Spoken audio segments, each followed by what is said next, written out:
live from England, cricket's greatest rivalry, the Ashes. Stark is over the wicket at him. He's bowled him! It's the taken! Coney's left on the pad. They're up, he's out. Stephen Smith, it's a screamer. That is Test cricket at its finest. For the new spicy sticky barbecue Angus at Macca's. England versus Australia. The Ashes on SEN Cricket. Good morning and welcome to SEN Test Cricket live from Leeds for Macca's. Get the new spicy and sticky barbecue Angus at Macca's. Expect the unexpected at Headingley, especially when it's an Ashes Test match. Bradman's triples, the Invincibles 404 in a day to win in 1948. Botham and Willer, Stokes and Leach. This is the ground where come-from-behind wins are routine, which is exactly how England played on the defining passage of day 2. 95 runs doesn't normally move the dial, but the fact that it happened in just 62 balls at a time when the hosts were in a world of pain at 7 for 142 changed the entire energy of this match. That Stokes was front and centre, back into beast mode, fuels England's belief that they will be able to chase hard on a true track. Backing themselves to go after anything is a foundation stone of baseball. Their method fine-tuned throughout the summer of 2022, including here at Leeds. It makes Australia's lead of 142 with 6 wickets in hand feel a little bit light on at this juncture. After Labuschagne and Smith's dismissals in the space of 2 Mo and Ali overs, taking him to 200 test scalps in the process, the visitors are going to have to bat well today. Initially, that responsibility sits with the 2 men who steered the ship so wonderfully on day 1, Travis Head and Mitchell Marsh. And knowing what we know about Mark Wood's express pace, relying on too many lower order runs would be a folly this time around. It sets the day up perfectly, as it's been so often across the 12 days of this thrilling series. And the first session that awaits us, whenever that begins on a rainy Headingley morning, is as big as any that we've had so far. I'm Adam Collins, and with me to begin our broadcast today, we've got Damien, Fleming, 2 times Ashes winner, Bharat Sundaresan, the vice-captain on the broadcast, and Peter Lalor from the Australian newspaper, who right off the top is going to dispel some fake news. Tell us more. Leeds is a buzz with the story, with the Barnett Gate scandal. Everywhere I've gone this morning, people are saying to me, have you heard the story? Alex Carey, apparently a nice fella, not so. A man of low character, has according to The Sun and according to Alistair Cook, he's allegedly ducked the bill at the local barbers. The local barber's called Doc Barnett. There's a photo of it, actually. I dropped in there this morning. No, it's a ridiculous story. I think Alistair Cook tells the story that he went to get a haircut and the bloke was saying that the Aussies had left without paying. The Australian team has responded, we have the receipt. Apparently it's very sharp practice by this barber, Marnus was telling me this morning. He starts cutting your hair, then he tells you it's cash only and puts on a bit of a performance. So Marnus did a bank transfer and so did Alex, but anyway. Well, the further information is that Alex Carey hasn't had his haircut since London. Yeah. He didn't get his haircut there. The barber mistook him for another wicket-keeper. I believe it to be Jimmy Pearson. So more sources tell me. And the other extra element to this, the source for the story is none other than Sir Alistair Cook, who on Test Match Special yesterday was, I mean, as you'd expect, this is colour and movement on radio. We all do it, right? You hear a story, you talk about it on radio. It was Cookie who told the story in the first place, which the Sun have picked up and gone big with today. So a classic kind of media beat-up without any malice, I'm sure, but here we are. And News Corp have published the rebuttal. My mate Ben Horn, the Australian cricket team has slammed a story published by England captain Alistair Cook. Categorically denied Carey has even had a haircut, as you told us. Okay. Yeah, well, I don't know. I want to see, I want to just check that he's not wearing a wig. He looks a bit guilty to me. Flem, the bad news. I want to check this guy out. Doc Barnett. They can hear the bad news. I'm sorry, I'll turn the effects mic down because it is absolutely sheeting down. And that's only in the last few minutes.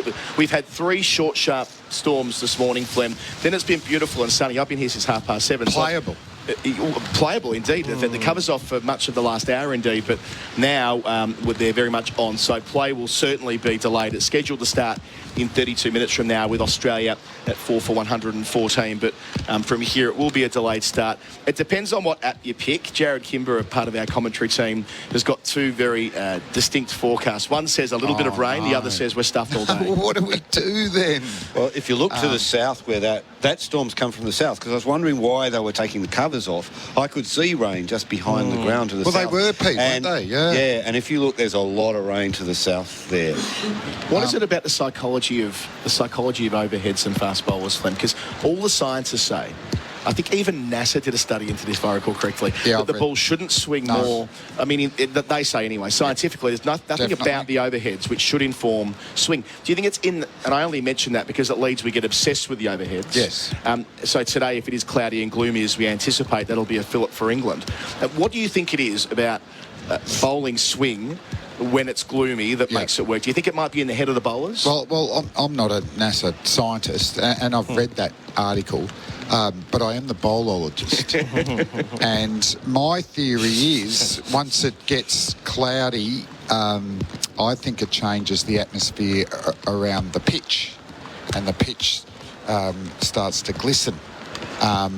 There's a bit of heat, there's a bit of coolness, and it creates a little bit more turbulence for the ball to swing. Right. So, as you said in the study, no, it shouldn't, but we all know practically it does. So I think it changes the actual surface around the pitch area. So that'll be part of the conversation today. In all probability, England will have Ollie Robinson available to bowl Bharat. They were quite clever about getting him on the field for it was at least an hour and a half before stumps were drawn last night to give them that extra option if his back spasms recovered sufficiently. And all signs from the England camp is that is the case. So really, they're probably 2 wickets away from being able to deploy Mark Wood. Which is why those wickets for Moeen Ali were so crucial, right? The undermanned attack.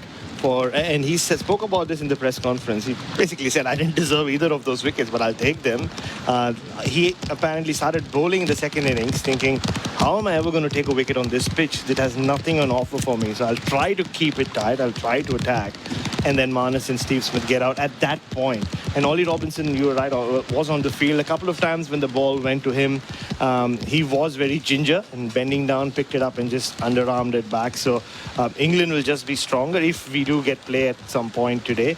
But before all that, how dare they accuse a South Australian of not paying for a haircut? I wonder if it was Marnus that he's mistaken for Alex Kimber.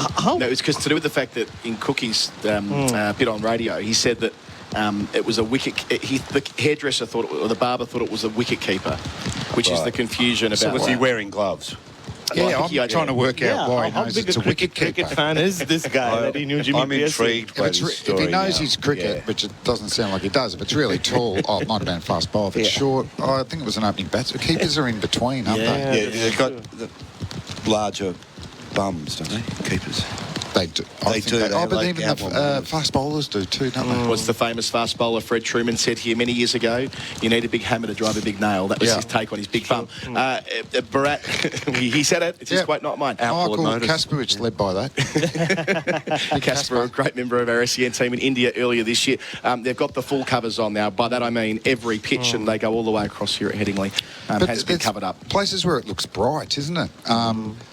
And the temperature's hot and it's humid. So I've got a feeling if they can get on and there's just a bit of light rain, they'll play through. But, you know, now I'm looking at a website, it's about 3 o'clock. It looks at its worst. Well, it's clear to the west. It is. Yeah, but it's raining in that valley down to the south. The east looks terrible. I love how we're all amateur meteorologists on days like today. Yes. We'll just stop and prop here for a moment and go back to Australia yesterday and their bowling performance. A lot of scrutiny I felt overnight from Australia about the idea, Flem, that, well, why don't they just bowl at the stumps at the tail end? Now, this is the bit where analytics has come into Test cricket from T20 cricket, where the numbers say, whether we like it or not, that bowling at tail-enders' heads is more effective than above the stumps. However, the lived experience, and I'm interested in your perspective on this, is that bowling at the base of the stumps is more effective. But where do you sit on that debate? So, with the way you're saying, I think the Australian cricket team or the leaders are the NASA scientists. They've got a theory that this is what happens. And I think practically, it's somewhere in between. You've got to have a plan B. As soon as Mark Wood sets up like a baseballer and whacks it beautifully for 6, we know exactly what he's going to do. This wasn't a timid tail ender, you know, who's fending at a delivery, or even if he hit it for 6, it was a top edge. You know, he smashed it out to left field. Straight away for me would have been attack the stumps, change up your pace. If he was good enough to adjust then, well, what's wrong with bowling wider? What's wrong with getting dot balls? Because eventually he just wants to score. He's the one then that has to try something different. He didn't have to change his technique. He didn't have to change his philosophy. So I want flexibility, because not all tail enders are the same. Isn't it remarkable that he was only actually out there for 10 balls? So 8 that he faced and 2 from Ben Stokes. I've loved everything he's done in this Test match. In 10 balls, it felt like, I mentioned in my intro, 62 balls changed the energy of the Test, but really it was the 10, Bharat. That He's got a way about him, Mark Wood. He's a compelling character. Test cricket's better when he's playing. Oh, you should see him in training. He's singing songs. And every time he walks towards his teammates, they all like lift up. Joe Root gets all excitable. Imagine that. That never happens. But that's what Mark Wood does to them. And he's up and about. He was yelling at Joe Root to hit the ball harder when he was training. And he did it with the ball on day 1. And again, you got the sense that he's going to do something, right? Mark Wood doesn't play a lot of Test cricket, but every time he gets that chance, just the way he runs in, just the way he sprawled all over. There was that ball where he wanted to keep Usman Khawaja away from the strike. He wanted Travis Head. You remember he ran for the ball, he fell, he dived off his own bowling to just keep it to 1 run. But going back to the short pitch stuff, like, so the way it will, the Australian team management or Dean Hills would record it is, all right, we bowled 8 balls to him. There was 1 full ball when Mitchell Starc went really full and Mark Wood moved away and missed the stumps. But they'll be like, but we got him with the 7th short ball, so it still works. So I would be surprised if they don't stick. That's how these analytics work, unfortunately. It just 7 for 142. Just seemed foolish to me the way they bowled him, and I felt the game slip. Yep. In those 6 balls. I even had messages from people at home. What are they doing? I can't watch this. Saying that. Everyone was saying that. Yeah. It was foolish cricket. They were feeding his strengths. The 1 full ball, he missed. If we'd knocked them over like they knocked us over, so that's 150, I just can't see England getting back into that Test match. That changed the game, that Mark Wood spell with the bat. So it's, you know, and they've got him. And a bit of the story will be, I mean, we hope Marsh, Head and Carey build partnerships and bat deep, but we need runs from the tail. And the way they batted in the first innings, Such a harder job, isn't it, when you're facing a guy who's in it? I think he was bowling at an average of 94 in that last spell the other day when he took 4 for 5. When he had Cummins LBW, it looked like Cummins had left the ball, but he hadn't. He just hadn't got the bat down. He was just completely beaten. They have to change, change their setup a little bit facing Wood. Oh, definitely. It's got to be short backlift. Yeah. You know, I remember facing Devon Malcolm at the Adelaide Oval, and that was on a day 5 pitch, but I just remember thinking, batting with Ian Healy, it was sort of like backing across short backlift. You could get hurt here. Yeah, it makes you sharp, and you just you were virtually bunting the ball, and gee, you watched it, and I felt like our tail, they definitely didn't have a plan, they didn't adjust, and they weren't watching the ball. For all the wanging they do in the nets, Bharat, with the coaches, you can't wang at 90. No, I mean, they all ask for Woody, and poor Andrew McDonald is going to break a shoulder one day because he tries to wang it as fast as he can, and then they're like, "Can you do it quicker, Ronnie?" She's like, "Mate, that's my max space." And there's one thing doing it with the wanger, even if you're doing it off, say, 17 yards. But you can't replicate what Mark Wood does. So the only difference from the first innings to here is at that point, Alex Carey ran out of partners so quickly, he threw his wicket away as well. Like, he wasn't rattled by pace. So I think Australia will see how they played against Mark Wood. And maybe if one of those 3 guys, Head, Marsh or Carey, is in there with the tail, maybe they'll just deal with Wood differently than they did in the first innings. Bharat, Flem, Pete, thanks for your opening comments today, day 3. I'm afraid to report that the covers are all on, but the better news is the heaviest rain stopped. It's light rain, more than drizzle, but certainly not stormy at the moment. Our coverage is for Macca's. Get the new spicy and sticky barbecue Angus burger at Macca's. We'll pick up our conversation after our first break with Jeremy Coney, Geoff Lemon, who's joining our broadcast, and Jarrod Kimber. SEN Test Cricket for Maccas. Get the barbecue and bacon Angus at Maccas. Adam Collins still with you. Australia overnight 4 for 116 on this third morning here at Headingley. Travis Head 18, Mitchell Marsh 17. They added 26 from 73 balls last night after losing Usman Khawaja when the score was 90. The lead up to 142. They won't get to add to that anytime soon though, because the rain continues to fall, I'm afraid, here at Leeds. It's not heavy, but it's not light either. Sheets are all the way across the ground. I've got Jeremy Coney and Jarrod Kimber with me, our experts for Red Energy, 100% Australian electricity and gas. And also with us on SEN Test Cricket for the first time since the T20 World Cup last year, calling Netherlands to a famous victory over South Africa. He was part of our test coverage in Pakistan and Sri Lanka last year too. Geoff, Fleming, welcome back to SEN Test Cricket. Nice to be back, and yeah, we've seen a few good things from the Dutch recently as well. They've been a team that specialises in winning games that they shouldn't be able to win and knocking off bigger teams in World Cups or World Cup qualifications. So they're on their way to the 10-team World Cup, 50-over World Cup in October. Jeremy, who is getting a drink of water as he starts with us here today. The conditions are rubbish, but we know when they get on, it'll be a session that has a big influence on this test match on the basis that England are only 2 wickets away from having Mark Wood at their disposal, and we know what happened last time, a collapse of 6 for 23. Well, it's can they knock the tail off again, isn't it, as far as England are concerned? He's got obviously a very old, much older ball to bowl with. He's had a sleep, obviously, overnight.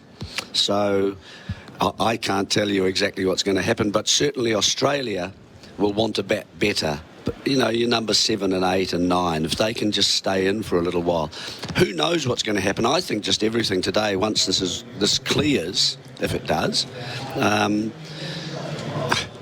it could be all results still, couldn't it? Yep. Yeah, Jarrod, you were writing last week at Lords about the fourth innings chase and how that's changed psychologically and in terms of results in the last 4 or 5 years. Could you just elaborate on the idea that that teams now believe in themselves a lot more when it comes to the fourth innings? Yeah, I think even when we thought chasing over 300 was attainable, it wasn't. So we thought that it was starting to become more and more attainable. And then from 2019 onwards, when we have 2 sort of back-to-back, there's a definite change. I think it goes from about 5 to 6% of the time to up to 11%. So it's a huge difference. And a lot of it is just that teams now can clear the boundaries a lot more, right? So, you know, you come to the end, you'll have a look at what Stokes and, Kusal did. They basically just started clearing the boundaries so he could score so much quicker. So it means that getting to, let's say Australia set 260 or whatever, it's a bit like England in the first innings. You might be 7 for 115, but you think, well, 15 overs of slogging here will get us over the line. That didn't really exist in, Jeremy Coney's day. Using twigs for bats. Yeah, I mean, they didn't even use bats in those days. They had the thought of a bat. and the fact that Stokes can draw down on what he did here 4 years ago, Geoff, chasing 358, which was then the England record, of course. They've gone on to pass that a couple of times since under Brendan McCullum and Ben Stokes in the summer of 2022. But having like the muscle memory of knowing how to chase down a big tally, making those runs quickly yesterday, and sure, they can't always rely on Stokes to do as he did yesterday, but it's a hell of an insurance policy at number 6. I just wonder how many petrol tickets he's burned up because he had to try to do it at Lords when they were too far adrift. Like Jarrod says, you can go all out attack if you need 120, say maybe 150, and you're a chance to get there. It's not going to work if you're 250 adrift, which was what the case was at Lords. So even though he makes 150 there, they still fall 50 runs short. And he's gone again in the first innings here. I mean, the only reason England are still in the game after each team has batted once is that Stokes was able to do it again. So whether he can back that up a third time around, I think you're asking an awful lot of a player who's physically struggling. He's pulled about every muscle he has. He's got maybe half a knee between the 2 legs. Everything's difficult for Stokes at the moment, and yet he's having to do all the work. Jeremy, it does pose an interesting question with Stokes. I mean, I know that he's never really fully fit anymore. That's part of the experience of Ben Stokes. We don't expect he'll have a long cricketing career on that basis. He's 32, but he even last year, 2 years ago, was talking about retirement due to that broken finger. I wonder just how injured he would need to be to miss a test match at the moment, given he seems so important sort of psychologically to the belief the team have. Yeah, I think he'll just keep playing. Yep. Whether that means that he's reduced in some way outside off stump, or you bowl a little bit wider to him so he can't maybe reach, or if he can reach, it's not a controlled shot. So that's a possibility, I think, to something to think about. Suddenly twos become singles. You know, he's lucky here actually, because there aren't many threes. I bet there hasn't been a three in the unless somebody's Yeah, but the two was always a big part of his game in those chases. It wasn't just sixes; it was sixes and twos. Make sure that you can work the field around so they can't have everyone right back on the fence. And what's a good delivery to a man with a bad buttock? I hadn't considered that. Around the wicket, get the angle right. Yeah, some sort of Voltaren maybe would be a good delivery. Get it dropped off at the house. Someone else can apply it. They're going to need someone to go with him, though, aren't they? Because, look, if Australia set them 300 plus for what you're saying there, Jarrod, even though it's a quickish track with shortish boundaries and a rapid outfield, that he can't do it on his own. He proved that at Lord's last week, right? And England's top order just haven't been giving him, with the exception of day one at Edgbaston, have not been providing enough ballast for Stokes' contributions to have as much weight as they otherwise might. Yeah, I think the other thing is that 300 on this pitch, the way that everyone's batted so far, looks a way off, right? So if Australia did manage to get that kind of lead, just even if you take away the Stokes of it and the chasing side of it, it's just a lot of runs, right? And it doesn't feel like on this pitch, for whatever reason, it looks fairly flat, but the odd ball is obviously just catching people out. The extra pace seems to be getting a little bit of issues. We've had some swing at times, even Mark Wood has swung. So no one's really made a lot of runs. So if Australia get to 270, 280, 290 even, it feels like a lot of runs on this particular wicket. Well, it is, but do you think they'll get that far? That's a very long way away. Yeah. It's a very long way away. They are 140 now at the moment. That's doubling it. And then the 20-odd that they've had between the differential of the first innings. I don't know whether Australia can do that. It's hard to see that happening. It's hard to see them. So let's just come back to something that's a wee bit more realistic, perhaps. And from what we've seen in this match, it might be that they get another 60. And that might be a lot as well. So we're going to be starting again in overhead conditions that will suit bowling. We're going to have fresher legs on the bowlers like Mark Wood. So it's just a question of whether England can catch at the moment, frankly. And if they can, and they have a good morning, look at yesterday morning, when they suddenly lost very key wickets. That could happen here easily, and they've really only got to get two, don't they? Geoff, you spoke nicely on our podcast last night about the diminishing returns of Johnny Bairstow. Before he kept in the series, that is to say on the first day at Edgbaston, he looked $1 million, hit a run of ball 73 and really put pressure on the Australians. Since the gloves have been a factor, his strike rate's plummeted, his average has been next to nothing, and he looks like he's rattled. And there's a psychological effect on the rest of the team as well when your keeper's dropping catches. I mean, drop catches anywhere hurt because teams look at that and think, well, we could have done this, it could have been different. But especially when it's your wicket keeper, literally that is their job, is to catch the ball before their job is to do anything else. When they're missing those routine ones, and it's not just the catches, it's how many buys went through him at Lord's, which might have had an effect on the margin at the end. But the routine ones, the one off Trevor's head in the first innings, for instance, any wicketkeeper has to be able to take that catch. So he's not only not getting the really high level ones that Alex Carey has been taking, he hasn't been getting the routine ones either, and it took one yesterday and it was something to remark upon as an exception. So and as you say, the returns with the bat haven't been there. You look at what worked last year, he batted at 5, he didn't keep, and he was able to make runs there. It seems insane to me that they've messed up that particular configuration. They've made a mistake there, and now they're putting they're just not allowing themselves to say and admit that it was a mistake. I think folks should definitely be there. I think all of us might have thought, what's their best side? If you're going to have a spinner, and then they were going to rely on, then it was the left armer, wasn't it? Now it happens to be two little off spinners. Folks should be there. It's the obsession with 5 bowlers for England because they have Stokes unable to bowl, so they think they have to jam 5 bowlers into a side. If you're a good side that really backs itself, you should be able to do the job with 4 he's bowlers. no longer an all-rounder. Well, that was always the case with Australia in their glory period, wasn't it? They'd pick a number 6 batter and a keeper at 7. But to play devil's advocate, Jarrod's not here. The analysts, and you've worked as a team analyst with Scotland and with a number of T20 franchises, in short form cricket, they discount the glove work in favour of the runs. And I mentioned in our opening segment about bowling at the head of tail enders that analysts tend to think that works better. I wonder where they would sit as a community, and there is a community of them around the idea of, air quotes, picking your best keeper against picking someone who has a better batting average as a starting point. And look, it's really interesting. I always go back, I think me and Geoff might have been talking about this in the press box yesterday. Alex Stewart didn't average that much more than Jack Russell when they gave him the gloves. So you took what was a very good test batter and you made him into a poorer wicketkeeper batter. But the idea was when the opposition came out, they knew that Alex Stewart was there. I mean, they had 7 frontline batters, England, and teams were a little bit, more worried about that. Whereas Jack Russell can average 28 and no one cares because he's just going to be nudging it off his hip the whole time.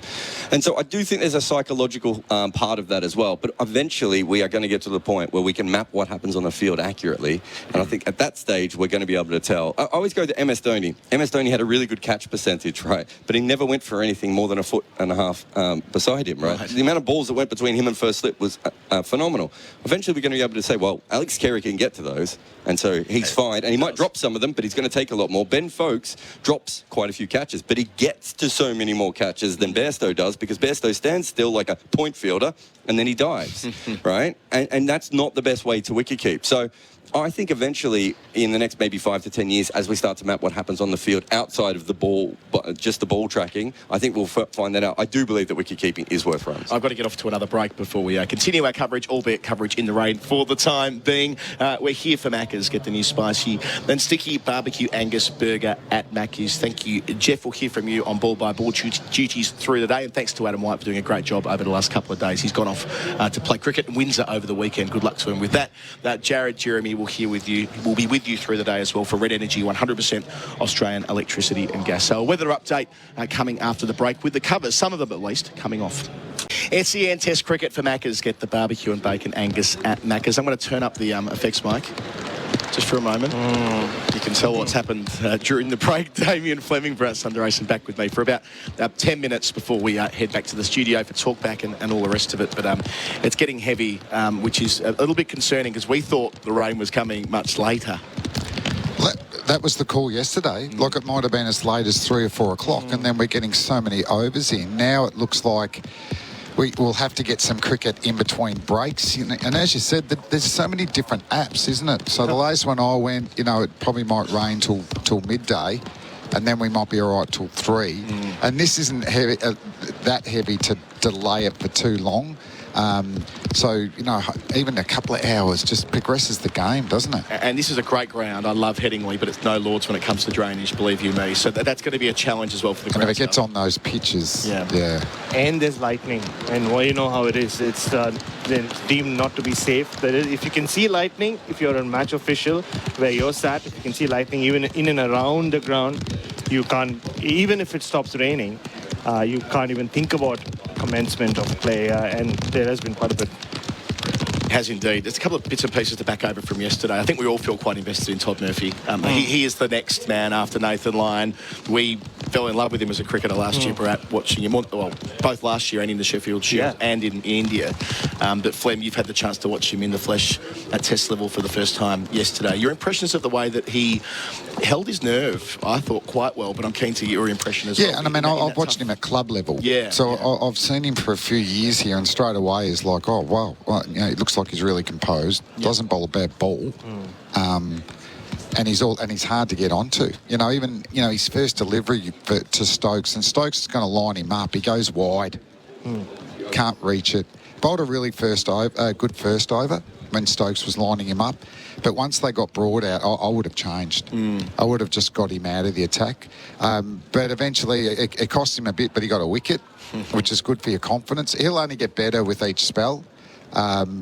But yeah, tactically, that was part of that tactics in hindsight that they got way too many runs. And I think not only our bowling tactics, it was also the bowlers used that cost us. What it'll do for his... when things settle down for him, remember he's played 4 Test matches in the cauldron of India.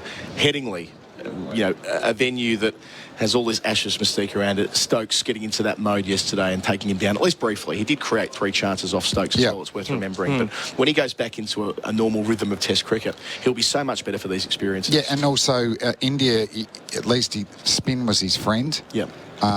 It wasn't yesterday. And if we'd had a day like yesterday, 26 degrees and very hot, mate, this was going to turn.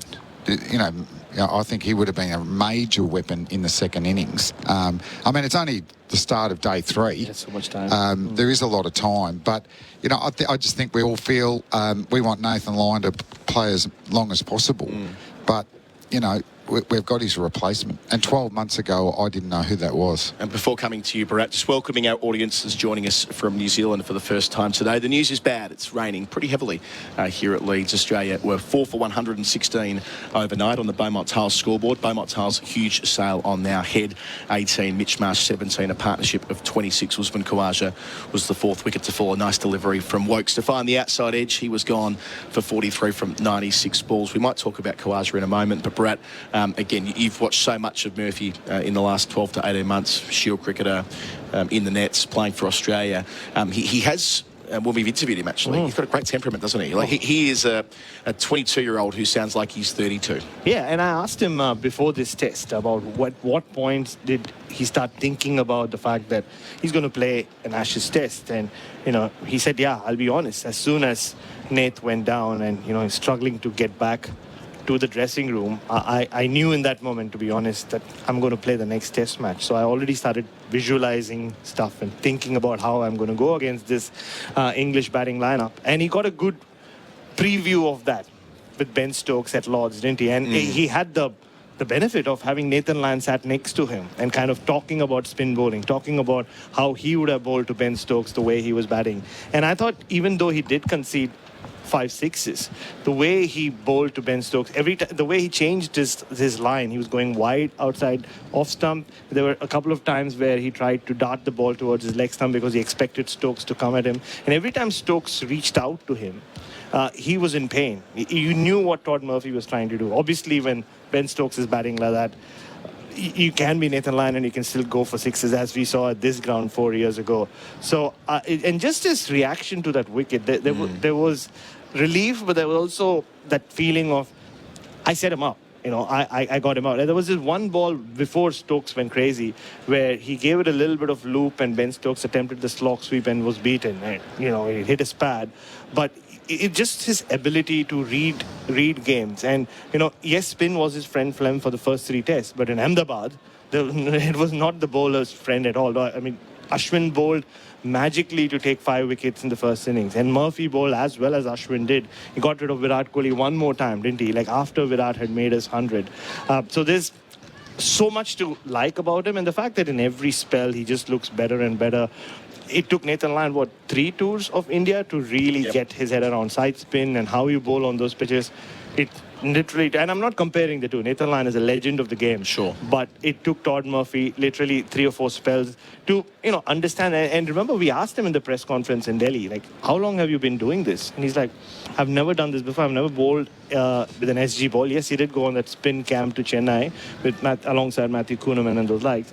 But he's learning his craft while playing Test cricket. Yes. And he would have learned so much about Test bowling just in that little spell yesterday. The fact that he's already bowling with that wrist out nice and wide to get the ball going on the different angle, that's not easy to do, and to be as accurate as he is, he's a great hope for the future. A veteran in the side, Usman Khawaja, I mentioned that he faced, was at 96 balls yesterday, 900 plus deliveries. The next most in the series is Stokes at about 450. But boy, they're reliant on him, Flem. I mean, David Warner, double failure here. In context, you're going to nick balls when you're an opener. It's the occupational hazard of an opener. Broad has got the wood over him, but I think we should sort of be a little bit careful. I've seen a lot of social media overnight about saying Warner's got to go immediately. We forget how hard he fought last week at Lord's to lay a foundation. 350-run stands for Australia off the top in this series already. But for Khawaja, it's not just the Warner piece to this. It's the fact that the rest of the top order haven't been consistent, and he had to be. Well, we could be 6 or 7 down without Usman. Yeah. Even that, it's a little mini classic yesterday with wickets falling around him. It's generally taken a good ball to knock him over, which, is all you can ask of your top order players, isn't it? So his renaissance just continues to thrive. How long he's got his old partner there, his old mate, you know, he played so much junior cricket with. I'm not sure. You know, I still feel a win could hurt Warner. You know, Series 1, do we regenerate and find out who the next opener is? Right. Do we find a spot for Marsh and Green? Because if Marsh backs up again, he can't, like, he's in. Like Khawaja was. But Cam Green's so much your future. Like, he's a different beast than anyone else in the team. 2-1, if England win, that might change it. That might change it a bit Warner's way. That they do have a good rapport. 50-run partnerships, 3 times, I think, in the series. So that's it's going to be. So that adds another little mini story, doesn't it? That if we win, what our team is going forward, and if we lose, what's the team? Now they might be the same, but I've just got a bit of a feeling if we win this series, there might be changes. It does feel analogous to when Khawaja came back to the side and made 200. Now we're a long way away from that with Mitch Marsh. Don't want to get ahead of ourselves, but if he were to make a significant contribution here, that he might force a decision the way that Khawaja did, which Shaw Harris pushed out of the side, having been so important in the Melbourne victory against England. He's not played a Test match since he was left out for the final Test at Hobart. So you sometimes. But he might get back in because someone else has done the Khawaja. Exactly right. But yeah, going through it, part of the reason there is so much reliance on Khawaja at the moment is that Marnus Labuschagne isn't finding a way to go on with it. So since the start of the World Test Championship, 26, 41, 0 and 13, that's at Edgbaston where he missed out, 47 and 30 at Lord's last week, so a very similar test to the one that he had against India, and this week falling for 21 and 33. So he's had basically 6 starts out of 8 innings so far in the series. I know he's very, very frustrated by that, but it does reach a point where that becomes a problem as well. 2 half-centuries in 21 innings when you're batting number 3.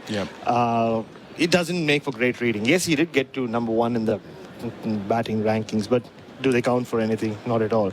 And you could see yesterday he battled. For the first time in this series, he had luck go his way. You know, how many times have we spoken about the eagle at the end of his bat and how much a role it's played in Marnus Labuschagne, the dropped catches, the times he's been out of no balls. But every time he's made a mistake so far on this tour, he's got out. That was the first time a couple of balls just flew off the slice of his bat into no man's land. There was a wild drive that he attempted of Mark Wood, which didn't catch the edge of his bat. And then to fall to that shot that he did, you know, and I think he was still thinking about the dropped catch from 2 balls earlier. Mark Wood, Johnny Bairstow dropped him down. I think Mark Wood has got into his head. He got him out for 4 times during the last Ashes. And just seeing him in training, there is a bit too much talk about Woody in training. So, and I told you, even in Birmingham, when they found out that, he's not playing, I wouldn't say there was relief, but they were like, okay, at least we can put away the short ball practice because he's not playing. The extra pace is not there. But it can become a problem, like especially with Marnus, who does.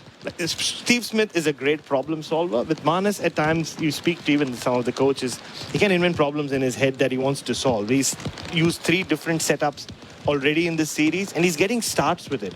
But he's not going on. He needs that one big score desperately, or I don't think it's become a problem yet. But then that over-reliance on Usman Khawaja, because you have someone like Travis Head at number 5, who's played a very mature inning so far in this test, or in the second innings. But because you have the likes of Travis Head and Cam Green after that, you need your number 3 to bat long, which is not happening, and which is why Usman Khawaja has to do the hard yards over and over again. It's a really interesting observation about finding problems to solve that may not necessarily be there for Labuschagne. Come back to that with Fleming in a sec, just noting that the rain is so heavy that Sky have gone off to a masterclass. We can see that on our screen for tyre power. Vulcan tyres 25% off. Our coverage is for Henley Homes. Brand new Henley completed homes in Bonnybrook from $619,900. Henley Homes with us throughout the series, as are Macca's. Get the barbecue and bacon Angus at Macca's. One of our experts is Damien Fleming for Red Energy, 100% Australian electricity and gas. Flem. Labuschagne yesterday, that looked premeditated. I mean, it just felt like it was totally from nowhere that he would play a risk of such high risk at that juncture. No, I think of Marnus when he got the opportunity here 4 years ago. Since then, he's a batting machine, and it's very predictable. He wears the bowlers down. He knows his strengths so well. Leaving the ball, that's why that first dismissal at Edgbaston, did he really try and play that wide outswinger? I think, there's a mental component to this. Yeah. I played with an ex-teammate, kept getting out in the 20s and 30s. We had a pretty cool sports psych at the time. And the way I looked at sports psychs, that was like going to see your physio. If you did your hammy, and not that you got any problems, but help with goal setting. And he's going, nah, it was a weakness to go see that. Then I noticed he was turning the 20 and 30s into hundreds, and I said, what happened? And he obviously went to see the sports psych. He was a gritty batsman, okay? Tough. I'm going to tough this out. What was happening, he was getting to 20 and 30 and feeling really good, and then I feel like I can play some strokes. So they identified when he got to 20 and 30 was a danger zone for him, and he had to retain that gritty, tough, wear them down.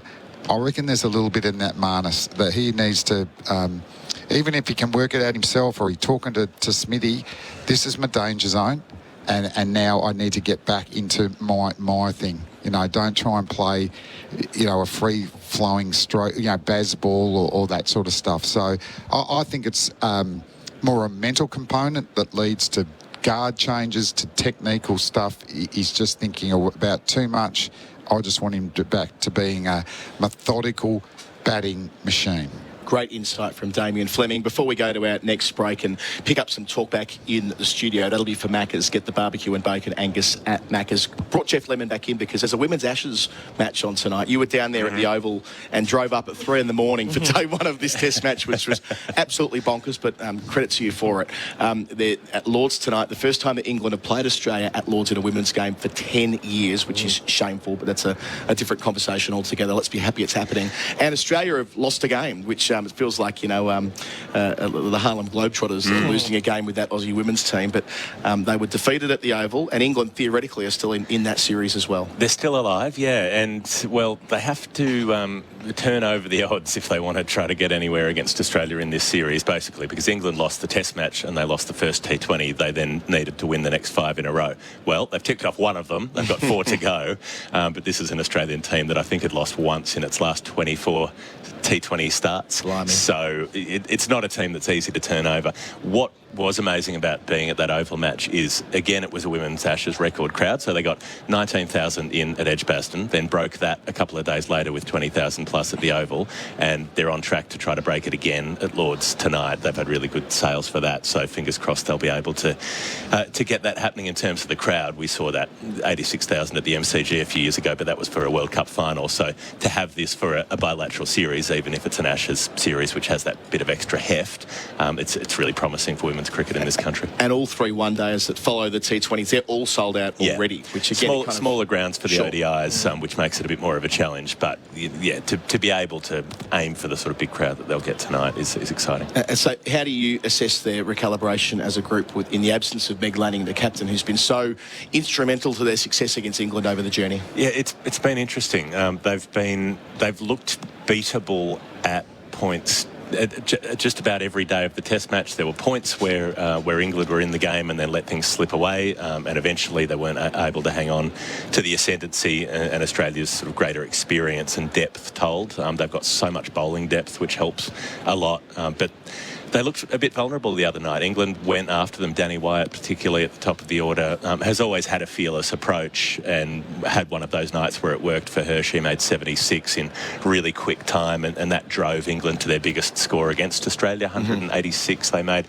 And Australia made the biggest score they've ever made batting second. They made 183 because they've never had to chase that many. They've so rarely conceded big totals that why would they need to make that many batting second? They've just batted second and run down whatever anybody put in front of them. But there were just a few moments where it looked dicey. There was a weird run out, and then after that Beth Mooney chips one to deep mid-wicket and gets caught. I mean, that never happens. Beth Mooney's the banker in that team.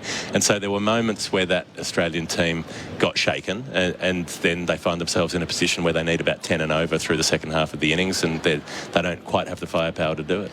So the Women's Ashes are alive, but they had the chance to ice it tonight, the Aussie team. For Red Energy, awarded Australia's most trusted electricity provider by CanStar. Thank you, Geoff, Bharat and Flem. What we're going to do here, as I should say, the rain stopped again, and the ground staff, credit to them. They're straight out there trying to get the water off the sheets. It won't happen quickly here at Leeds, so we will take a little bit of talk back with Paulie Sebastiani in the studio. 1300 736 736. Text in 0433 98 11 16 in Australia, or as Jeremy Coney would say, 8833 in New Zealand throughout the course of our coverage, which is for Macca's. Get the barbecue and bacon Angus at Macca's. So get your calls and text in to Paulie, and he'll come back to us when hopefully we'll have some good news about the weather. When they do get on, Australia will be resuming at 4 for 116, a lead of 142. Good afternoon. Yeah, we can hear you loud and clear. Geoff here. And, well, what we've got is the exciting game of covers off, covers on. So for a while, they might take one of the... We've got a lot of covers here. So if I can paint the picture for you, the wicket square goes all the way to the boundary. They've got all their practice pitches here at Headingley. So they cover the lot. And when the rain eases, they start taking off the outer layers. And sometimes they get all the way back into maybe the first layer of covers, and then they start putting them back on again. So it's like the dance of the seven veils. You know, a bit is revealed, a bit is covered up again. It gets very exciting for a while. It's all about the mystery of what you can't see. But we haven't ever got to the point of having the pitch revealed, the bit that we're all trying to get uncovered in the centre. So that's where we're at the moment. And as we speak, the last layer of covers are going back on again. So the forecast says that it might clear up around 4 o'clock or something like that for a couple of hours.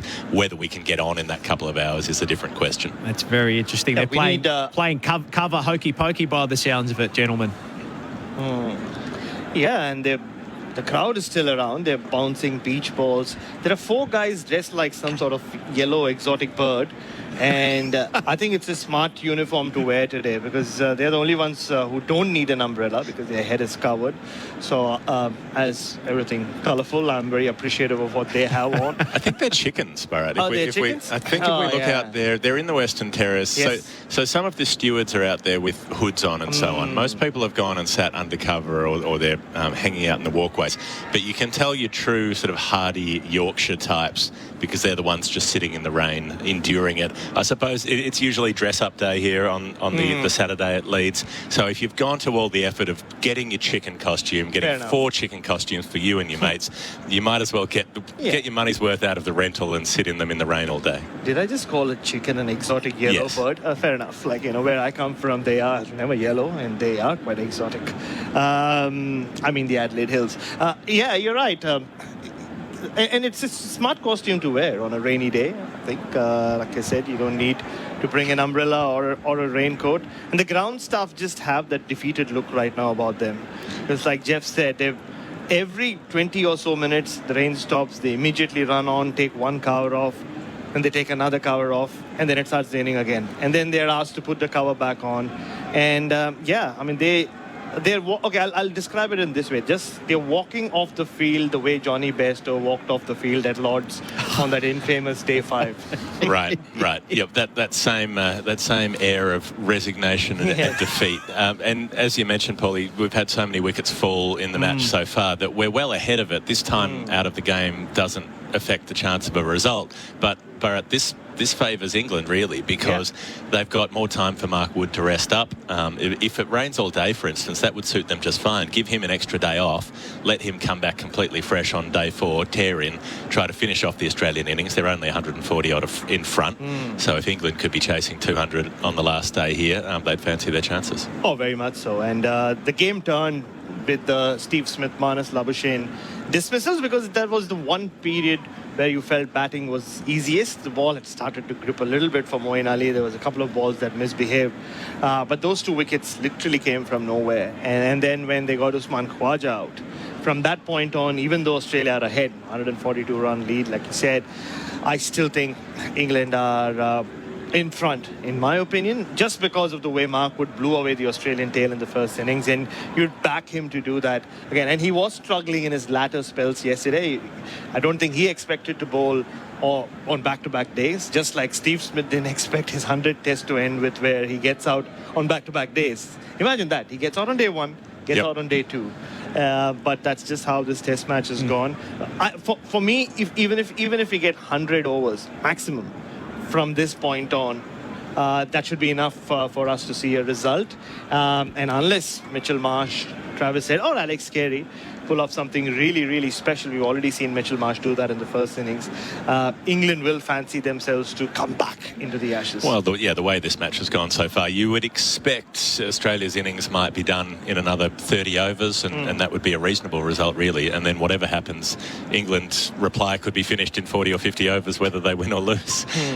So it'll be in fast forward once again, but it does look like it's clearing a little bit, Paulie, over the centre, over the city centre as we're looking out the windows. So hopefully there's enough of a gap there to maybe get us a couple of hours of play today. But it's one of the things about cricket in the summer, particularly in England. We haven't lost any days to rain yet, so to get halfway through the third test, maybe we're going all right. Indeed. Well, I guess for now we'll throw back to you in the studio. Indeed. Well, regardless, we're going to keep the listeners entertained, whether or not there is a ball bowled or not. But just before we let you go, what have you? I'll get it from you first, Geoff. What's been the talking point for you during this Ashes series? If you had to pick one moment out, what would it be? And then I'll go to you as well, Bharat. Well, if we're picking one moment out, then it's the moment when the nation of England lost its collective minds due to one dismissal at Lords. I don't think that should be the talking point. I think the talking point more broadly should be what it was in the earlier stages, which is how has England's new philosophy fared against Australia, because so far they've come off second best for the most part. So I think that's the interesting perspective is whether England's all-out attack, it's got them back into this game to a point, but it also got them that far behind in the game to begin with that they needed a comeback. So how do you decide what's actually successful and what's not from that perspective, Bharat? That's the difficult one to judge. And from an England perspective, I wasn't sold on baseball before I came here, and 2.5 test matches in, we haven't seen a lot of baseball. That's the thing. We saw a bit of it on day one when Australia spread the field. Day one of the first test, that is in Edgbaston. We saw a bit of that in their collapse in that first innings where they just started going after the short ball and lost 6 for 36. But apart from that, even yesterday, even what Ben Stokes did, we saw him do that in Headingley. We've seen him do that even in pre-baseball world. He was literally left with a quarter of his one leg functional, and he had no other option but to throw his bat around once wickets started falling. And Mark Wood, we've come to expect that kind of innings from him. He's like a Mohammad Shami, right? He just comes and throws his bat around, or a Umesh Yadav. Yep. So he's got a remarkable ability to be successful with it for a short period of time. He rarely comes out and makes naught. He often comes out and makes 15, 20, 30. But then it runs out. Because he tries attempting the same shot. I think for me, it's been the whole... I was telling someone, it feels like we've been watching a Fast and Furious movie. Not that it's my kind of cinema. It felt like a Vin Diesel movie. Ben Stokes is Vin Diesel. Yep. He comes and plays all these...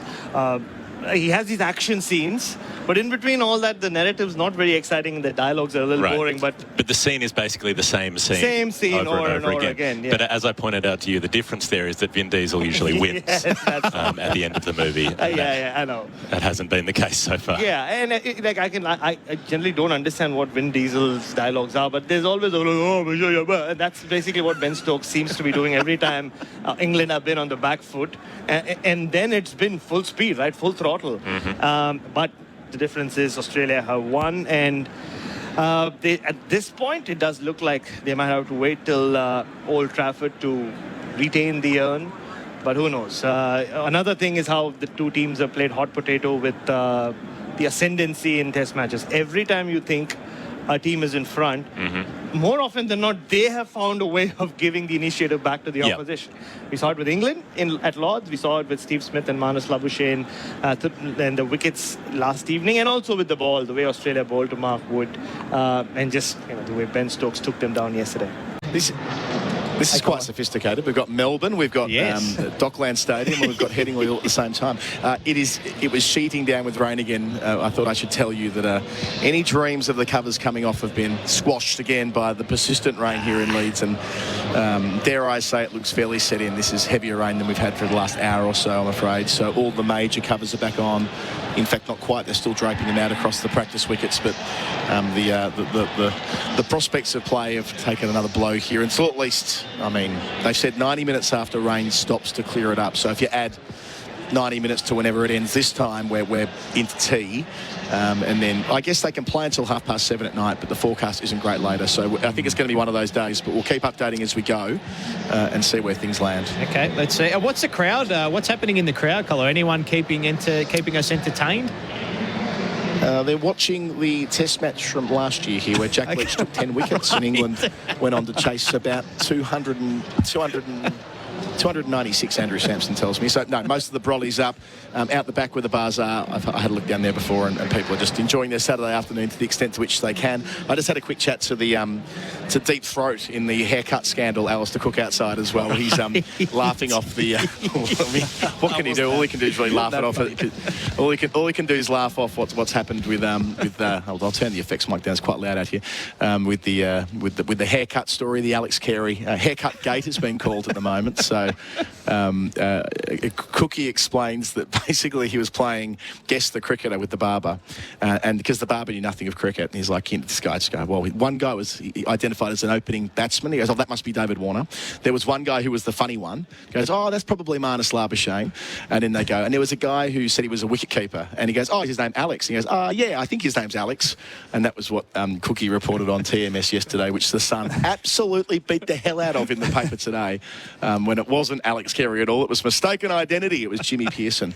But yes, Cookie hasn't actually spoken about it on radio yet today, but he's going to later, and he'll tell the story in a bit more depth, I think, because the lack of depth in the tale yesterday, I think, led towards a little bit of confusion and the beat up in the paper, which Cricket Australia have knocked on the head forcefully today with multiple statements explaining how it couldn't have possibly been Alex. The payment has been sent through electronically. They tried to pay with a card, but it was cash only, and there's been a bank transfer subsequently sent. And on a quiet day, you need a bit of a... And the other thing going on, I don't know if you've had an update on this from Geoff and Bharat before, but according to Daniel Brettig and Mal Conn in The Age and the Sydney Morning Herald, Chris Broad's have been given a telling off of sorts, the match referee, not here, but a well-established match referee. Right. He put up a tweet yesterday, a Simpsons meme when his son Stuart got David Warner out, a Simpsons meme with Bart Simpson at the chalkboard and written there, I will not get out to Stuart Broad, I will not get out to Stuart Broad, with David Warner's face put on top of Bart Simpson. And according to The Age, Chris Broad has been given a telling off by the ICC informally for doing that, and he's deleted the tweet. So Australia might have lost at Edgbaston and Lords the moral fight, so that we were 2-0, Australia were 2-0 down in the moral ashes coming into Headingley. I think because of haircut gate and Chris Broad's slap on the knuckles, or whatever you want to call it, Australia are now 2-1 down in the moral ashes heading to Old Trafford next week. There we go. Love it, Collo. You've summed up the curious case of Carey's cuts and Cheeky Chris as well. It's fantastic. It's that kind of day. I mean, as you guys both know, when it's raining at the cricket, all the best intentions of doing your admin, I don't know, booking your trains or making sure your emails are cleared and so on, in the end you do absolutely nothing. You talk absolute rubbish to each other all day, and you realise how you've wasted an entire day at the cricket. We are most of the way through that now, halfway through that now. Well, I think last time Donners and I did this, we were talking about Magnum Egos, weren't we, Donners? We were talking about all things, anything that hit our minds, because what were we on for about 2.5 hours last time? It could be a long stint as well tonight, Colo. Well, I wish you well. I hope the talkback lines are open, 1300 736 736, and all the rest of it, so people can call up and have their say on haircut gate and all the fun of the fair that the Ashes brings. I'm still getting asked questions about the Bairstow stumping. I did some television over here first thing this morning on the ground, and dead set the second question was about Carey and Bairstow at Lords last week. So despite the fact that it's nearly a week ago, there is still some steam in that story too. For years to come, Colo, for years to come. Morgan's still going on about it.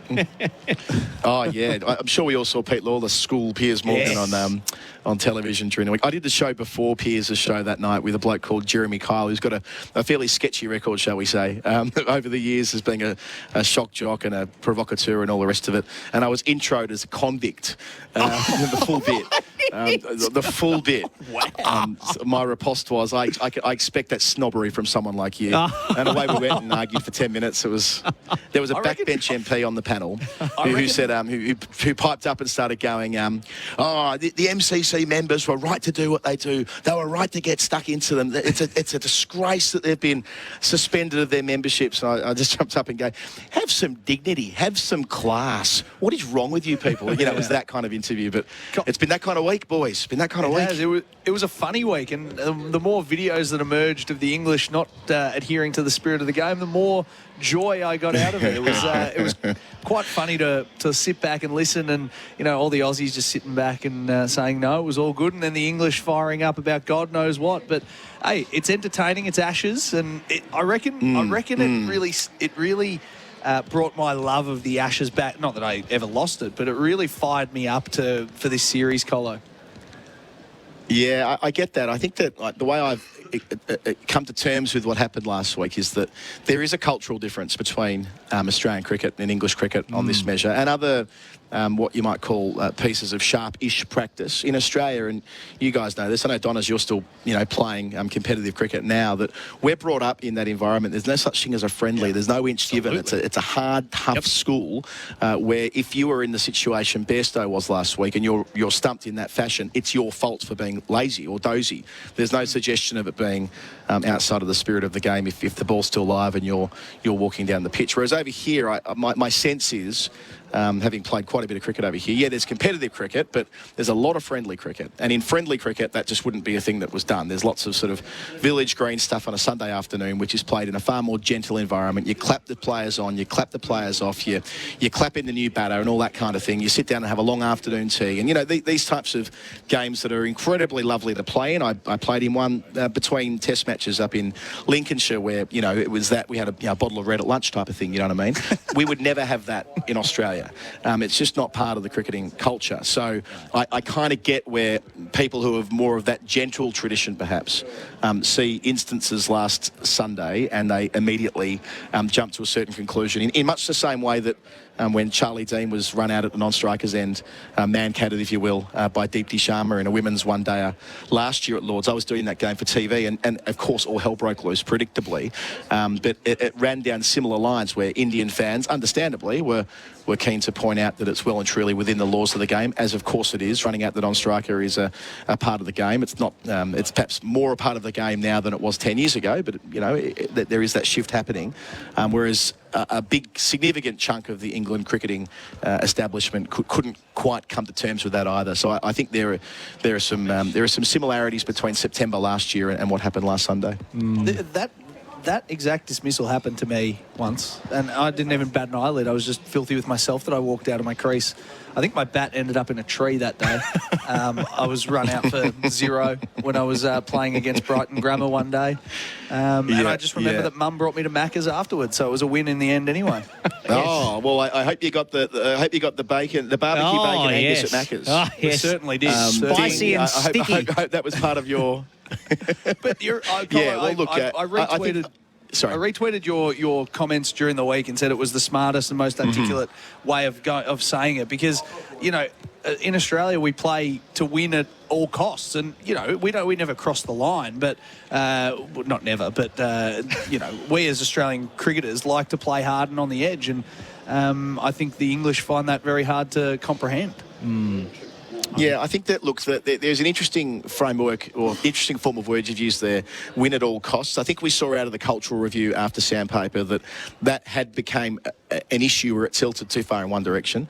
But I don't think this fits into that either. This is not Sandpaper. I know some people tried to draw an equivalency between the two, but one was literally taking sandpaper out on the ground to tamper with the ball, and one was stumping someone out of their crease when the ball was live. These two things are not comparable whatsoever. But yes, there is a determination from most cricketers on a Saturday afternoon or wherever they're playing their cricket in Australia to do everything they can to win and to make sure that they player not exposed the way that Besto was exposed, I reckon. I still feel like when the keeper's back and I'm batting out of my crease that I need to make sure I always get back and lunge back in case I'm dismissed that way, because I've seen keepers throwing the stumps down my whole life. And the fact that Besto wasn't across that, I think's on him, and it felt that way from the get-go. That's on him. That's not on Alex Carey or the Australians for upholding the appeal. I've been better on the basis that the rain is still falling lightly. Not all the covers are on at the moment, but the challenge we have is Bharat's going to chuck the cans on as well. Is that we would need we know there's 90. We've been told 90 minutes is the reference point for when the rain completely stops, and the next inspection is in theory half an hour from now. So a lot would need to go right. To get to the point where at 4:15 they were able to get the ball really rolling. Theoretically, we can play until 7:30, but that includes the extra half an hour, and of course the over rate won't be sufficiently slow enough to get to 7:30 if we started deep into the day. So you're kind of looking at more 7 o'clock and working backwards from there, Bharat. Yeah, I mean, for the first time in the last hour or so, the umbrellas on the ground, at least the security staff have pulled their umbrellas down. But you can just look around the ground. There are a few brawlies, I think all them in Australia, still up. Colourful ones at that. So, look, 4:15 still sounds a little ambitious because that's just an inspection. That could well be the first inspection where the umpires come out and see if there's even the point. I mean, if the ground can dry up. Because don't forget, it's not just the fact that it stopped raining. We've really not had any sun. So how will the ground dry up? Despite, modern day facilities, the drainage facilities are pretty good all around the world, especially at all test venues. I mean, you can see the covers from here, Adam. They're all see-through. That's how much water those covers have taken. It's not been a heavy downpour at any point, but there's been enough water for it to just sneak through. I mean, the super sopper's out to our right towards the western side of the ground, and they are peeling back some covers on the eastern side of the ground right now, but yeah, I mean, it's all kind of theoretical at this stage because they need to leave so much time to dry the ground up, which you're describing now, and then that's relying on no further rain. And the fact that there's pitches all the way across the practice wickets, that is more hazardous than it would be if it were just grass that didn't have pitches laid there. That's another extra element to consider. Very much so. And we've seen every time the side covers have come off, it started raining today. That's just been the trend. I mean, looks highly unlikely that we'll get any play today. So if you are staying up for the cricket, take my word. Maybe get a snooze in. I just caveat that by saying that if there was no rain from now, like let's say that's it for the purpose of the hypothetical, and we press fast forward 90 minutes from now, again using that 90 minutes we were told earlier today, that gets us out to 5:15, and that would still allow them what would constitute pretty much a full session. So that's the best case scenario, is they get on by say 5:15 and they can play through until an adjusted close of play that would be adjusted to 7 p.m. So I suppose 1 hour 45. You could see that. You could see that happening if it was absolutely perfect from here, but we've had no such luck so far today, and the radar's still inconclusive for what we might get later in the afternoon. We'll need some sun at some point if that was to happen. We'll need some sun, which I can't see breaking through this heavy cloud cover which still exists over Headingley and all of Leeds. At least we can see the city of Leeds. We couldn't do that an hour or so ago, so maybe that is a good sign. But we're clinging on to hope, to be honest. One session could really speed up this game, though. Let's not forget. And for the first time today, I see a few personnel from the English camp walking out. I can see Jeetan Patel, one of the assistant coaches, and can't make out from here which English player that is. That's Joe Root, I think. Yeah, that is Joe Root. Joe Root, with a cup of with a cup of something. So yeah, the update is nothing meaningful, but the good news is that at least for now the rain has stopped poorly. That's good. Fingers crossed. Fingers crossed it holds off. And just before we let you go, I'll ask this to Bharat, because of course he's our expert for Red Energy, Collar, 100% Australian electricity and gas. Now, should the rain obviously settle in today, Bharat, who do you think this is going to advantage should we get play tomorrow and into day 5?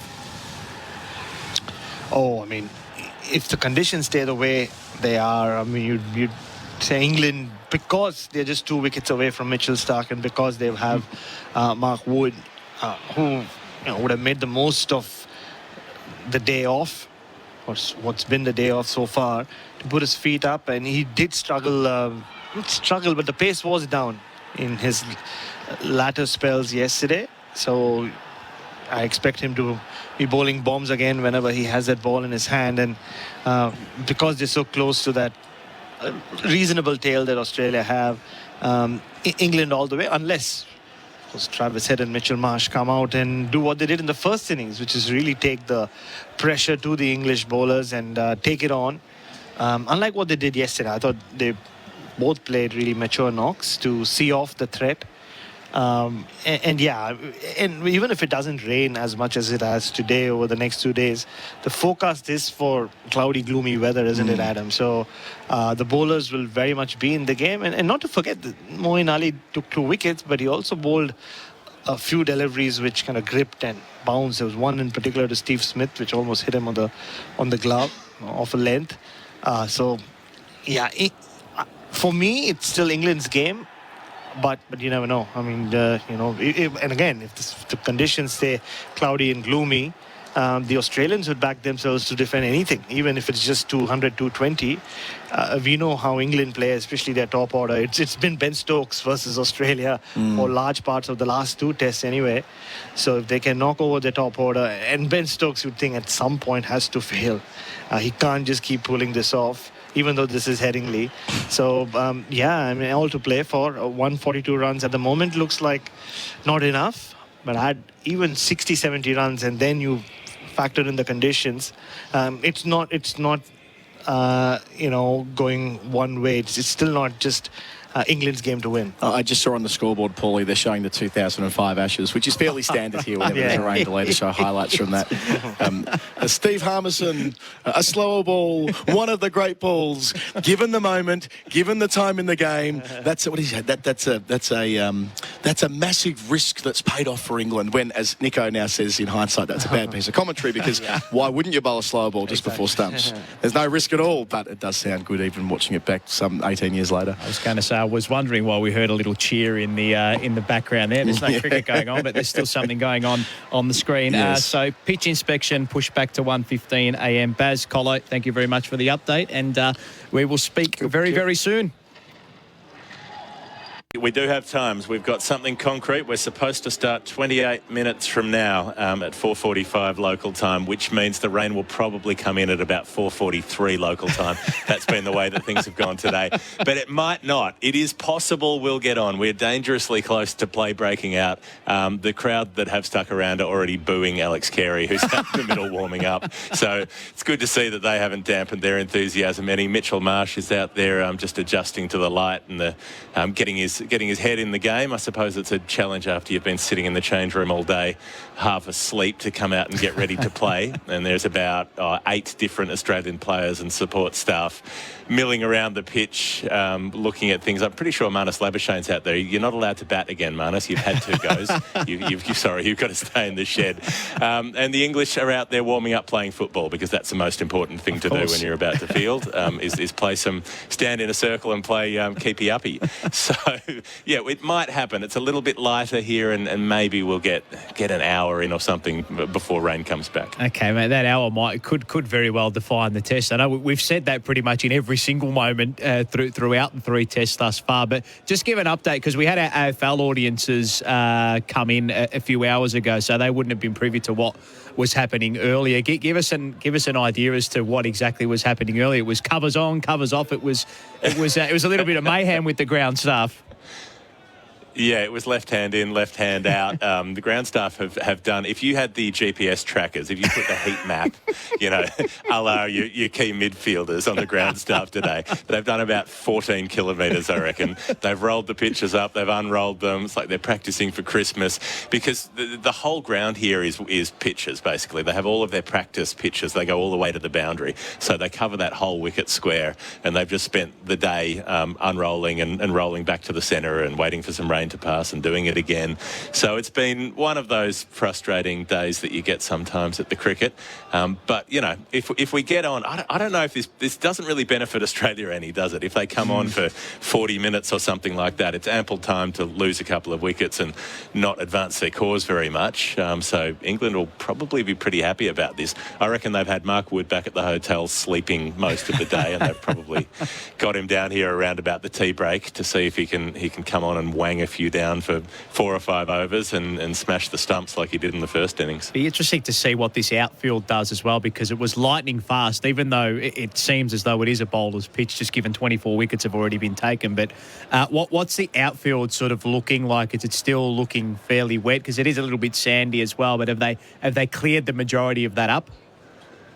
Well, it looks pretty soggy towards the boundary. Sort of looking at it from above, from our vantage point, it's pretty dark around the ropes, which suggests that most of the water is sort of drained away to the edge, but then collected there. Headingley doesn't have the new drainage systems like a lot of the grounds have been relaid over the last few years, like you'd see at the Gabba, for instance, or Lords. Put in a lot of sand and gravel underneath the playing surface so the water just goes straight through, basically. Headingley's still, this is pretty much the same pitch that Don Bradman was batting on in 1934. So it's an old school ground. It's Yorkshire. They don't change. They don't get things up to date here in a range of different ways. But it should mean that it's a fair bit slower across the turf. So that won't help Australia. But if they can drive the ball into that outfield a couple of times and get the ball damp itself, well, then the ball probably won't do much for the English bowlers. So there's some gain and there's some loss, given the wet outfield that they're likely to be dealing with. Okay, so it looks like we may potentially, if the rain holds off, get some play. Geoff, go rug up and hopefully get those tonsils ready for a little bit of action. Fingers crossed. Well, okay, you've got another 20 or so minutes, and then we'll have the moment of truth. Fingers crossed. All right, thank you very much. And a bit of drama here. The big cover came on, and now the big cover is going off. So I was dialing in to report that the covers were coming back on. The rain must have started for the briefest moment, but it never stopped the players from warming up. The Aussies are doing some keepy-uppy with a soccer ball at the moment. I could see Pat Cummins, Kawaja, Daniel Vittori, Todd Murphy, David Warner, of course, in the thick of things as well. They're continuing their game of football. And the England team, Bharat Sundaresan just picked up on something. Zach Crawley was doing some catching, and he dropped a catch and was wringing his hand and ran off the field. So I don't know whether that'll have an effect on the English cordon when they're on the ground in 9 minutes from now. But it looks like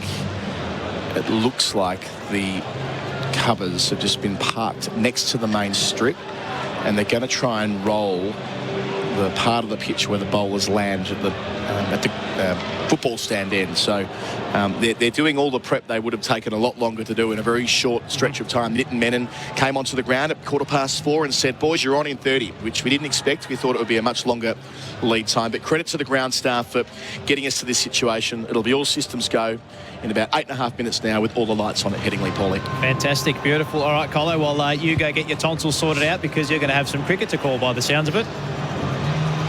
Sounds like it. Looking forward to it. SEN Test Cricket live at Leeds. It's loud again for Macca's. Get the bacon, barbecue bacon Angus at Macca's. Australia preparing to resume at 4 for 116 under leaden skies at Leeds, where it tends to hoop around the Leeds. 142, Head resuming on 18. Marsh's with him on 17. An unbeaten stand of 26 last night. Adam Collins with you. And our expert for Red Energy is Damien Fleming. 100% Australian electricity and gas. Flem, you would have loved to have bowled right now. Bowled, Colo. G'day to you and listeners. Not batting. Not if it's Mark Wood. Interesting. It's Broad and Robinson that are warming up, Colo. So I think that's a win for the Australians. It's loud. They've been very patient, this Headingley crowd, and they are going off.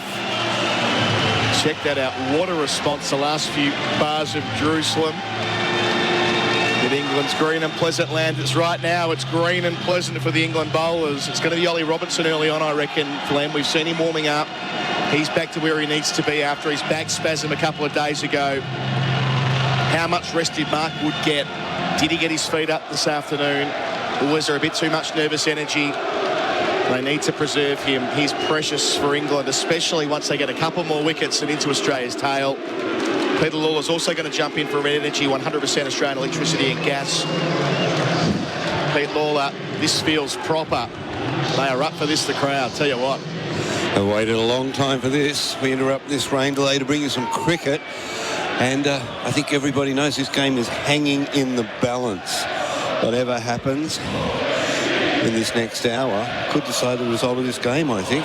Next half an hour even. It is. I mean, early wickets getting into the Australian tail, they just ran through them, or Mark Wood ran through the Australian tail. So surely he comes into the attack. I'm still surprised he's not bowling. Wokes. So it's Wokes. I think it's Stuart Broad at the other end. For the Australians, if they can get through this and, you know, score well, it's what Head and Marsh do naturally. Then it goes into the favour of the Australians. But is the ball going to swing and seam a bit more? You look upstairs and you think it will. So field spreads for Travis Head, though. It looks like they're still going to go with that short ball theory, which I think's a win for Travis Head. I think the ball's going to swing and seam when they bowl full. Especially with Wokes, this seems like a really odd start in terms of the tactics from Ben Stokes. So the field, as you say, Flem, fine leg, deep backward square leg on the western side of the ground. A gully, a fly slip, that'll be Stuart Broad beneath that commentary position. A deep backward point. They're going to bomb him. No slips. No slips. Extraordinary in these conditions. These are bowling conditions. You're putting the ball up, you're looking for the outside edge, aren't you? No, it is. I think it'd be the hallway of hesitation, certainly. I mean, it's overcast. Ball would have been shown. The covers have been on for a long time. Surely the pitch has softened up a little bit. This match is alive. The Ashes are alive. Especially if England can make the most of these most favourable conditions. Travis Head facing Wokes. First ball of the day, back of the length defended to where short leg isn't. Travis Head batted well last night, scraps. He faced 52 balls for his 18, and the vast majority of those were towards his ribs or his head, Flem. So if they're going to do that, why not have a bat padding? So he can't get away with that shot. I don't think they need a mid-wicket. Because I think it's selling it on is a catching opportunity. We saw it at Lord's. Wokes from the football stand end. All the lights on. Bowls to Travis Head. Over the wicket. Bouncer way over his head. Swung. Great take from Bairstow. Bairstow under pressure with the gloves. That has swung prodigiously after going over Travis Head's helmet. Saved 4 byes potentially. But that also suggests to me that if they pitch up, the ball's going to swing. Yeah, well, he's pitched that in his own half. It's sailed over the head and it's swung viciously. Bairstow's done very well to get a glove to that. Replace for tyre power. Falcon tyres 25% off. Pitch it up, son. Bold and LBs and vertical nicks behind look the better option. The ball looks in good nick too. On the screen, Wokes bowls here. Head pulls away out towards deep backward square for 1. First run of the day at 4:46 p.m. Head 19, the lead 143, 4 for 117. Got Andrew Sampson with us as well. Well, at least we've beaten the shortest day's play. There have been 3 test matches which have only had 3 days of test cricket. We've only had 2 balls bowled in. Thank you, Samo. So slips are in for Mitchell Marsh. So different tactic. This is more dangerous. Marsh has left the ball really well throughout this innings, been very confident with his footwork, but surely the ball is going to move. Joe Root applauding the Western Terrace as they complete their own version of Jerusalem. As you say, 2 slips to backward point. No gully. Still 2 back for the short ball as and when. Mid-wicket, mid-on, mid-off. They don't need a mid-wicket cover. And he's moving now. I just don't understand that. Get in a gully, 3rd slip. That'll be Ben Duckett. That's a better into the field, gully. isn't it? Yeah. Mitch Marsh moving ball. It is so dark here at Headingley. Heavy cloud cover. Wokes, perfect conditions for him to pitch it up and bowls to Marsh here. First ball outside part of the bat. Out towards point it goes for 1. Well played by Marsh. He's 18. His first run of the day from the first ball he's faced. Leads 144. First delivery that's pitched up and just a nice little bit of shape away, I thought. Yeah, there it is. Ball looks pretty good, Flam, in terms of a Jukes ball that's 48 overs old is not the same as a Kookaburra that's 48 overs old. Swinging, seaming conditions, and they're going to bowl halfway down the wicket. Here we go again. No slips. Back to head, the field spreads. 5 back, all there for the bouncer. 2 left in the over. Wokes in, delivers here, head off his hip towards short leg again. That wouldn't have been into the hands of a fielder in that region, but 2 balls in the over in that general vicinity, Flem. I do not understand this. Well, if you've got the short leg in there, he's hesitant to play the ball like that, doesn't it? Takes that option out. No, he can get away with that and then potentially score there, but that's twice in the over. Silly mid-on would have come into play. And now it's going to happen, isn't it? Surely. The other thing that made no sense about that, Flem, is they've got a deep square leg already, and they've got a conventional square leg. He's coming into slip. Okay. Is that the Captain Stokes in a long sleeve jumper? Fielding it slip, unusual for him, given his issues with that broken finger a couple of years ago. Wokes to finish the first over of the day. Bowls to head here. Head, it's full. It's hit him on the pad. Shout the leg before is toned down a wee bit by the bowler. It's mostly Bairstow and Stokes who are going up. There'll be no review. There must have been an inside edge. Head 19, Marsh 18. The lead's 144. Australia 4 for 118 out. Scoreboard is for Beaumont Tiles. Beaumont Tiles, huge sale on now in our coverage for Macca's. Get the barbecue bacon Angus at Macca's. It's raining, mate. Sorry to interrupt you. Continue. It's raining again. But they've started, so they can play through light rain. Yeah, they're checking. They're not happy about this. The 2 umpires. Aussies are gone. Aussies are walking off. Aussies are going. Aussies are walking off. This will be booed loudly from the crowd. 1 over in.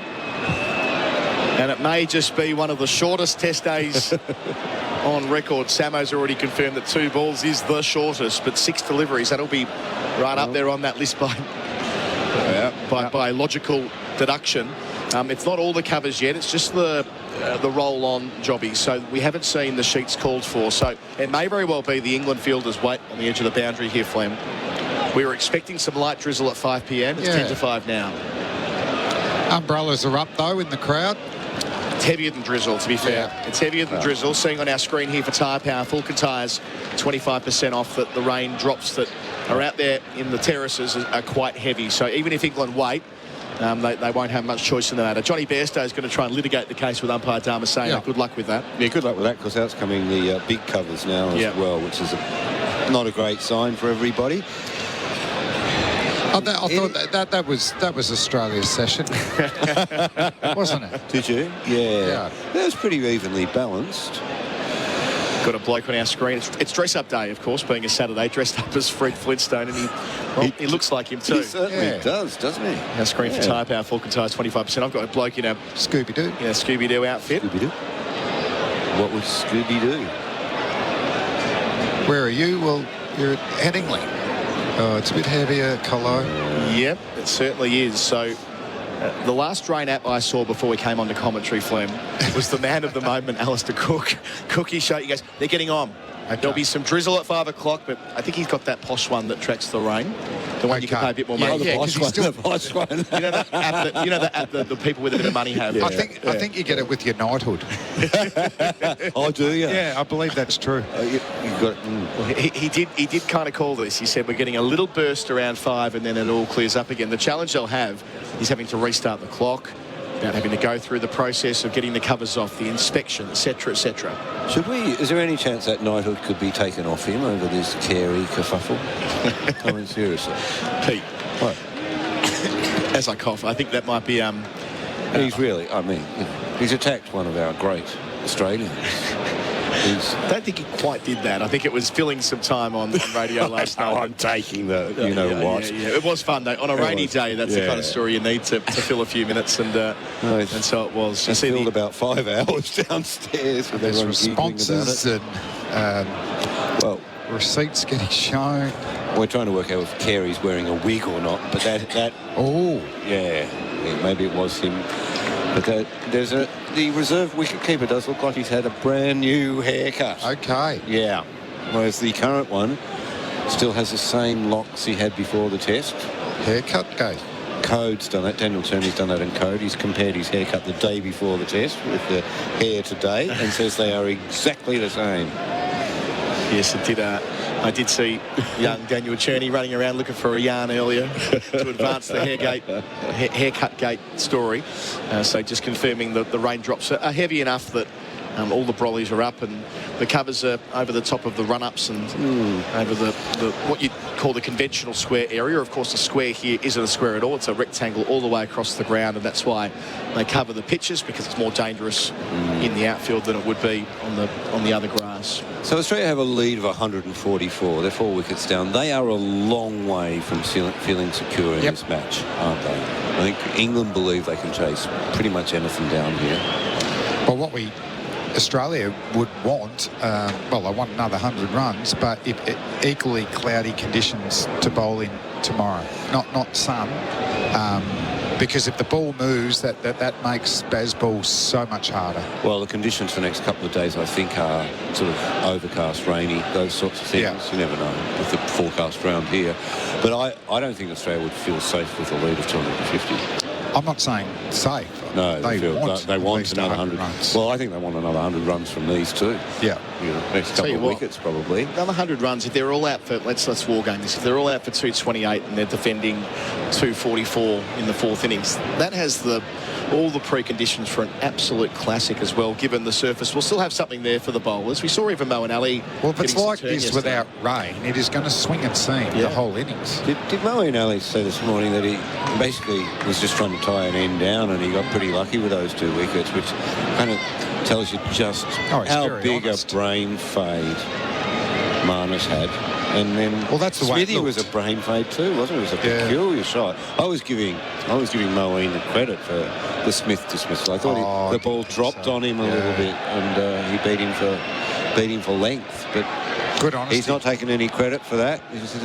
I just got lucky. I got 2 wickets, but they're 2 critical wickets. Oh, massive wickets. And he only went at 2 and over, Flem, which you think of Moeen, modern Moeen, he rarely goes for 2 and over, which might, to an extent, speak of the way Australia chose to attack their task last night, adding 116 runs in 47 overs, the slowest innings we've seen through the series so far. They didn't look at putting pressure on the England bowlers, which makes sense given how much time was left in the game at that juncture. But nevertheless, losing all of this time, maybe that was a better opportunity than it looked at the time.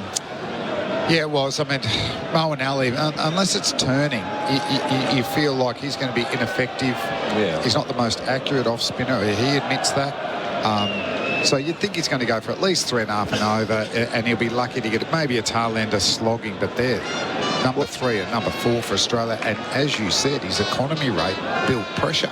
Well, what was different between the Moeen Ali we had at Edgbaston and the Moeen Ali here is that almost every over there was a loose ball. There was a boundary ball at Edgbaston. I thought it was much tighter here.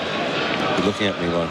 No, I'm with you entirely. I thought that he whatever was done to his finger, remembering that he hadn't bowled a red ball for 2 years. And it's a muscle memory that he had to... And even if his finger did get shredded at Edgbaston, at least he got used to bowling in test conditions, the types of fields he was set and so on. The truth is he's barely bowled in white ball cricket in the last 2 years either. He's been used as far more a batting all-rounder who might bowl an over or 2. It's been an interesting career for Moeen Ali, who started as a number 5 for England a decade ago. He made 100 here at Headingley against Sri Lanka early in his test career, and he then went on to become more a number 8 and a specialist spinner, and now to number 7 and took his 200th test wicket yesterday as well. We're not even I suppose we are halfway through the 3rd test, but gee, we've had some fantastic moments. And even in this test, just that competition between Stokes and Cummins bowling, captain v captain. You don't often see that, do you, in test cricket? And Wood's performance. I mean, this has just been one of those series you're going to pinch yourself about in years to come. Well, if they get back on, I mean, this might be Wood's test match, because there's no way you want to be facing him tonight. All great series have a little bit of weather intervening, don't they? I don't want to preempt too much, but if that is it, I'm going to say our delivery of the day for Maccas, order via Mick delivery on the My Maccas app, were the 2 balls that he pitched up. Flem, I just can't understand, even with their plan 8 ahead, trying to bang it in short to a guy who is going to be, like anyone restarting, vulnerable to the moving ball, with Wokes' skill as well. Hey, good news. Looks like they're coming off. We might get a Macca's ball of the day. It's a wicket. And this is what England desperately want, as much time as they can possibly get here. I mean, it doesn't look too bad. It's looked worse during the day. Well, the rain stopped. Otherwise, the covers wouldn't be coming off. So the question is, how much rain did it pick up? How long will the umpires ask for? Didn't seem like a lot. No, they're not mopping the covers before they take them off. So they want to put too much water down. But there will be... back to the tactics, though. Yeah. I understand baseball, but I don't understand the lack of flexibility. If it's to entertain, they're saying it's not about winning test matches, but we know it is. You bowl full and watch the ball swinging and seaming, that's entertaining, and it's also going to win your test matches. And already, as you said, the 2 full balls. Travis Head, he was in that uncomfortable zone, wasn't he? He didn't want to play at that. He wasn't sure whether to come forward or back. I feel like if they go full, Australia is in real trouble. I think they are going to edge the ball. We saw how much swing there was on the bouncer that went past the head, but then eventually Bairstow having to dive away. Imagine that was pitched up and it got that much swing. Yeah. So I just think good teams adjust to the pitch conditions, the match situations, the way the opposition are playing. And I don't understand why you'd be bowling bouncers, particularly how it's not Wood bowling those bouncers. You know, it's just fast medium bouncers. I saw a criticism, Pete, earlier today of there not being enough ground staff, and I only mentioned that because it's taken them 3 or 4 minutes to get the... Are they ground staff or just people that are helping out? Look at them. Well, the covers from the side have been taken off 2 or 3 minutes ago. Now they have to start again and do the run-ups. If there were more people out there, they could have done those 2 jobs. Seriously, someone could jump on and help out there. How would you pick out the non-worker? Pete? Well, I don't know. But, you know, looking around, I reckon we're going to get a bit of play in here. I think. Make yourselves a cup of tea if you're at home. What we might do is we might clear a couple of our commercial commitments good call. While we're waiting for the final covers to be taken off. We haven't got a restart time yet from the ECB, but we'll get one pretty soon because the umpires are about to walk out again. Our coverage is for Macca's, the new spicy sticky barbecue Angus at Macca's. Australia adding 2 runs in the 1 over of play so far before rain fell again. They're 4 for 118, Head 19, Marsh 18, and that's all on the Beaumont Tile scoreboard. Beaumont Tile's huge sale on now. The umpires went straight on, ordered the big covers off, and the players followed within moments. That's what you want, Flem. We can often see these delays drag out. That was no more than about 10 minutes, which will mean we get a look at Stuart Broad in a couple of moments from now. Still got his sun hat on, despite the fact that there is no sun out there at all. It's all the lights on for Broad to work with and the atmospherics and all the rest of it. Took 1 for 36 yesterday, that of David Warner. Yeah, he's had a good series, hasn't he, Stuart Broad? 37 years of age, has charged in, he's bowled a good percentage of threatening deliveries. I like how he's got it. I'd have 3 slips in.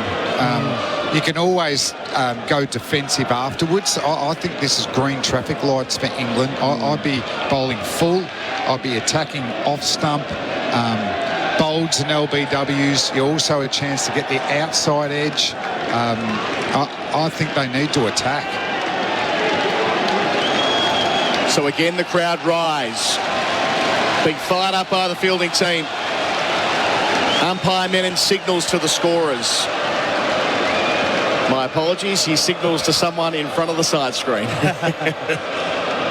But in a moment, Stuart Broad will be called to attention with the aforementioned 2 slips of gully. 2 out on the onside for Marsh, a deep backward point as well.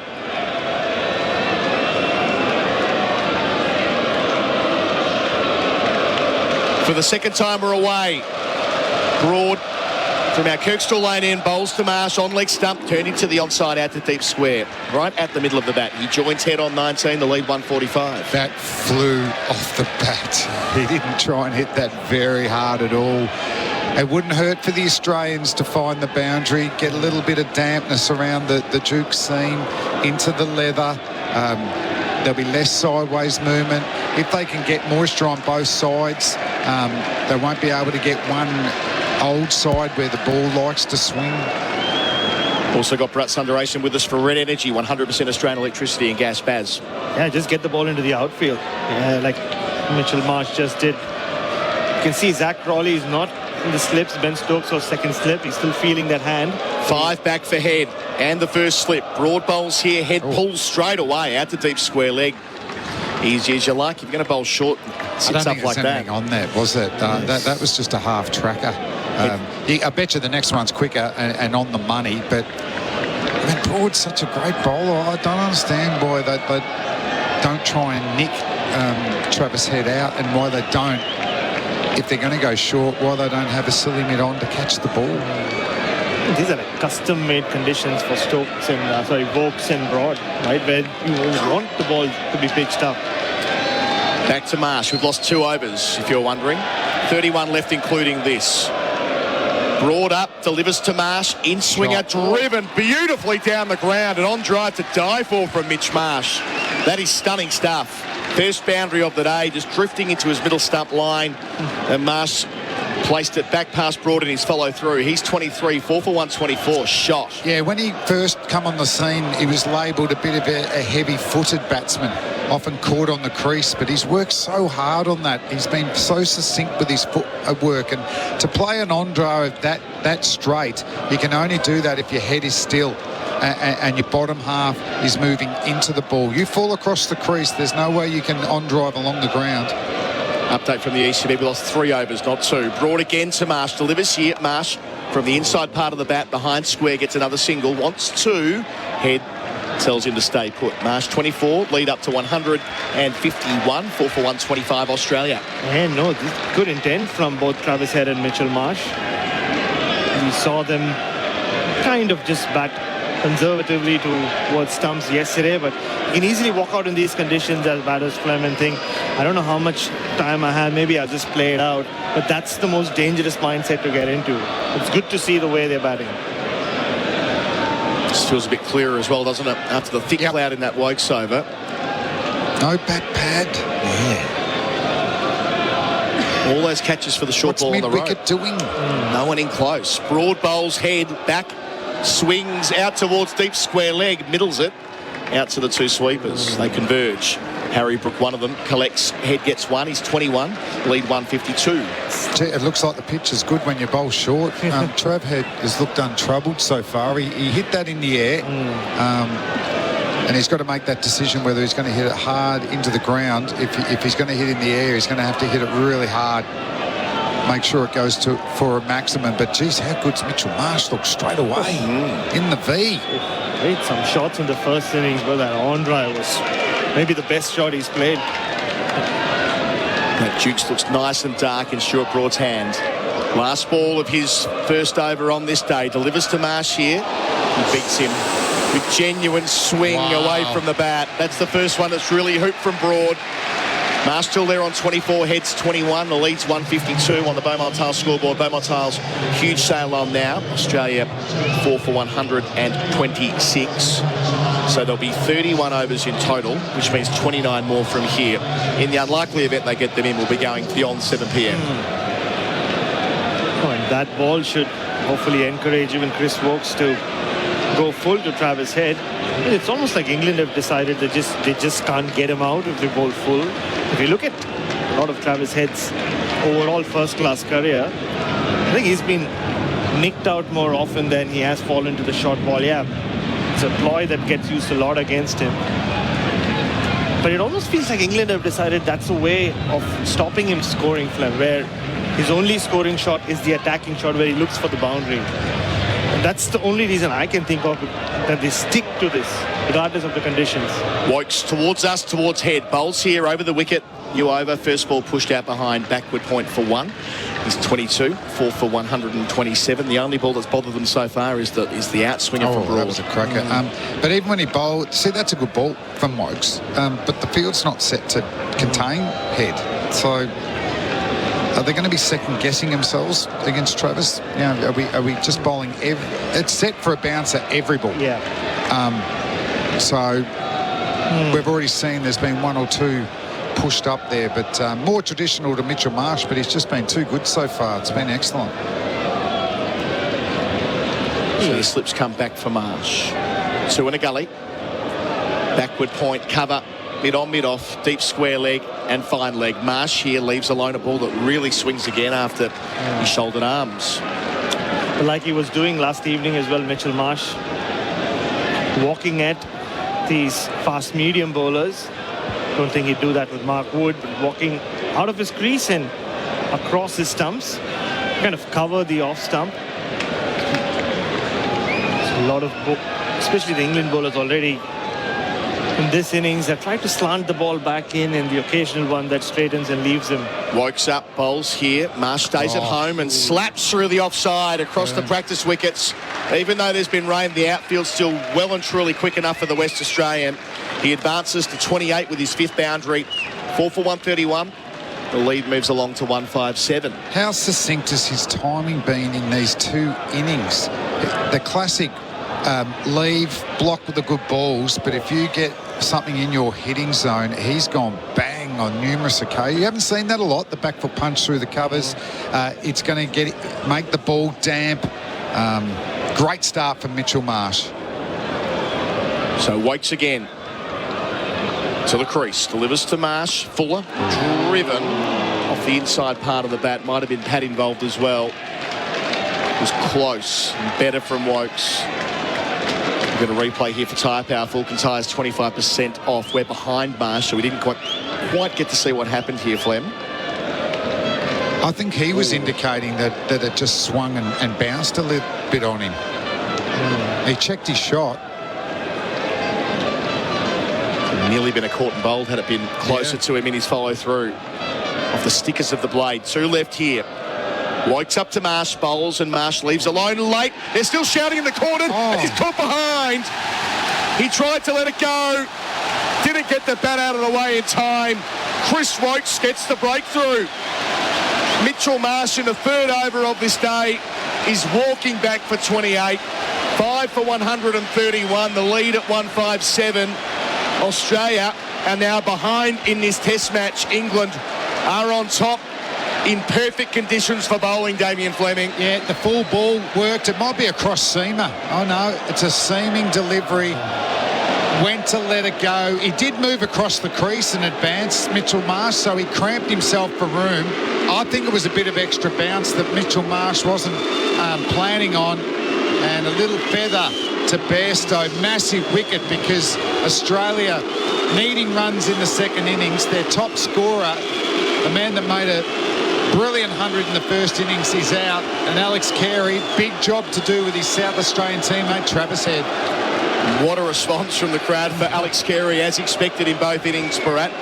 On day 1, he was able to walk out without anyone necessarily noticing after the tea break. Not so much today. He's in the cauldron. Sounds like there's a lot of barbers in the Headingley crowd, and they are not happy. I would have walked out without my helmet just to show that I haven't got a haircut in the last month or so. But no, it's that movement across his crease, Mitchell Marsh. He was doing that to cover his off stump. Maybe got a little bit too far across, but it was a little extra bounce. And, well, this is the kind of weather back home in Adelaide. I don't think Travis Head and Alex Carey would have expected to be batting in these conditions. At least there is, 3 slips in place. Bowl full. You've already been rewarded once. There's nothing to suggest that this isn't the bowling plan going forward, and then they can maybe go to Wood against the Australian tail. Packed cord and Wokes up to Carey. His first ball over the wicket, played with soft hands out to backward point. Well negotiated. A successful over for England. 5 for 131 Australia after 50 overs. The lead of 157. And this crowd are alive here at the moment, Flem. They know that they are 1 wicket away from unleashing Mark Wood. It was Mark Wood who went through the tail. He picked up Carey in the 1st innings when he was slapping with the tail, but the damage was done against the bowlers. Yeah, if you're a faster bowler and your captain goes, when do you exactly want to bowl? You'd be going, I want tail enders with a still swinging new ball in fading light. It is perfect. It is not comfortable tail end batting conditions. So this is a massive partnership for Australia. Don't think it's enough runs. These 2 left-handers have got to work really hard. So Stuart Broad, who relishes bowling in circumstances like this, with the Ashes not necessarily in the balance. Remember, Australia lead 2-0, but this test feels that way at the moment. Away from us, down the hill at the Kirkstall lane end, bowls to Head, back of a length placed defensively with both feet in the air. Still no slips, no bat pad. It's really throwing it on to Trav. We're going to bowl short. Are you going to take it on? So this is an interesting stage for Travis Head. He's a natural stroke player. He scores very quickly square of the wicket. If he's going to take it on, he needs to hit it hard along the ground. If he's going to go aerial, he's got to really monster the ball. So 5 back for the short ball, including the fly slip. Broad up, bowls here, Head, bouncer, takes it on, out towards mid-wicket where Ollie Robinson collects it and sort of throws his wrist after doing so. I don't know what quite happened there. The ball rolled to him, didn't it? Yeah, the ball didn't come on, though. He's having a good test match, Ollie. We'll see him soon, I fancy. Conditions like this, well suited for him too. Oh, if he's not getting wickets here, I think he's out next test. So Broad has just one catcher in the cordon, the gully. That's Ben Duckett. He's racing up here to Travis Head. Short ball lets it go. Outside the line of the off stump. Good lead from Travis Head. Yeah, it still doesn't make sense. At least they can mix it around. But India got criticised at the Oval for not going short at all to Travis Head. And England did as well in the first innings at Lord's. Now they've just decided that's it. We're not going to give anything to him. We're just going to go short. If he wants to score runs, he'll have to take us on. He hasn't copped a good one yet. I'm happy with him ducking him, particularly the ones that are angled across him. 22 from 63, just one boundary. Doing it tough, Head. Facing Broad here. Bouncer takes it on. Out to deep square leg it goes along the grass. Gets one. Scoring in singles, the South Australian. He's 23. 5 for 132. 2 left in the over. Yeah, I mean, these two haven't batted a lot together in Test cricket. Alex Carey's played, 23, 24 consecutive Test matches now. A lot of Travis Head's damage has come where in partnerships with the likes of Steve Smith and Cam Green, where he's done the dominant role, played the dominant role and then got out, and then Alex Carey comes out. I doubt Travis Head's faced 63 balls in any innings in his life where he's only scored one boundary, by the way. It kind of is a reminder of how they have adjusted the way that he wants to play. Meanwhile, in both innings, Collar. Yeah, absolutely. I mean, in the first innings a couple of days ago, feels like an eternity ago here, Head made 39 from 74 balls. Broad will be just trying to replicate that similar line and length that he bowls to Dave Warner. So a change of angle. Round the wicket. 2 left in the over. 3 slips the gully for Broad. Up to the crease here, Carey plays with soft hands out to the gully. Duckett does the fielding. It's moving. He can afford to actually go another metre up here, I think, Stuart Broad. Wickets are premium for England. And a couple of times Alex Carey has got out to the moving ball in this series is when he's been bowled through the gate by Jimmy Anderson. Then early on at Lord's, Stuart Broad got the new ball to swing back in and had him LBW. So that's the angle that they'll be trying to operate in. Root Crawley and Stokes are the 3 slips. Broad to finish here. Delivers to Carey, leaves alone. A ball swinging away into the gloves. Changing commentary after the break with Australia. 5 for 132 on the Beaumont Tile scoreboard. Beaumont Tile's huge sail on now. Jeremy Coney and Geoff Lemon coming in. If you've been injured at work, you should seek legal advice.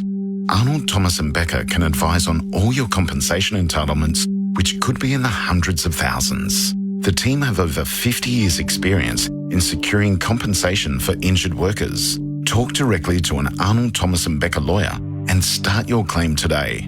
And if there's no win, there's no fee.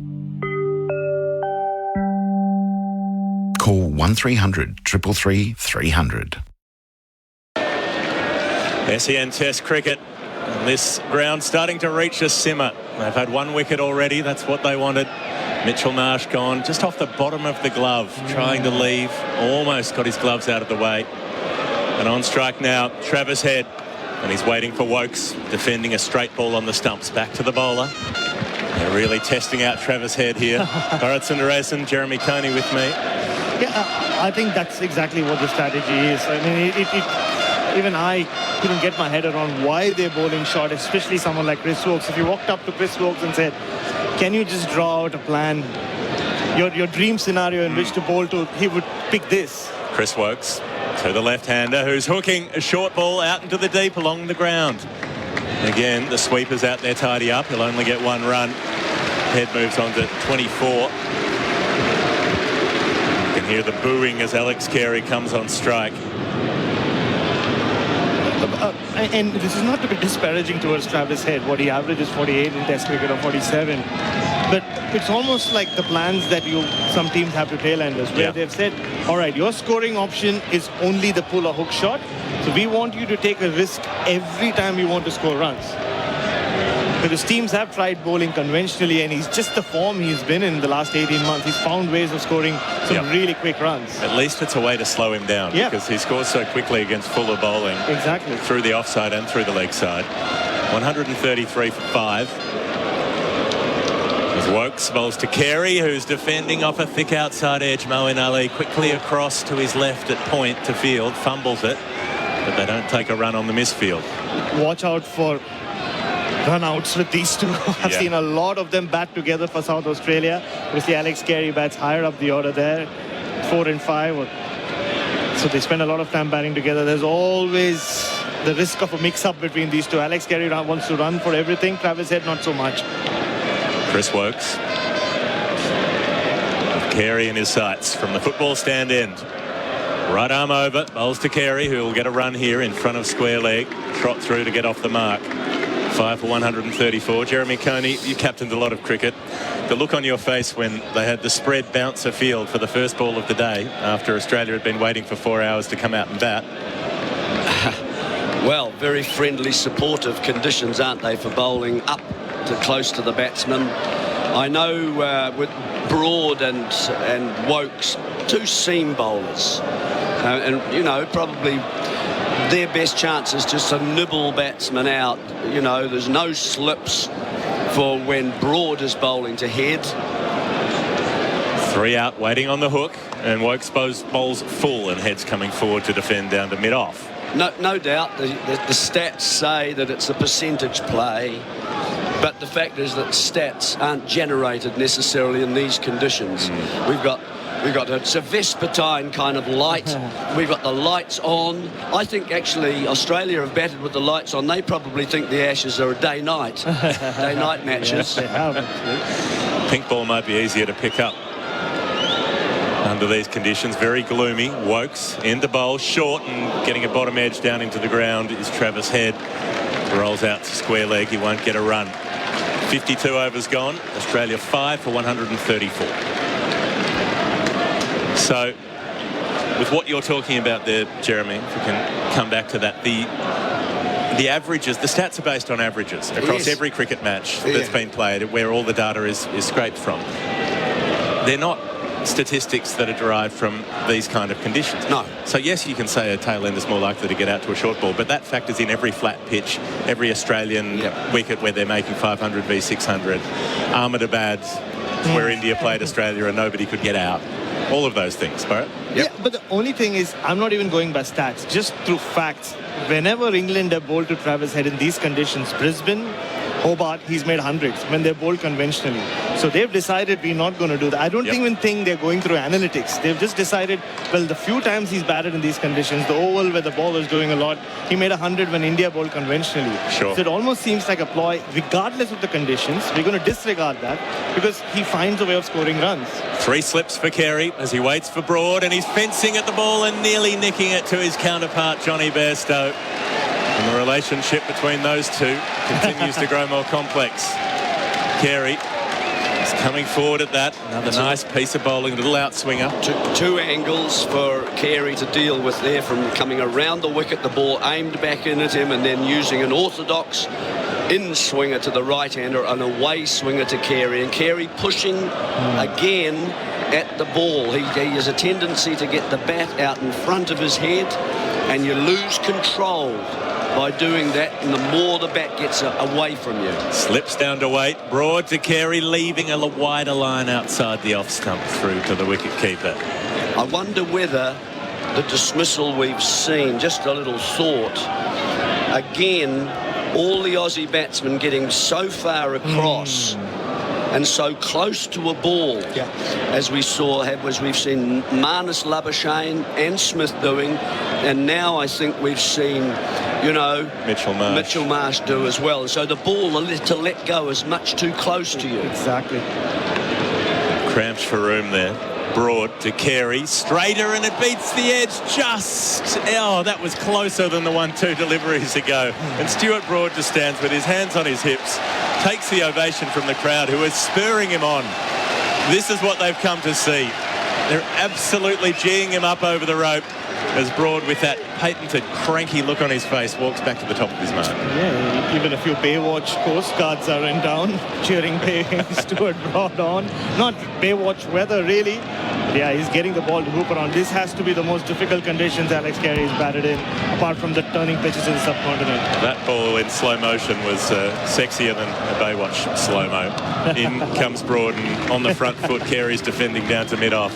I mean, that ball just shaped away a little again, just past the edge. Yeah, I think when you get into these sort of conditions in England, that you see the ball early if it's swinging, see it early, then wait. And at the moment, that's the issue that Carey is. At least he went out slightly into that ball and tried to cover the swing by going down the pitch. It didn't give it all its full time to work its mystery, if you like. Interesting to see what happens if he takes a couple of paces down and misses one and it ends up in the keeper's gloves. Yes.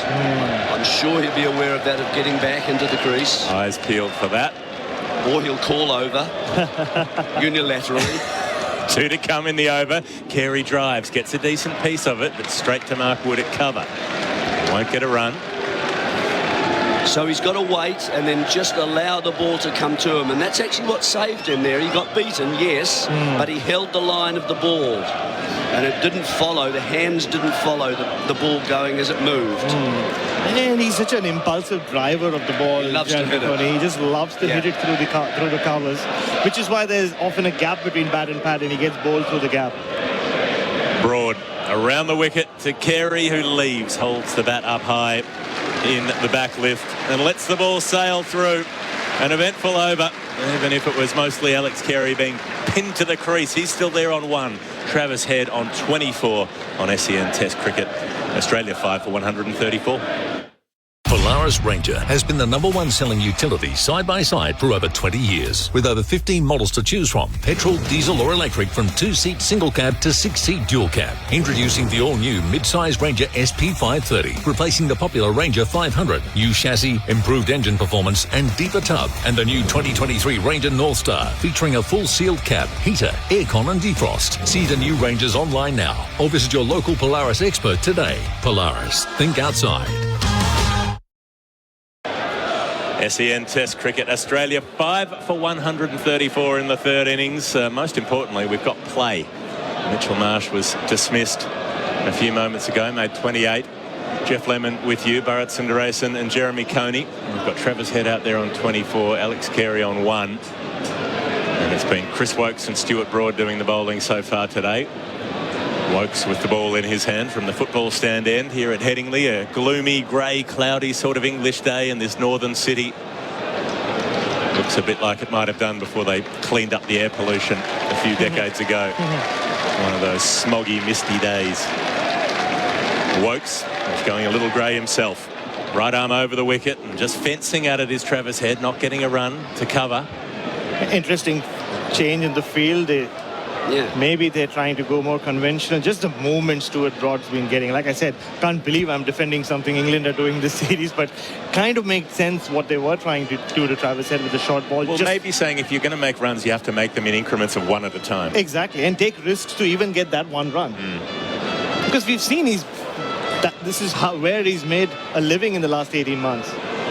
So he's got 2 slips in a gully now, Travis Head, but he gets a ball on his thigh pad. That's not the line to bowl. An error from Woakes, an easy run down to fine leg. And again, it's Mark Wood with the throw back in. And again, the booing commences as Carey comes back on strike. Travis Head on 25. Well, I agree with Damien Fleming. If you're going to bowl short at someone like Head, you've got to have a bat pad. That's true. Absolutely necessary. That's your mandated position, really. First position you sort of put in. And so, can he battle through the short pitch bowling? That's really one question. The second thing is, or are the English giving away the top of off, in conditions that are really suiting it? Woakes to Carey, who's forward and edging the ball through the cordon for 4. Well, there's a gap there. They've got 2 slips and a gully. We were talking off air, Jeremy, about where the extra slip was, and that's exactly where the ball has gone. Wokes can only grin ruefully as he walks back to the top of his mark. Alex Carey up to 5. Australia 5 for 139. If he's going to bowl outside the off like that, looking for an edge, why do you need a backward square? Deep backward square. Or you might want the cover open, let him try and drive. That's the other option as well, if you want to go that way. But I would have thought deep backward square wasn't necessary. Especially to Alex Carey. They've got 2 out for the hook. And deep backward square is 1 plus a fine leg. Wokes bowls across Carey, who leaves the ball, and it swings back in appreciably. Bairstow takes that almost tumbling to the leg side, although it was left outside the off stump. The amount of movement after it passed the batter. We saw that bouncer from Chris Wokes in the 1 over before the second rain break. That did something very similar. Moved a long way. Now, once again, Johnny Bairstow not in a very good position, Jeremy. No, he's struggling for that, using the arms and another dive instead of just 1 or 2 little steps. Wokes up to Carey, who's trying to leave, and he's bowled. He's played it on, and Alex Carey is gone. The roar of the Headingley crowd, the derision spilling over the fence as they send Alex Carey back to the pavilion with a cavalcade of jeers.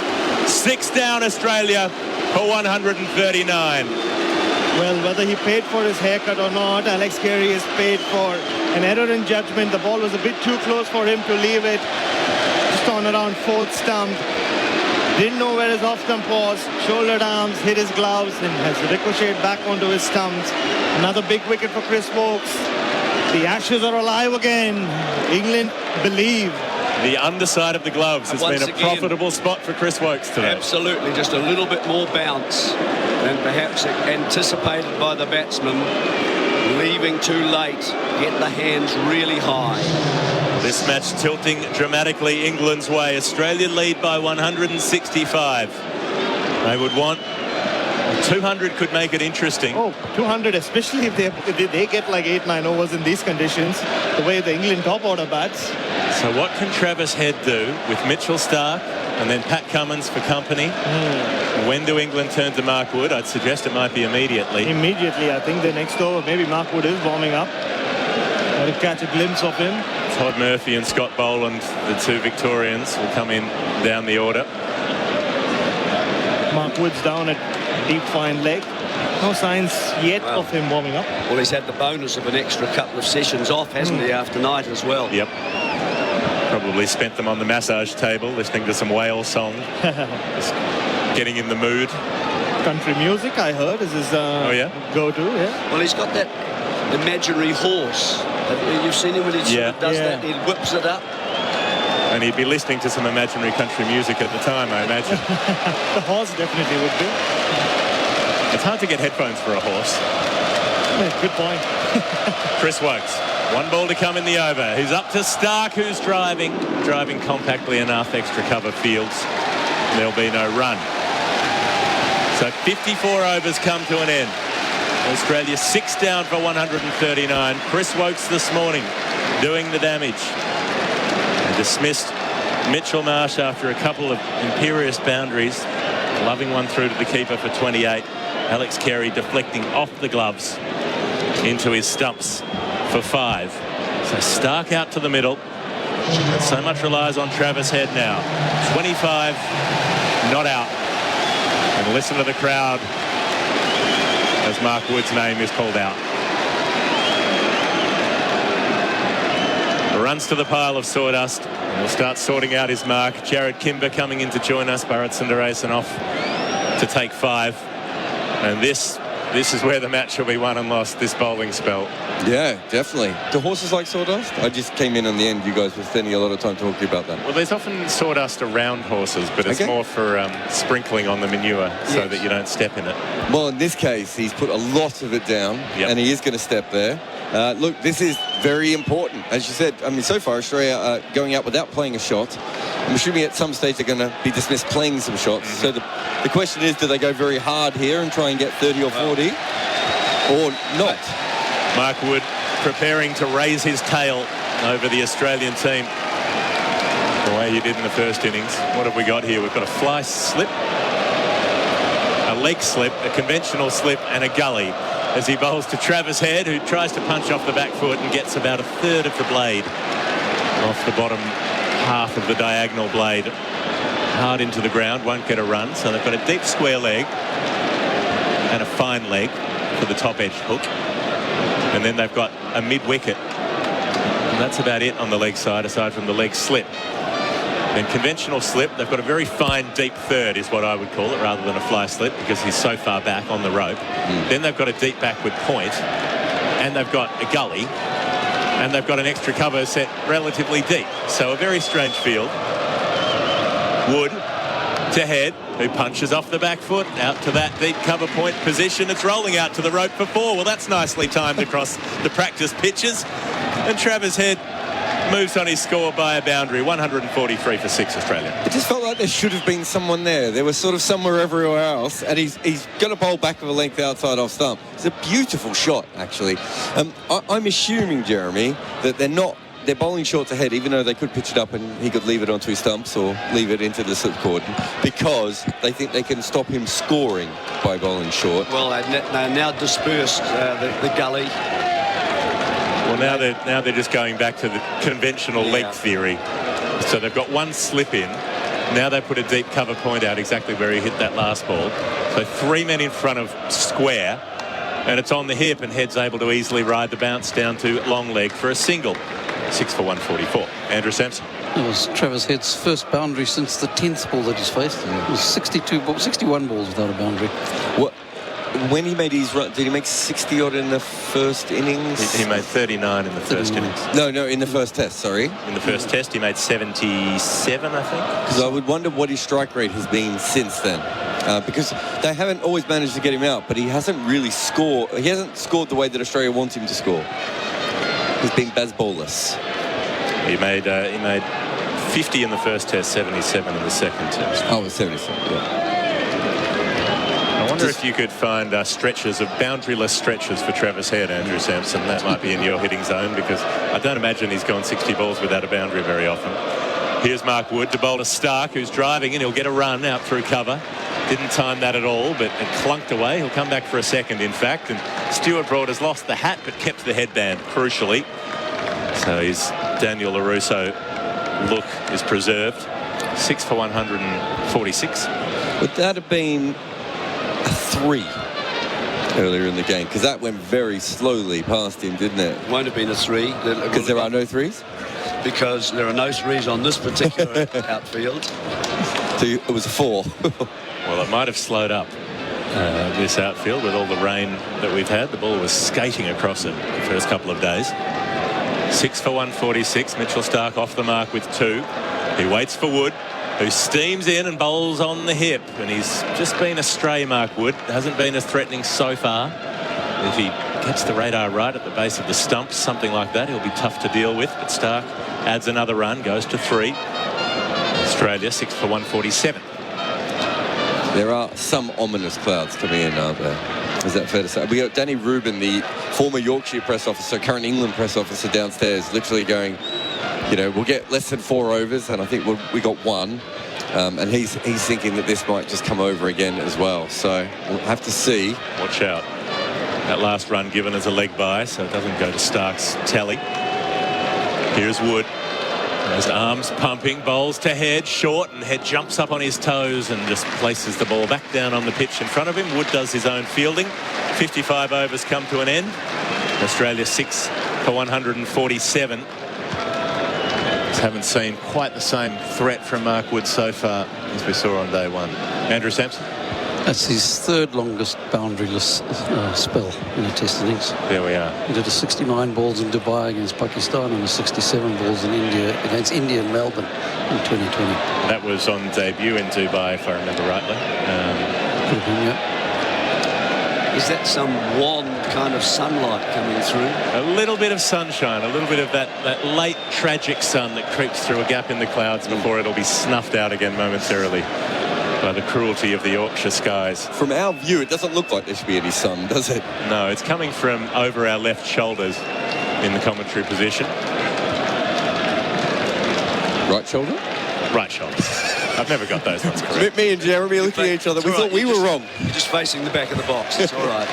The point is, say something with confidence and people will believe you.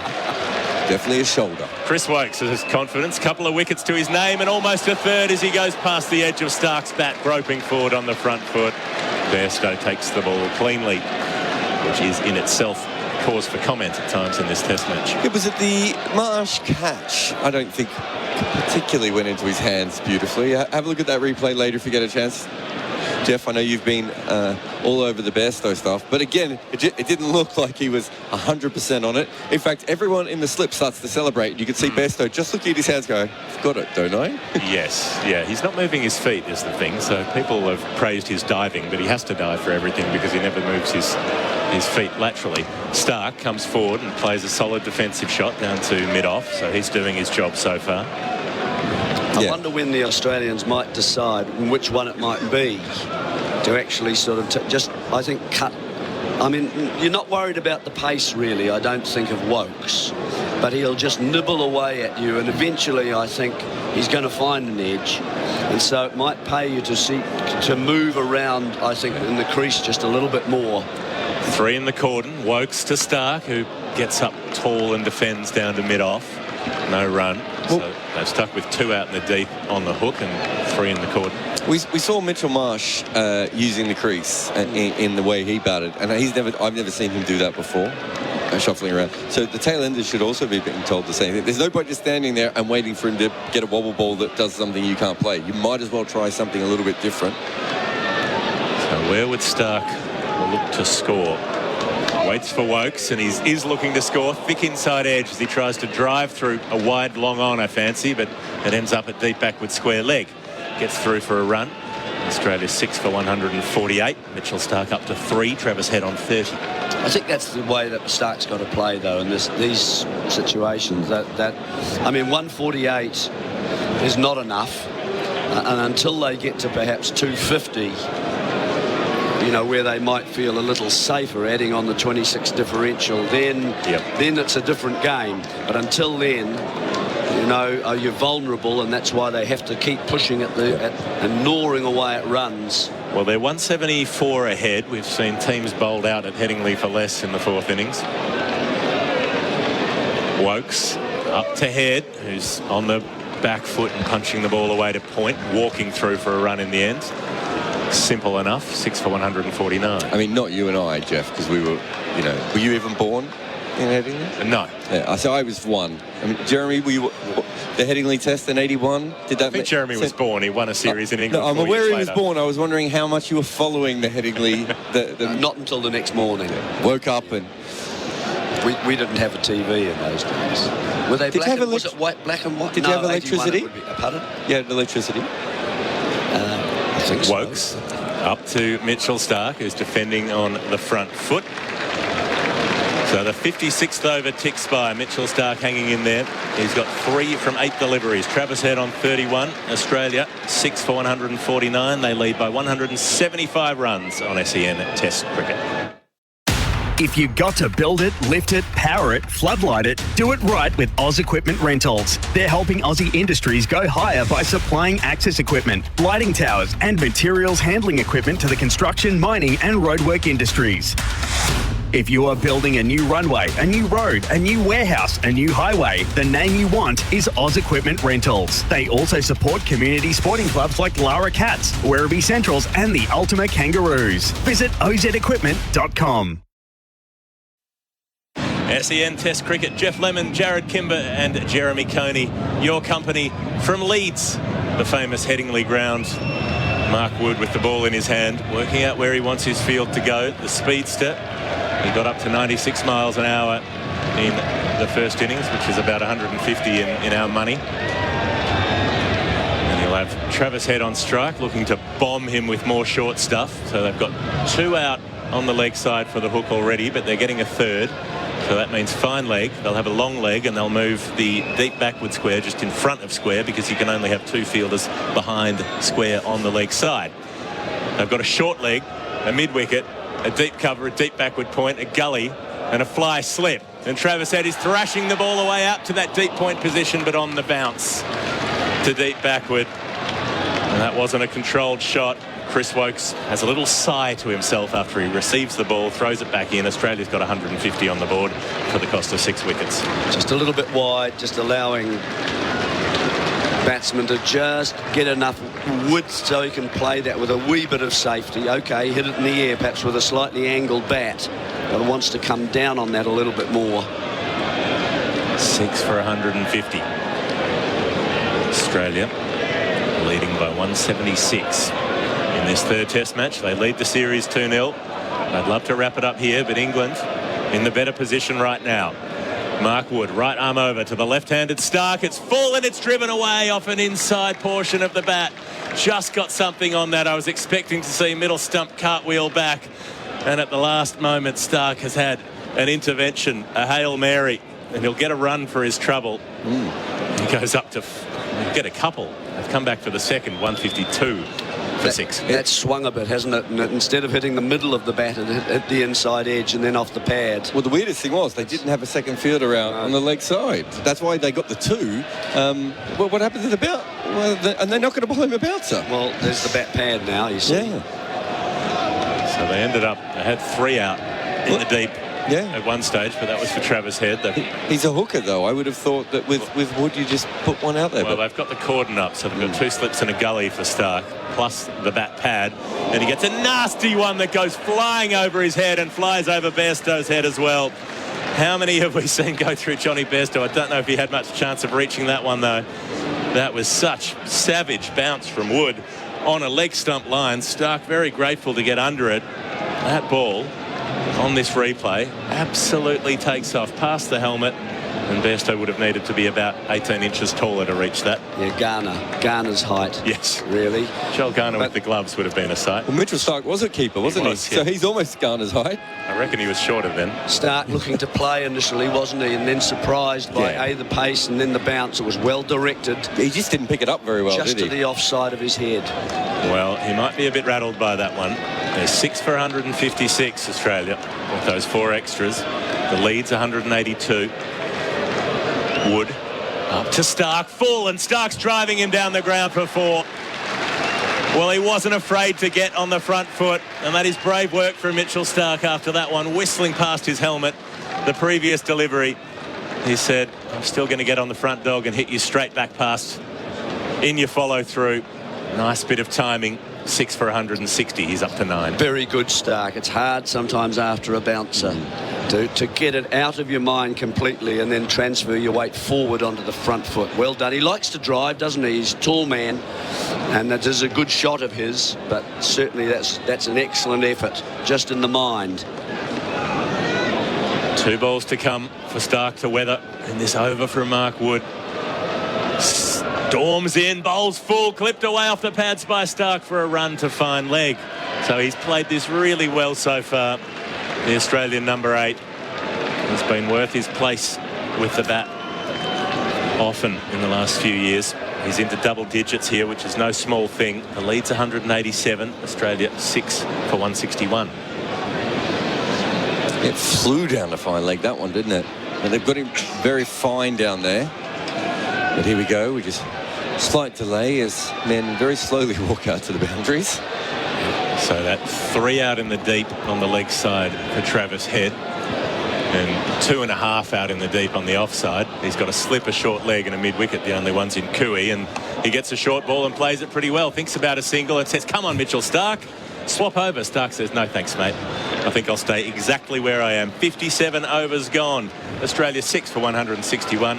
I'm going to leave you in the company of Jarrod, Kimber, while Jeremy Coney makes way for Damien Fleming and Adam Collins comes in for me.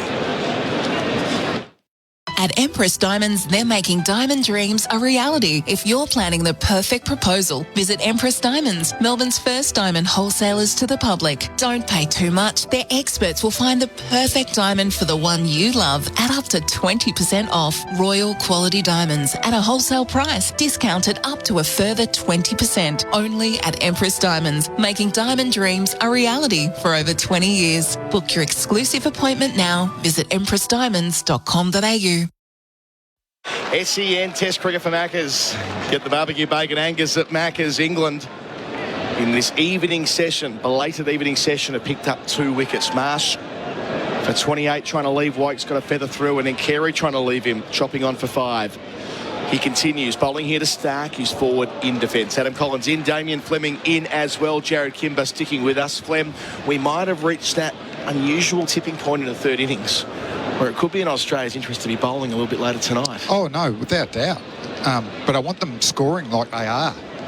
I'd love to get another 50 runs because in these conditions, I could see Australia knocking over England. And there's so much time left. I mean, if we get through all the overs, still 21 after this. Bowling here is Woke. Soft hands from Stark through the cordon for 4. Just away from Duckett, who was diving in that gully position, but just kept down by Stark, who moves to 14 with his 2nd boundary. The lead's 191. More runs. Yeah, I mean, it's runs there. I mean, after he knocked back that one last over, he probably owed Australia a couple. Pushed it a little bit, but it was off the middle of the bat, wasn't it? That part of the ground seems drier. But when we've seen it come out on this side, and I saw the umpires looking around over here before, so I think it's a little bit damper. So all I'm saying is, score as quickly as you can, but on one side of the ground. Yep.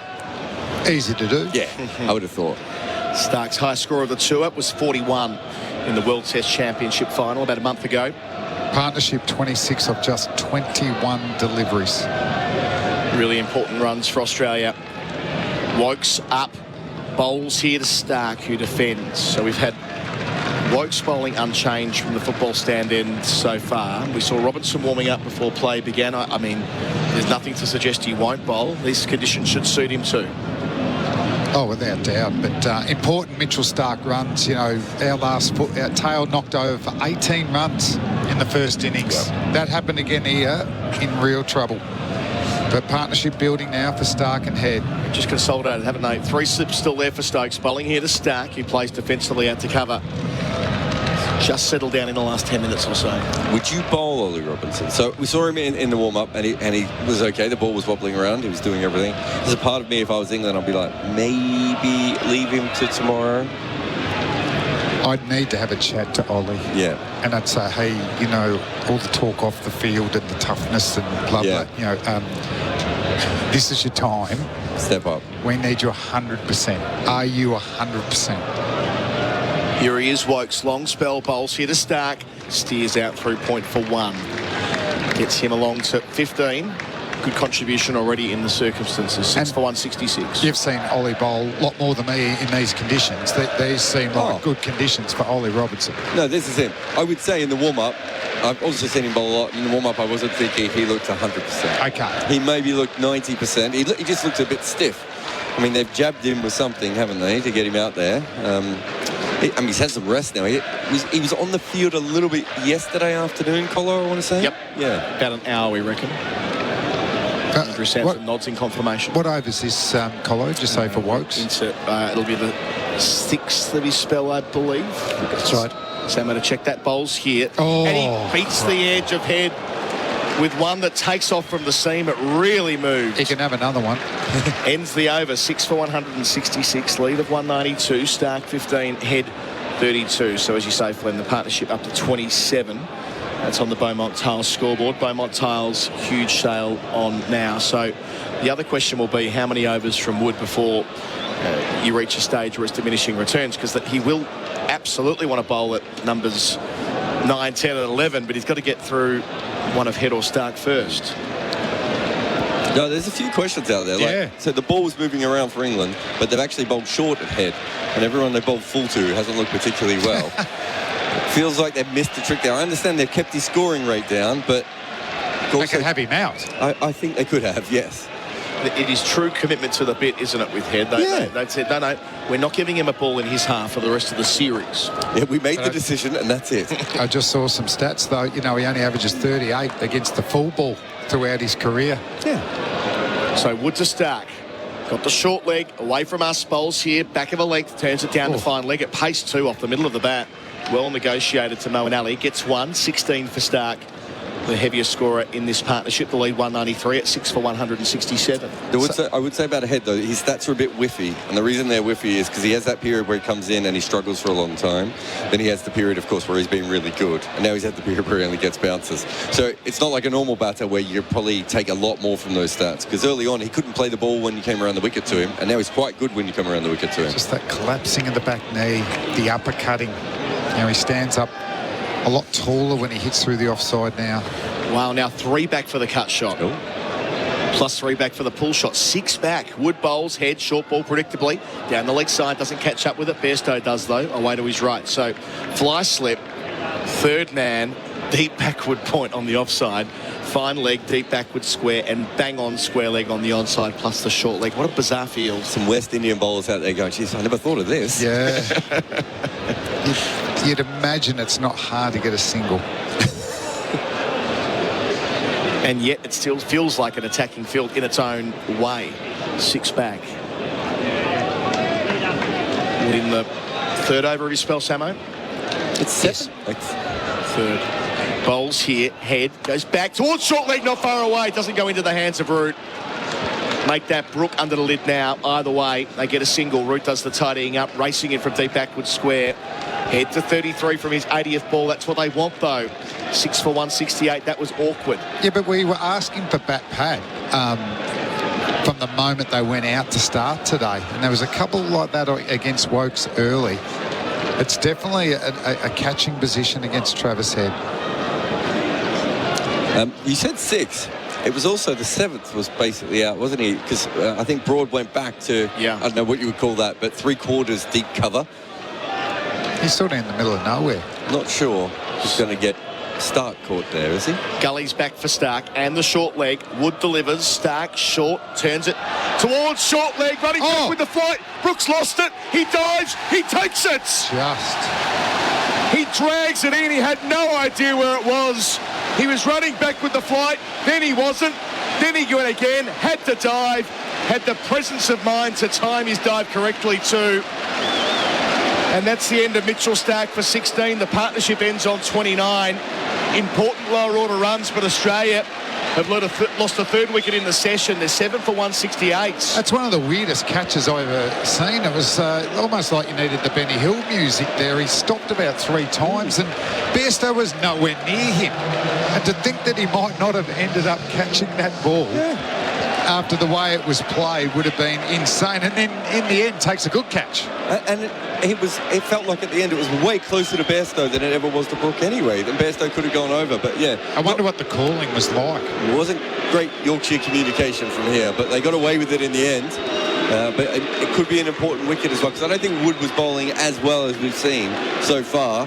So to be able to get the wicket when he's not bowling particularly well is quite important. Although, you know, now he's got a couple of overs that he's had the bowl. Might not be at full pace for the lower order.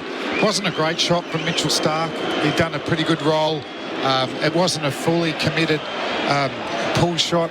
And I just think if you're not going to totally commit it, you know, stand up tall, ride it, just blunt it. Eventually they will go full at some stage. Or you might get an easy one to hit away. But it just gives Wood a little bit of incentive, isn't it? You know, you wondered, as you were saying, Collie, how many overs you'll bowl without getting a wicket?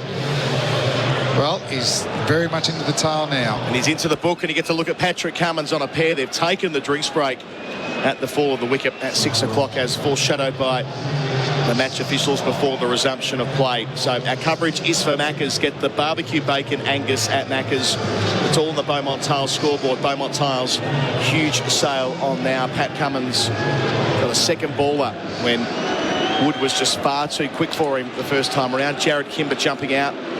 Bharat Sundaresan jumping back into the expert's chair. That's for Red Energy, 100% Australian electricity and gas. And with 2 balls left in this over, Flem, the big question, can he get another one of those homing missiles in at Cummins' middle stump? It's almost like Paddy froze, like he didn't pick up the ball. I think what might have been his undoing was the ball, instead of shaping away from him, hit the seam and moved in.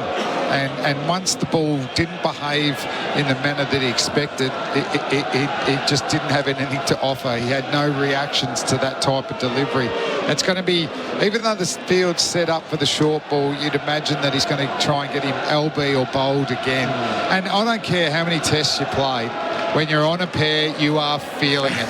and even more against a man who's bowling 150 kilometres plus with a chanting crowd, pressure on, but can Captain Pat at least put on 15, 20? They're important runs here. So the lead's 194 with Cummins on the pair facing Woods, sprinting at him down the hill, Kirkstall Lane end. Bowls here on the hip of Cummins, and he wants absolutely nothing to do with it. So they've got the slip, the gully, the leg slip, the fine leg, the fly slip, deep backward point, deep square leg, in front of square just, plus the short leg, one ball left. He wouldn't mind that, at least got a sighter. Yes. Watching the catch back for Falcon Tyres, 25% off at tyre power. Tell you what, Stark was just trying to get that down to fine leg again, and the ball before it was similar in terms of where it went. The short leg works. You called for it, Flam. It was weird, wasn't it? Around the wicket. Interesting ploy. Not getting him out LBW here. So last ball, Wood. Change of angle to Cummins, short ball. Well done, well played. Go over the top of his ribs yet again. So Cummins gets through a couple. 7 for 168 from 59 overs. The lead 194. Head 33. Cummins yet to score on the Beaumont Tiles scoreboard. Beaumont Tiles, huge sale on now. And we're here live at Leeds for Macca's. Get the new spicy and sticky barbecue Angus at Macca's. And the fact that England have been able to make the inroads here, there's so much time left. So 20 overs to go. I mean, let's imagine a world. Let's draft it up here, Flem. They get bowled out in the next 8, and they add 20 or 30. England chasing, let's call it 220, but having to get through 8 tonight, that might be just as important as the runs they're adding through that lower stretch. I'd take that now. Yep. Unless you can tell me Pat Cummins is going to play a really good supporting role to a Travis Head blinder. I'd love to have a bowl tonight. You could have him 3 or 4 down. Easy. And the other question, Bharat, is how does Travis Head play it now? He's got the tail with him. I think he might still back Pat Cummins, but if he's still there after Cummins, he might just go. Well, they're giving him the single. 8 men are back. Make that 9. Every fielder back for Head. Wokes over the wicket. 7th over of his spell. Short ball down to fine leg. On the bounce, they take the one on offer. So single from the first ball of it. Head to 34, lead 195. Cummins on strike for the second ball. Yeah, I think that's a smart thing to do. You know, Pat's up until the first innings has had a fine series with the bat. He looks back, looks confident, playing some strokes. I think when he first come on the scene, he was a very good driver of the ball, put the bad ball away, and I think he just got ultra defensive. And then eventually you just get a good enough ball when you're a tail ender. So I don't mind him facing particularly Wokes, Australia. He needs to get in. He needs to play an important innings here. And what, you'll get one more over of Wood maybe? Maybe 2. He's bowled 3 already. Makes this over quite important. Yeah. Can they give Wood a look at Murphy and Boland? They could end quickly. Wokes towards us, bowls here to Cummins, who plays and misses. Doesn't quite get to Bairstow, or at least even glove it in front of first slip. Still heaps of movement with the ball that's into a 60th over, Flem. You've got to be quick feet here, Pat. Caught on the crease and just following the ball. He was lucky that was short because it swung away from the bat, swung again once it had gone past his bat. If he bowls fuller, Pat's going to nick it. Come on, get a stride forward here. Wokes the Dukes specialist. Football stand end. In here, close to the stumps, Cummins defends with a straight blade down to mid-on. It's a big call bringing Wokes in because it meant they could only play, well, Moeen had to go in at 7, and they had him in there, both to lengthen the batting lineup, but also Duke's ball surface like this, where he's done his best work over the years. Bowled really well in the first innings. Remember, go back to that session where he almost had Mitchell Marsh out, should have had him out at 12. Joe Root put a catch down. Wokes up, 2 slips to the gully, bowls to Cummins, and Cummins is beaten again. Tried to get that stride forward, but to a fuller delivery, he's just done too much. Fabulous bowling. He's got a better average in England than Jimmy Anderson, Wokes. Because and of batting stuff like average that. too. No, that's a cracker, Collar. Just a fraction. I mean, he can actually go fuller than that, can't he? But that is so close to the outside edge. He's in a real groove as well. And what a beautiful wrist release it is. He's been bowling the wobbled seam mainly to Travis Head, but the outswinger that's lost on James Anderson, Wokes has still got it. Wokes delivers. Cummins drives off the outside part of the bat. The deep backward point, sweeper there. That's Zach Crawley. They get one. Cummins off the pair, off the mark with the single. 7 for 170, lead of 196. Rest of field will stay and they will want Travis Head on strike, but it gives Travis Head a chance to maybe look for a boundary. This ball will be short. They have all the Travis Head areas covered. Yes. Or he could just take a single and keep the strike. The field has gone back. Only 3 fielders in. I sense that's what the conversation was about. Do we let him have the single? So they will, is the short answer. So fly slip stays back, albeit not everyone. I think they might call one fielder in. Which one will it be? Not the leg side sweepers. Fine leg, deep backward, square leg. They stay out. Backward point's gone. He loves to score there. This will be the high bouncer, you think.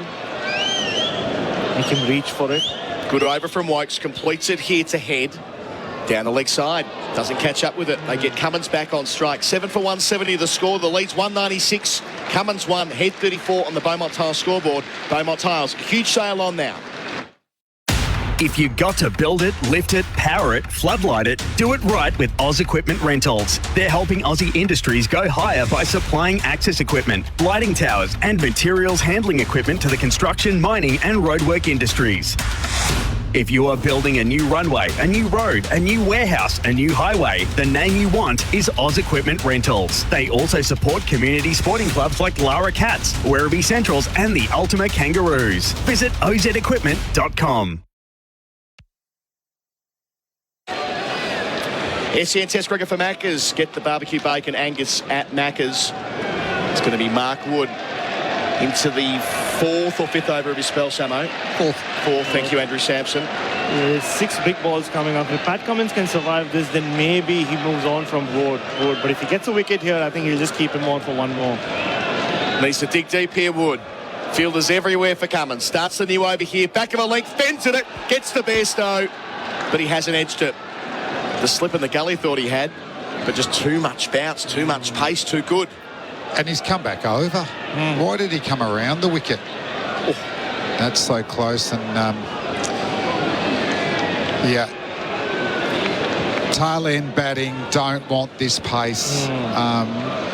He needs to get fuller and at the stumps, and he's going to get rewarded. You know who's also under the pump? Johnny Bairstow. Nearly put down that take. All eyes on the Yorkshireman. I mean, he needs to take the next one that comes his way. Wood bowls here, and Cummins goes back, and it's caught behind! An easy catch to Bairstow. Wood gets a second. England get Cummins for 1. They're into the tail now. Australia leads 196. It looks like Cummins is going to send it upstairs. He walked all the way down to his partner, and he just asked the question of Travis Head, what do you reckon? And Head said, you may as well. Yeah, why not? And he wanted it straight away. He looked at Trav straight away, and Trav's body language didn't really give him much, to be honest. The third umpire for Imar Insurance. Imar Insurance, the tradies mate, call 1-3 Imar. Yeah, the tradies mate. That's Imar.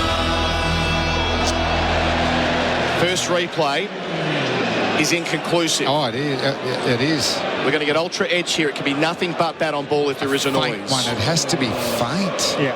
And there is an edge. An easy decision for the third umpire, Joel Wilson. The Western Terrace give it to Pat Cummins as Nitin Menon puts his finger up for a second time. England 2 wickets away from skittling Australia and really opening up not only this test match but this series too. Wood, he needed to dig deep, Flem. 1 over there, maybe 6 balls to get 1 more wicket to get a look at Murphy and Boland. he's done exactly what his captain needed. Yeah, and it wasn't his best 2 deliveries either to set up there, but I know as a former tail ender, and it's fast, you can play away from your body. You're not sure if it's going to be short. You equally don't want to be dismissed, bowled or LBW, so your mind is going to think about hitting the ball, which Pat did, but unfortunately it was the outside edge. Murphy was good in the first innings, really good intent. Keep that going, Todd. Build a partnership with Travis Head. 20 more runs. It's all bonus stuff. Yeah. Murphy made 13 from 12 in the first innings. He was the last wicket to fall. Yeah, he needs to get Travis Head back on strike somehow. Because Mark Wood will look at this and go, look, I have 4 balls. Maybe that's all I have. But I could skittle out Australia, finish them off. Can Todd Murphy survive those 4 balls? Even if he can survive 3 balls. And Head's duty bound now to play the milk the strike game, isn't he? Yeah. Well, it wasn't quite so much the case with Cummins. Didn't need to do it then, but yeah. But now it feels like Australia's number 5 has to try and take as much responsibility as he can. Todd Murphy playing his 5th test match. He was under the pump yesterday bowling at Ben Stokes. It'll be the same again right now. Andrew Sampson. Nope, I thought you were looking. It was just your eyes caught mine. Raising my eyebrows. Good stuff, Andrew. So would you believe it? Fast. The sun's out at Headingley for the first time today.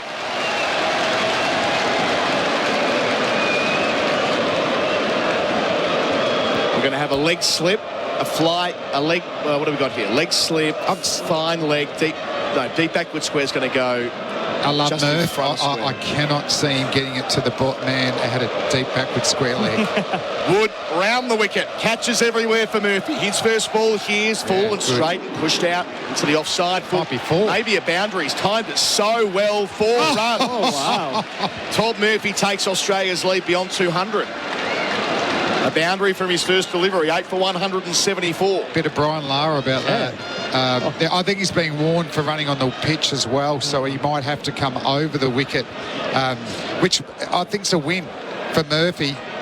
But that was nicely played, and as you said, all you can do as a tail ender is watch the ball all the way. He was set in a good position. It was a half volley. All he was thinking is a single straight off the bat, but he middled it beautifully. Full reward. So runs are important, boys. Lead now 200. Anything above this is a bonus. Yeah, he had a boundary of the first ball he faced in the first innings as well. That came off the outside edge, but he'll take this one. So Wood back over the wicket, as you suggested, Flem. In here to Murphy, delivers here. Length, helps it down towards deep backward square. Square of the fine leg as well, down towards the rope, and Moeen Ali kicks it into play. How's he done that? Moeen Ali with the slide tackle. He's placed it to his striker, who's collected and thrown. What about the shot, though? Murphy is Mark Wooding Mark Wood. Oh, Moeen Ali. They've all been part of it there. They've all played their role. Wood with the short ball, Murphy keeping it down into a gap. They do add a couple. Murphy to 6 from 2 balls, 8 for 176. The third umpire, Joel Wilson, will check it. But what he'll see is a very fancy bit of footwork from Moeen Ali. I'm liking Murphy, 6 off 2. And prepared for that. I didn't know he'd take on the short ball. So an extra man goes back on the leg side as well at deep backward square. The leg gully's gone. Wood bowls here to Murphy. Short again. Down the leg side. Does he catch up with it? No appeal. Not from Wood anyway. Bairstow was interested. He is laying into these. I don't mind it. I mean, if he gets a good one, he might be in. Trav might be just coming down gardening, going, young fella, just be a little bit careful. But if he bowls a bad one, I really think Murphy's going to put it away. If he gets inside the line, have a crack at it, and that's what he's doing. So putting it back on the big fast bowler. Well done from Travis Head, just going down for a chat, but I like Murphy's intent here. Last ball of the over. Can Murphy keep it out and get Head back on strike? Wood bowls over the wicket. Murphy off his hip. Bairstow dives away. It's 4 runs. Was never really in the hunt. Was off the bat as well, so Murphy's made it to 10 from 4 deliveries. The lead's 206. Australia 8 for 180. Back to Travis Head on 34, the South Australian, joining Murphy playing his role. I'm going to jump out. Geoff Lemon's going to jump in after a couple of extra words from Bharat Sundaresan. Jeremy Coney standing by as well. Yeah, Murphy's already done his job, in my opinion. I said he has to see off the 4 balls. Instead, he's taken Mark Wood for 10 runs. Taking him on, getting inside the line, backing himself, keeping his eyes on the ball. Lara-esque cover drive to kick off his innings. And that boundary, 10 runs is gold in these conditions. In a low-scoring game, it could be the difference in the end, Geoff Lemon. Can we just have a quiet day of Test cricket at some point? Can we have a sort of 4 for 220 kind of day? Not in this series. Not in this series. It has been absolutely bonkers from minute 1. Todd Murphy's decided, hey, every time I have a ball in my hand, Ben Stokes goes after me, so I'm going to take on their fastest bowler. Sure. Well, 4 sixes that Ben Stokes hit off him, so that's 24 runs he'd like back. Start of a new over. It's Wokes running up, backing away as Travis Head, slapping it down to long off and declining the single. So they've thrown the field right out. Everyone's on the boundary trying to give up the single. Well, if Murphy could handle Mark Wood, he could probably handle Chris Wokes. Yeah, certainly. But I mean, I think really Head, if he can find an angle in between, say, the sort of cover right on the boundary and the long off, then he's going to get 2. That's really what he's got to try and get his body so that he can find in between. Wokes bowls to Head, who clears his front leg, drags it across the line out to deep mid-wicket. Won't take the run. Credit to Todd Murphy. I mean, he held his composure with the ball. Yes, he went for runs, but got his man. What a valuable contribution he's already made, Jeremy. Very good. Walking out to bat. Very good. Into that Cummins just a wee bit disappointing. Playing at a wide one he didn't need to play at. Just an instinctive kind of prod and got a little edge. Wokes, Travis Head, back lift high. And he takes on the pull shot, hits it out to deep backward square for 4. He's nailed that one. They do have a man out there. It only goes a few yards to his right. Crawley down there, but can't get to it. Travis Head goes on.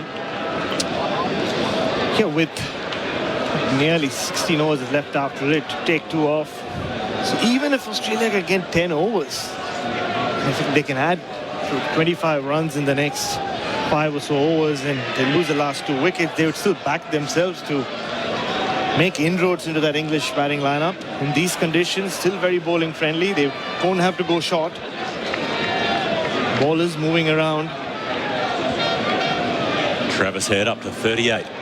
Made 39 in the first innings. Wokes bowls to him, and he won't take a 39th run here as he bottom hands it down to long off. So he's got 4 out on the offside, 5 on the leg, but they're coming in now. You think that it'd be that hitting it more softly into the offside would be the way, as you say, to try to pick up the second. That's right. They've left everybody back. This is interesting. So 2 balls to come in the over. The field not coming in yet. They started 2 and then were sent back again. Well, now Wokes is going to have a chat to Ollie Robinson. I'm not sure what wisdom Robinson can impart to anybody. Head's just got to watch that one outside leg stump to try and keep him off strike. Be aware of it. Lots of gaps. All gaps. Wokes to Head, wide of the off stump, and he slashes it away through point for 4. He's picked the gap to perfection. They've got a deep cover point and a deep backward point. And he goes right in between the 2 of them. 8 for 188, Australia. The lead is 214. Travis Head's up to 42. Yeah, Harry Brook completely lost sight of it. I'm not sure if he could got it. You could see him. He was just looking up, waving his hands around, trying to figure out where the ball is. Now the field's coming up, gradually, slowly, like a wildebeest migration. They're just drifting across the Great Plains. And now we've got a meeting of 4 down there at the top of the bowler's mark for 1 delivery. How many overs? We were supposed to get 31 overs in today. We'll get about 14, I reckon. I think my waters are telling me that every series of 10 runs over 230 are going to be progressively harder for England. I mean, it's not a huge target, but it gives the bowlers a chance if there's rain tomorrow. And you'll find Australia bowling in similar conditions as this. It's a low-scoring test match. You can't compare this to what happened in Edgbaston. Nothing like it. Wokes Up to Head, who backs away, then he pulls out into the deep and he'll get a single. So the boundary rider Crawley comes around. And he'll get down to the striker's end and keep the strike. Beautifully handled by Travis Head. 62 overs gone. Australia 8 for 189. Travis Head is up to 43. And the lead on the Beaumont Tiles scoreboard. Beaumont Tiles huge sale on now is up to 215. 19 runs of the last 10 balls for Australia. How even in these mini sessions is beautiful how the game just ebbs and flows, right? It was all England when they got rid of Stark and Cummins, Mark Wood in his third and fourth overs, and then just in the last 10 balls, 19 runs. There's a lot of runs in this narrow, low-scoring game, and Wood's been given the last over. It has to be his last over, his fifth over in this spell. It doesn't have to be. There's no law that says he's not allowed to bowl six. Yeah, I mean, why just wouldn't the you way, just keep him going? Oh, just the way they've used him. Well, what are they saving him for now? No. The Test match will be done. They don't need Manchester, to save him for perhaps. tomorrow. Yeah. Well, that's about that's about 11 days away. Exactly. So that's just they use him, keep him in cotton wool, don't they? Yeah, I don't see why you would take him off at this point, though. You just need 2 more wickets. And they could come in 2 balls the way Mark Wood is bowling. He's been absolutely sensational. Pad is going too. So everybody's going out for Travis Head. They're trying to give him the single, but he won't be taking this. I don't think he'll be exposing Murphy to even 1 ball of Mark Wood. He'd rather leave Murphy on strike for the following over and have him face a ball of this. Yeah. I mean, having said that, Todd Murphy's scoring at, I think, a strike rate of 300 off Mark Wood. Now, another conversation with Stokes and Wood. This is absolutely absurd that it can take a cricketer this long to put a field together and bowl the ball. There are only so many variations, even in this brave new world. So everybody's back except for a square leg who's set about halfway back, who's now being moved again. Oh, and another. Stokes is drifting to a deep set, wide mid-on, I'm going to call that. And Harry Brook has no idea where he's supposed to go. He's sending Harry Brook extra across. cover on the boundary, is he? Okay. Yep. So he'll have 4 out on the leg side and 5 out on the off side, respectively. As Wood bowls to Head, who backs away and tries to uppercut, which is not a well-advised shot because they have a fly slip down there, or a fine deep third, if you will. Yeah, and also he misses and Bairstow takes the ball. Yeah, sorry, also in wideish third man as well. So low percentage shot for Travis Head. That he does back himself to do that, but they have it covered. He does that when he's clearing the cordon. Yeah, but not to hit it. You just have to just angle it because otherwise it's a chance. Well, now Stokes is having another conversation with Mark Wood. This is absolutely ridiculous.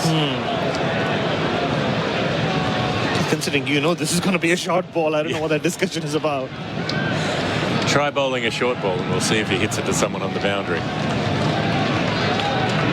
Mark Wood runs up to Head, who backs away and has a huge swing at this, out over the leg side. It's gone for 4. He's hit it well enough, so they've got the 3 out. But that's a fine leg, a long leg, and a forward square leg. And then Stokes is sort of halfway back. Maybe if he'd been right back at a deep mid-wicket, he might have been able to cut that off. But Travis Head, he's fighting and fighting hard for Australia. He's been so impressive in the last couple of years, but especially what he's done this year. And through this English summer so far, he's made runs in every Test match at important times. None more important than this, you might say. This is where the match is hanging by a thread for Australia, and he's been the one who keeps repairing that thread. 47 he's got. 8 for 193. And leads 219. Wood to Head, who backs away and opens the face and slices it down to deep third for none. And the short ball from Mark Wood didn't have the intensity that some of his other short balls have had. Like I keep saying, it's his 5th over. He hasn't bowled too many 5-over spells. And Travis Head could just get on top of it and just slap it to mid-wicket. You're right. Geoff Fleming, he's played some blistering innings in the last 18 months or so, but this has been arguably his grittiest innings. Well, he's really had to work through this one. He made 163 in the World Test Championship final, made 50 in the first innings at Edgbaston, 77 in the first innings at Lords, and now 47 not out In the second innings here, he backs away, he plays a pull shot out into the deep, it's rolling along the ground, he wants to get back for a second run, he's racing back to the striker's end and he beats the throw back in as Bairstow comes back over the stumps. They'll get a couple, one ball to come in the over, head up to 49. Those fielders out on the boundary are finding it very difficult to pick up the ball.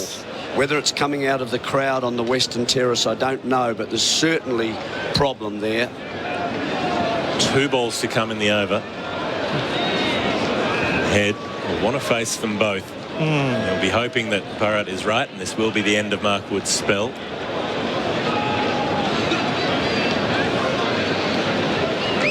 Field remains spread. Wood to Travis Head, who's leaving a ball that bounces high and almost clears Bairstow behind the stumps again. He just gets his gloves to it. That's your one for the over, says the umpire, after a short ball every delivery. Yeah, I think Travis Head has played it the way he wanted to. He's now will end up facing all 6 balls in this over from Mark Wood. Now the field does come up. At least the fielders on the offside are coming in, backward point. The cover fielders in. It's an extraordinary field, isn't it, really, that we've seen throughout the over. It's the field of a team that's really in trouble, who's behind, well behind in the game, and yet they're really bossing the game. It's a Mike Brearley one-day international field. Yeah, although the keeper would be back on keeper on the ropes fence then too. Yeah. So they're leaving the men out behind square. So they've got the deep third square and the deep third fine. They've got the fine leg and the long leg. And they're bringing everybody else up. So if he gets on top of a pull shot and rolls his wrists on it behind square, Travis Head, there'll be a single easily. The other fielders are up in front of square. 2 on the leg side, 3 on the off. Wood might bowl full, does bowl full, and Travis Head goes back and carts him over the leg side for 4. Extraordinary flat batted shot. A full swing through the line of the ball, and that is a half century for Travis Head. He's notched one in every Ashes test of this series so far, as well as a ton in the World Test Championship final. And this might be the most impressive innings that we've seen from the left-hander to date. He has had to fight, he has had to brawl, and he is helping Australia out of trouble and into a position where they can still contest this match. Whatever you can do, Stokes, I can match you. That's what that looked like to me. Well, he had the highest strike rate in the series before this test match. You can talk about baseball, but Trav ball came first. It did. It came at Brisbane in the start of the Ashes series. What, a year and a half ago? Yep. That was when he peeled off that 150 in quick time. Did it again in Hobart a couple of months later. And he's been doing it ever since. Brendan McCullum was watching it on TV. He wasn't England coach yet.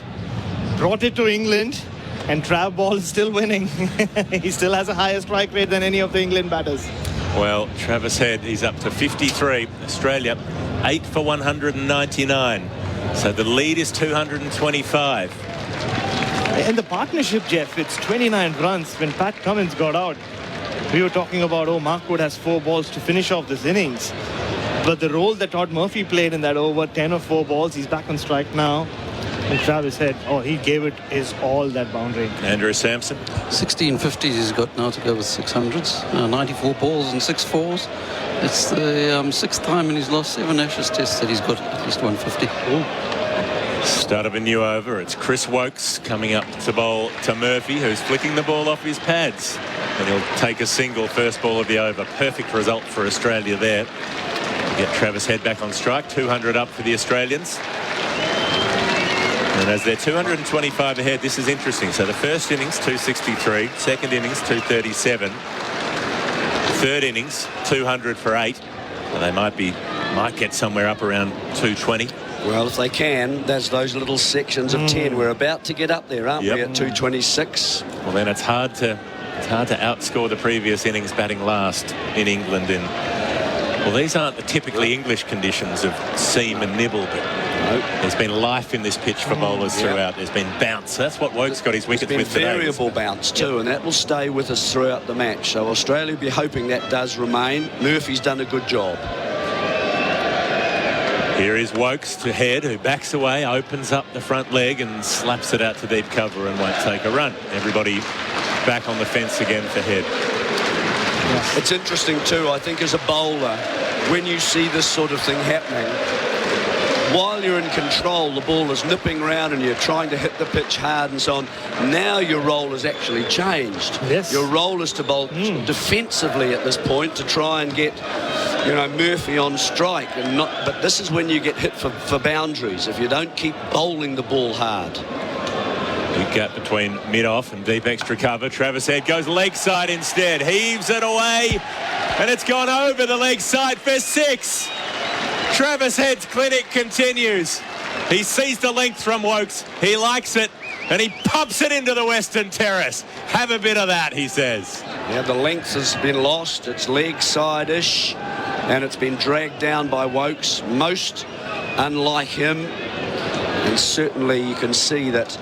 Well, Head is just looking for it now. Anything at all that he gives a little bit of width or a little bit of, length that he can attack, he's right into it now. What an extraordinary innings this is turning into from Travis Head. He's up to 59.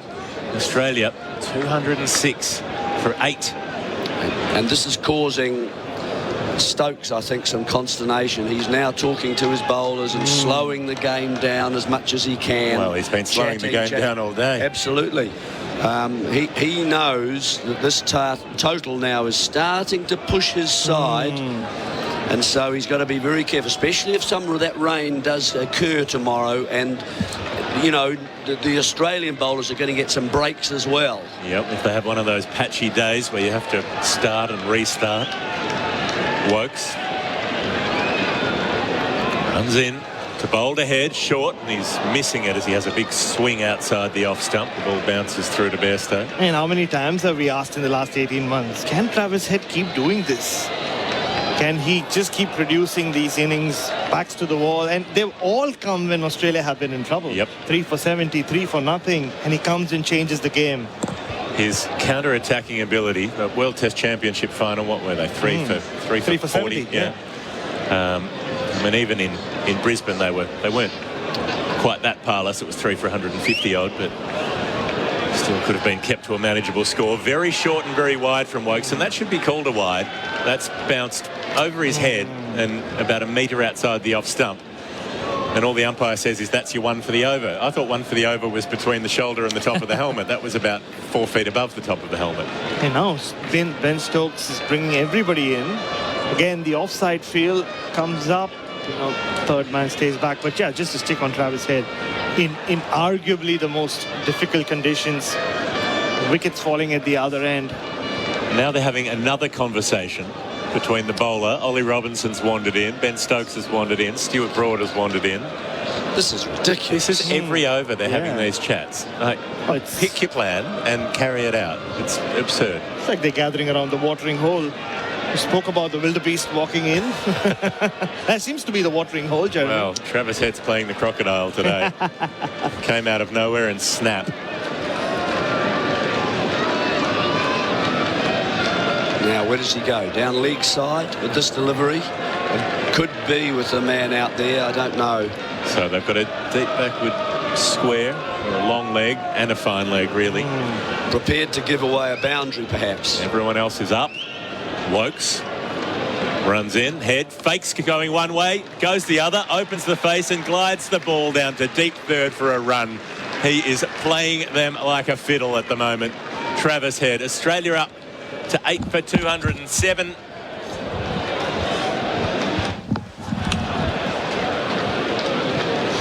And Travis Head on 60. So Murphy has 11. And Australia's lead is 233. Change of commentary in the box. Bharat Sundaresan taking a well-earned break. Jarrod Kimber is back. You would have been enjoying the pyrotechnics, I'm imagining. I was sitting next to Danny Rubin. I've been near him for the last day, mostly because he's very good at picking the rain. He's the ECB media manager, and he's from here. And we were both looking at the fact that suddenly Head, when he's playing shots against a short ball, looks like he's much more comfortable against it. When he's trying to duck and weave and everything else, he really struggles. He hasn't really played a lot of aggressive shots against the short ball for quite some time in this Test series, Jeremy. No, he hasn't. Because he keeps his feet on the ground when he plays the attacking shot. And when he plays the defensive shot, he gets off the ground and he's just a target.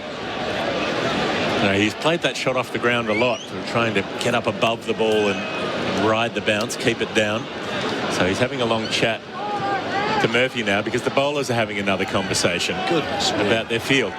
What is there to talk about? Everyone's on the fence and then you bowl short. It's been the same for the last 10 overs. He's moved deep backward points 5 metres in that conversation. Well, I'm glad we all took the time for that. The cricket will be richer for it. It's 8 for 207 here at the Ben Stokes Carnival Ground. And Mark Wood is going to continue. He's in his 6th over. He'll bowl to Head, who backs away and slaps him out towards deep cover. Won't take a run. Most unusual for Todd Murphy at the other end, taking off for singles, going halfway down the pitch, being sent back. He stood at the non-striker's end for about the last 3 overs. Plane travels away to the west, above us, wheeling away. Hear the rumble of the jet engines in our effects microphone. So Murphy's still at the non-striker's end. Head on 60 off 100 balls now. Mark Wood was down to a measly 91 miles an hour with that last delivery at 146 k's. He's been so impressive, bat and ball, Mark Wood, in this test match. Bowls to Head, who backs away, slaps him harder down the ground, gets a good piece of it for 4. Wide through, long off. And Travis Head's day out continues. He's up to 64. Australia 8 for 211. That's the one area in the field, you know, if you're going to bowl full, I'm afraid, and if Head gives himself a little bit of room, it opens up that area from sort of, you know, straight behind the bowler, right round to sort of deep extra cover on the boundary. There's a bit of an arc there available. But what was all the plans and meetings about? Because the one place they didn't have anyone was at long off. I know. He's bowled full and wide.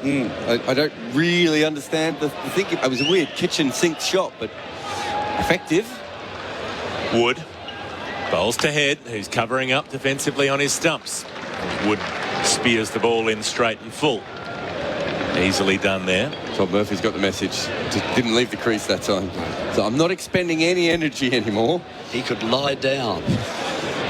So to give you a sense of the field, they've got a mid-on about 2/3 of the way back, very deep. And they've got an extra cover about 3/4 of the way back. It's now drifting back even further. And they've got a deep cover, a deep backward point, a deep third, a fine leg, a long leg, a deep square leg, and a deep mid-wicket. Acres of space for Head, and he gets a little glove away, and it bounces down to that deep third position. He won't take a run. He might need a physio here. He's taking the glove off straight away. Copped him on the hand. He's giving the hand a shake, but not with that real angst of players who are in serious pain. More a stinger, it looks like. Might have partly got him on the arm as well. We've got just so many conversations happening. Fine legs come up to talk to backward square leg to have a chat. Todd Murphy and Travis Head are talking. Head's saying no to the physio. Of course, the bowler is talking again. What does fine leg need to say to deep backward square leg? He's saying, how are you seeing it when he plays the hook shot? Yeah. He says, I don't see it at all. And the other says, me neither. That's exactly what they're saying to each other. Did you see? He didn't pick one up earlier. Exactly. Yeah. So Joe Root, so frustrated with himself. Usually he gets to see the ball even when no one else can. Even when there is no ball, he can see it. Mark Wood, 2 balls to come in this over. Travis Head has his glove back on. His bat wafting in the back lift. Waiting for Wood, getting a ball down the leg side that he doesn't glove through to Bairstow, who takes it cleanly when there's no glove involved. 8 for 211. Australia 237 in front. Field has slowly come back in. We've got the ring field on the offside coming in. Another conversation between the batters as they wait for Duckett's not sure if he's supposed to come in. Duckett looks like the sort of kid that, like, at school probably didn't always go to the right class. You know what I mean? Yep. It was PE lesson and he's sitting in art going, where is everyone? Another 10 runs since we last spoke. True. Those little, keep just remembering those little packets of 10. The increments. Yep. The increments ticking over. Murphy doing his bit just by being out there. He's only faced the 5 balls. Made 11 runs from them. Wood Bowls to Head, who backs away and almost feathers it through to the keeper as he tries a little back cut. Now he's asking for a change of gloves, I fancy. Change of hands. Change of hands after that one that he wore on the glove earlier. So 65 overs gone. Australia 8 for 211 here on SEN Test Cricket for Macca's. Get the barbecue bacon Angus at Macca's. Mark Wood just dipping under the 90-mile-an-hour mark in that last over. Might be starting to tire after 6 overs. That last ball as well. Bairstow, he started on the offside as Wood was coming in. He moved to that leg side position that we've seen Carey keep in. Yeah. He did it very, very late, but obviously he must have got the word that was where the line was coming. Bowling change. Well, now, has Todd Murphy lost form since he faced the last ball? Danced down the wicket and hitting back over his head for 6, wasn't he? He's 11 off 5. He's played a very handy supporting knock here. Andrew Sampson. 9 over spell from Chris Wokes from that end. 2 for 40. 9 overs on the reel. And Stuart Broad, you've heard it from the crowd. He is both big and bad. I'll tell you who's big, bad and better than his dad. Mitchell Marsh. They should write the song about him. Why? They're both Nepo babies, but he's like a giant Nepo baby, isn't he, Mitchell Marsh? He's the most powerful. He consumes the other Nepo babies. The alpha Nepo baby. Now, this is a bit tougher for Murphy. Broad. 2 slips, gully, backward point, and Murphy's almost edging a ball outside the off stump from around the wicket. He's a left-hander, Murphy, right-arm bowler, left-hand bat. Those 2 angles again from Broad, very good at it. He's been terrific at different ways. He starts with the orthodox swinger. Andrew? He's just faced 1 ball in the last 4 overs, Murphy. That is consummate. Before that one, or was that? Before that one, yeah. Strike management from Travis Head has been sublime today. Taken his score to 64. Australia to 8 for 211, and they're in front by 237, which is a challenging lead already. Stuart Broad, as a bit of one sunshine comes out late in the day, and one goes down the leg side. Bairstow gloves it and appeals, but it didn't come off bat or glove from the Australian spinner. It did have the feeling of, I've taken it, and therefore I deserve a reward. Did everyone see? Are you not entertained? Yeah. It did swing away, actually, late. And it hit the middle of his glove. Bairstow, slightly grumpy look on his face that he tends to sport in the middle of the field. And off the field. The sunshine growing more golden. And Stuart Broad runs up to Murphy down the leg side again, and Bairstow takes it wrong-footed as it swings back the other way. He's come across to the leg side, and the ball's gone down the leg side and then ended up swinging towards the off, and he's taken it around ankle height. That is a good take. It is, and he's actually had a smile. With his slip friends, he headed off down to the right, and then suddenly it was past his left leg. He was moving his feet there. That would have been the one time he moved his feet, and it cost him. Well, he gloved it a little like David Warner took that catch yesterday. It was low and down to his right, swerving away. Broad, cheered on by the crowd. Bowls to Murphy, and that ball's meeting the outside edge in the channel. And Stuart Broad just runs his hands through his hair. Yeah, much tougher, isn't it? Really, suddenly the length is being hit. A taller bowler, pitching the ball up a little bit more, not veering. None of the meetings. You don't require the meetings. No, you don't need a meeting for every ball when you're beating the outside edge like this. Well, I mean, Broad to a tail-end left-hander when the ball's moving should be almost unplayable, right? Well, he is. It is at the moment. He can't play it. He's missed every ball. Frankly, it's against the spirit of cricket, I think.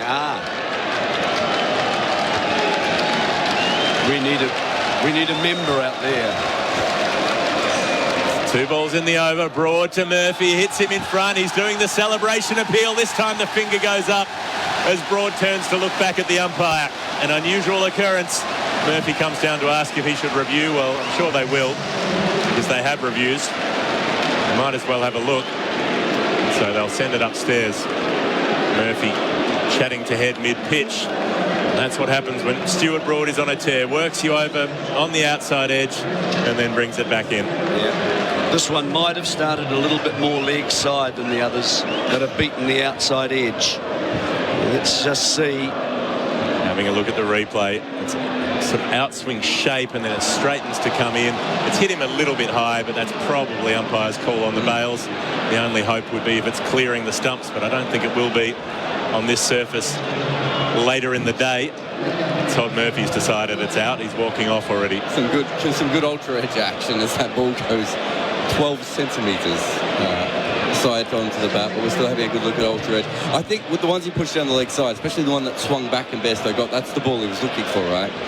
Pitching around middle stump, straightening and getting him out LBW. It's only the height that they're worried about now. Still waiting on ball tracking, which is coming now. Pitches outside, impacts in line, and it's umpire's call on height.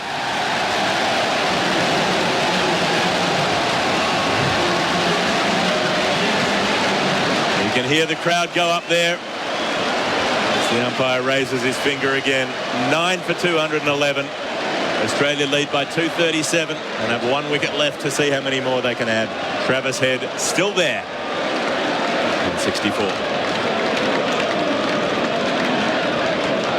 Scott Boland will be the next out to the middle. He's not rushing, Scott Boland. Can't see him yet.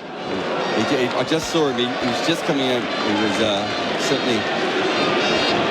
He's not going to be timed out. Here he comes now. One Victorian replaces another with Murphy gone for 11. Did a job. He was out there for more than half an hour helping Travis Head at those runs. They're now bowling. He's been the night watchman a couple of times. He needs to survive one delivery here and give Travis Head the chance to tee off from the other end. Yeah, real shame for Todd Murphy, who worked really hard actually. Came out and played Wood very well indeed. And just the probing surgical line of Broad is undoing really.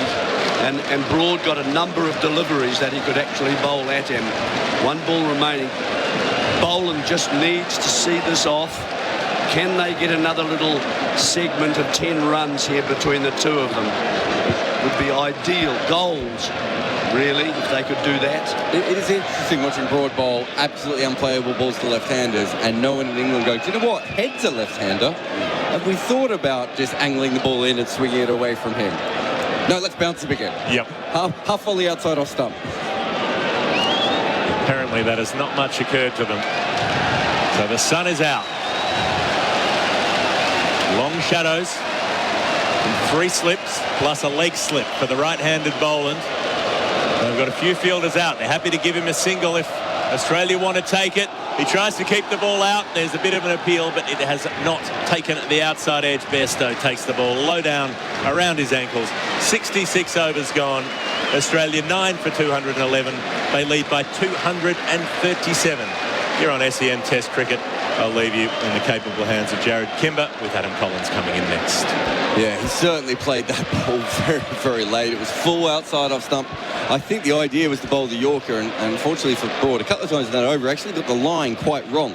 And that last one was probably another one where he just got the line wrong. And I think if he got that on line, Andrew Sampson, that might have been Boland's innings. That might have been it, yep. Certainly just a little bit too quick for him, but Head's still out there. It's controversial, but it's probably not the worst thing for Australia to lose a wicket soon and wobble the ball around here. Exactly what Damien, Fleming and I were saying when jumping in. I mean, there's still 42 minutes until the cut-off. It's going to, in theory, 13 overs still to be bowled. It takes some doing. England will bowl 4. 5. It's Wood to Head on 64. Fielders spread everywhere. Head out towards deep square leg on the bounce it goes. Of course, they don't take the single. But, yeah, 13 to go in theory. Remembering the scheduled close of play is 11 minutes from now. So they're going to fall by the scheduled close of play 11 overs short. They're nowhere near it in the extra half an hour. That is a special level of overrate madness for him. After the 5th ball, they take a minute to bowl the 6th ball. Well, Bairstow's out at mid-wicket. Yeah. I mean, there was obviously a reason. I didn't see what it was. Where the Aussies will get through 7 in half an hour. If they get a chance, that is fascinating. Head swinging hard over deep square leg. That's gone the journey as well. Into the eastern stand. That's the second time that Head played that shot. Both to perfection. He gets into the 70s. What a performance it's been from the left-handed South Australian. Takes the lead up to 243. Couple of crucial partnerships with Stark there, Murphy, and now with Boland. Have that. I've seen him play that before, New Year's Eve, Adelaide Oval. Sean Abbott in the BBL brought up his 100, hit a 6, packed Adelaide crowd going off. Andrew Sampson. Got the over rate at 11.1 for this session. It's just, well, it's to their own disadvantage to some extent because... 11 overs in the session. Yeah. Sessions are on 3/4. So fielders are naturally spread everywhere. It won't matter if Head keeps hitting it like that. It's snooze ball, isn't it? It's snooze ball when they're bowling. Just trying to work out where the gap might be. It's long off. The one place he's got left is long off. Yeah, he got the full one outside off stump before. He's manipulated the strike so well with the tails so far. Wood in, bowls to Head, 5 on the leg side, making room, up, out towards deep square again. Has it got the legs to go? It does! Head nails it twice. Over the ropes again, so signalled by umpire men, and Head to 76. The lead up to 249. When Todd Murphy walked out, the lead was 196. He wants 100 this over. 4 more to go. 6s from the first 2 balls of the over. That was the genuine top edge, but Jarrod, as we've seen through the test, they're carrying. The only thing is, it's as predictable as Mark Wood's hitting was, and we just bowled the same ball. Wood's getting into the same length against Travis Head. Or he's changing up the line. He goes round the wicket. Head this time shows the stumps. He clunks it down to mid-on on the bounce, or long-on I should say, but they won't take the single with 2 balls left in the over. That's strike manipulation. Flem, you and I went off commentary, and for the next 26 minutes, Murphy faced 1 ball. It's beautifully done. Yeah, but it was quite interesting then. So they had a chat after that second 6. And I mean, I say a chat. One of them was at the bowling crease and the other one's at deep mid-wicket. Yeah. But I could see Wood saying he was coming around the wicket, but I assumed he was also saying I'm going to bowl wide of off stump, but he hasn't done that. And he gets warned for running on the pitch around the wicket. They'll be on to this, but this is where the over, we could play a movie in between balls. They just take so long. Well, Harry Brooks moving out to long on. I mean, they'll get their fine from the ICC. They'll lose their World Test Championship points, but really neither of those sanctions are working too well in situations like this. That they don't want to bat too many overs tonight. That's what it boils down to. Wood in, 2 balls left. To Head again, round the wicket, outside the off stump, helps it down to third man, doesn't take the single. Wants it from the final ball. They'll bring the field in now. How long's this Wood spell, Samo? It's the 7th. Could be the last ball he bowls. Winvis has got England up to 60 and Australia 39, but Australia, Flem, have made 107 runs today. You wanted 100, 107. No, Flemvis reversed that. Jeez, are they an English thing or what? It's a backward-looking measure. Wow. There's been a couple of very good chases at this ground, hasn't there? Because the West Indies did their chase as well. So it's probably a little bit weighted because of that. Another conversation. Yes, 3 of the last 5 test matches. Where are you going for dinner tonight? I mean, honestly, this is where the umpires have a responsibility, because what they're doing here, they're doing 2 things. One, they're playing the game on their terms. It's the umpire's game to control. And the second thing is they're ensuring that when they get the last wicket, assuming they do, they'll have to face... The umpires aren't even looking at it. This is bad umpiring. That's what it boils down to. That they're letting Stokes run the game. They're not controlling the game. And that means they are taking the you-know-what. They do bring in some fielders after all of that. How long has this over been? It has been 8 minutes. Wood to finish it at long last. Last ball of his 7th over in this spell as well. Can Head get the single? Makes room. Taking it on his bowl and sprinting before the ball was bowled. They're through with the single to backward point. Head keeps the strike. 13 runs from the over. The lead up to an even 250. Another milestone for Australia. 9 for 224 on the Beaumont Tiles scoreboard. Beaumont Tiles, huge sale on now, and our coverage is for Macca's. Get the barbecue bacon Angus at Macca's. Head could not be playing this any better. Well, it was interesting because Stokes spent all that time talking, right, to the bowler. But then the fielders just sort of wandered around everywhere. And deep backward point started to come in. No one seemed to tell him to go out. And he sort of went, oh, maybe I'm in the wrong spot. And he went out. He would have been fielding right where that ball would have gone if he'd come into the ring. And they don't take that single. So what's the point of having all the discussions if you're not then actually moving people into correct positions? Do you not think it's what I'm saying about that they know now that if they take the last wicket, that every minute they soak out of it. But I get that. But you want to be bowling this ball. Sure. So if you're going to have the 5-minute conversation to get to do that, at least make sure that you've also got bowling there. But no. So we're 5 minutes away from the scheduled close of play, which will mean 35 minutes till stumps. In theory, 12 overs to bowl. I mean, to float something slightly mad here, Flem, Australia pulling out here. Australia pulling out here isn't, I don't think it's the wildest thought. At least they can control the end of this day. If it was two tail enders, they just have to do it. Yeah. But with Head, if he can keep rotating this strike and bats in tomorrow, wow. How's this field? 6 back on the leg side rope. Broad bowls to Head round the wicket.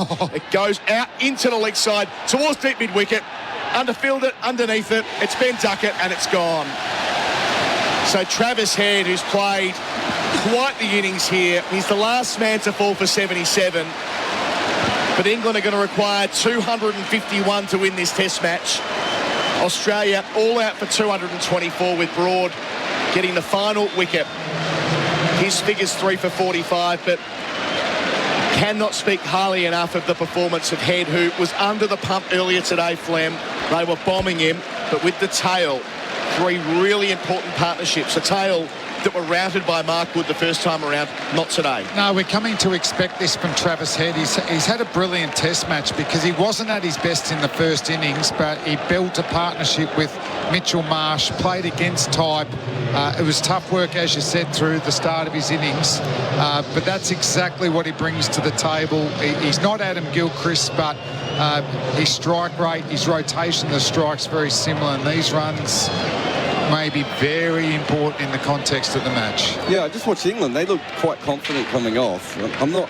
After the last couple of minutes, it's interesting that they still felt that way. I thought Head played them very, very well. But I think when you two came on, I was thinking if they could get about 24 runs and then lose the wicket, it would be ideal. And what they got about 12 or 14, I suppose, after you guys came on today. Well, the fact that they've set them 251, again, it's a set like psychological barrier. And we know from Andrew Sampson that chasing in the 4th innings here in 4-day cricket and 5-day cricket over the last decade hasn't been that difficult, relatively speaking, but still, 250 in a low-scoring game. It's the low-scoring game, I think, is the more important part here. And so, I think Australia are in a really good position. And look, if they bowl for about, what was it, 30 minutes? It'll end up being 25. Just over 20. Just over 24 minutes. But do they adjust it for the extra half an hour when they do, don't they? They build in the extra half an hour when the new innings starts. I wonder how many overs it'll be 9, but they won't get them in. So they might get 6 in, I reckon. Yeah, 6 is good. 6 is good. 6 is great. 6 is the ideal. We've all decided on it. And wouldn't you believe it, England have got the best of the conditions today. Again, the sun is out. Wow. Yep. No, it's still a good time to bowl. And hopefully some cloudy conditions for tomorrow. Gee, I'd like 2 wickets down tonight. What a huge mini session this becomes. And to think we thought a couple of hours ago, Flem, that we wouldn't see any cricket today, and instead, what an exhilarating passage for Australia. They resumed at 4 for 116, and they lost Mitchell Marsh not long after the resumption for 28. Caught behind trying to leave Wokes into the gloves of Bairstow. That partnership worth 41. The 5th wicket's falling with the score on 131. 8 runs on from that. Alex Carey was bowled by Wokes for 5, chopping on a ball he was also trying to leave. Mitchell Starc added 29 from 39 balls with 29 from 29 balls rather, with Head He was caught at short leg by Brook, running back with the flight. Good catch from the bowling of Wood, the first of 2 wickets for him. He made 16 from 19. The 8th wicket to fall fell in the next mark, Wood over. The captain Cummins caught behind by Bairstow from Wood again for 1. At that stage, at 8 for 170, Flem, they're in a really tough spot. The lead's at 196. Then Todd Murphy hits his first ball for 4, second ball for 2, third ball for 4. They get the lead beyond 200, and that partnership really does build. Travis Head dominating it until Murphy was eventually leg before wicket to Stuart Broad for 11 from 10, but that does not reflect the contribution. 9 for 211. And the final wicket, Travis Head for 77. He skied Broad up to Duckett at deep mid-wicket. All out for 224. And you add that to the 26 they led by, it leaves England 251 for victory. For England with the ball, Stuart Broad, 14.1 overs, 3 for 45. Chris Wokes, 18 overs, 3 for 68, bowled beautifully today. Mark Wood, 17 overs, 2 for 66 at the end of a long spell. Root, 1 over for 4 yesterday.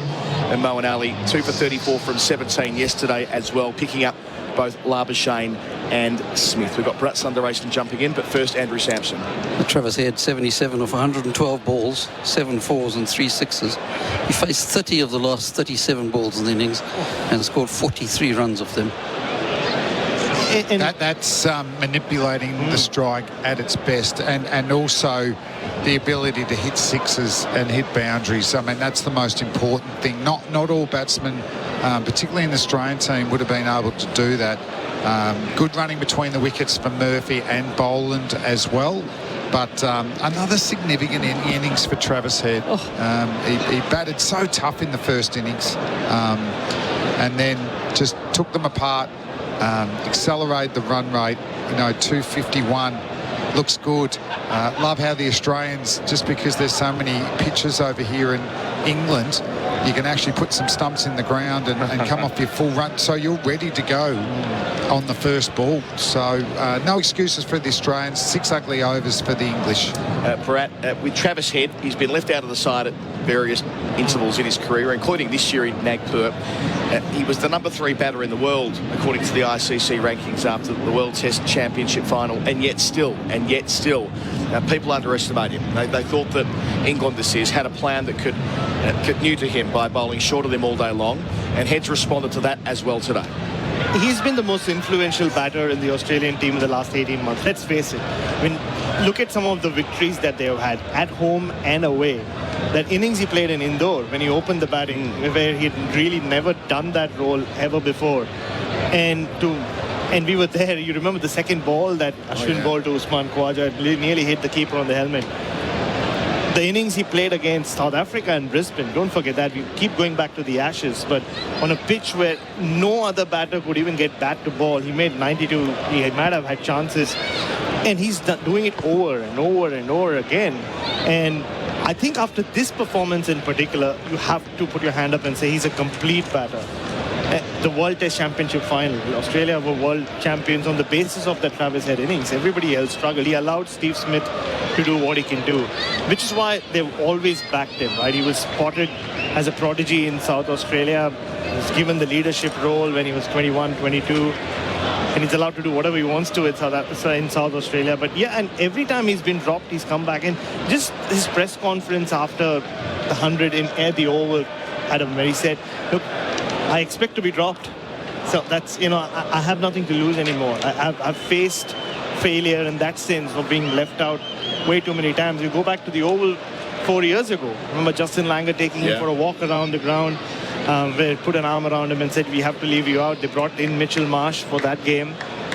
But I think he's proven today, regardless of what happens in the rest of this game, that he's there to stay, and maybe going forward, a potential captain as well. I mean, the leadership he showed today, and every time he's played one of these innings, you've seen a new feature come through. And the stats that Andrew Sampson just spoke about and Flem spoke about, the way he used the tail or batted with the tail, has set up potentially a match-winning target for Australia. We'll see, but a complete batter. Interesting that Winviz is out of line with Flemviz entirely. How England have gone up when they're walking out to bat now for 6 overs is beyond me. They're at 66%, but I'm not going 66 Flem Viz. I'm 60 for Australia. Yeah, they're 66 England. Yeah. I'm not. The other time I was reversing. I'm 60% Australia. I'd rather be where Australia is. So Pat Cummins takes off his baggy green and gives it to umpire Nick Menon. I wouldn't mind it clouding over a little bit though. Bring them in. It's actually sunny. Ben Duckett making his way down the stairs beneath us here, out into the viewing room, and into the middle. He will come in a moment alongside Zach Crawley, both wearing the short sleeve jumpers in the got a good early view, evening sun. Yeah, walking through. But and Pat Cummins with ball in hand, warmed up. There's no one I feel more comfortable with. Slips in place, outside edge, but we know he's got that beautiful nip backer to Crawley. Also the angle across to Duckett. No excuses for the Australians to leave anything in the tank. It's going to be 100% velocity. We want the accuracy to match up. I think there'll be enough natural movement in the air and off the seam to nibble out a couple of wickets tonight. Just like at Old Trafford in 2019, Bharat, Pat Cummins taking the new ball with an opportunity to do some damage to England in the fourth innings before stumps. He set the game up, didn't he, that evening?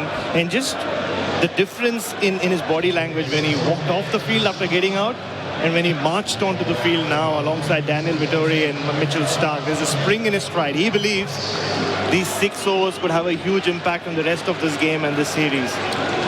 So Australia have found a way to take the score from 116 to 224. So 108 runs, which Flem, you said 100 was the benchmark when they arrived this morning. Well, box ticked. Lead over 250, box ticked as well, and now an opportunity to bowl under lights, albeit with the sun back out at Headingley. And 24 minutes left. And Mitchell Marsh said Jimmy Anderson and Stuart Broad have a magical straw where they suck the clouds back in. He wanted to know where it is. Stayed away for now. And they're just slowing it down. People standing up. We're not ready to go. So Crawley got a start in the first innings. He nicked off to Mitch Marsh for 33.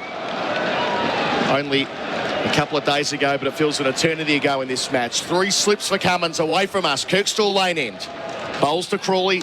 Begins the chase with a single at the deep square leg. 2 men set back. One of them Todd Murphy, who does the fielding. Over to Duckett, who they will want in this little session, Flem. Yeah, that was it was straight from Paddy.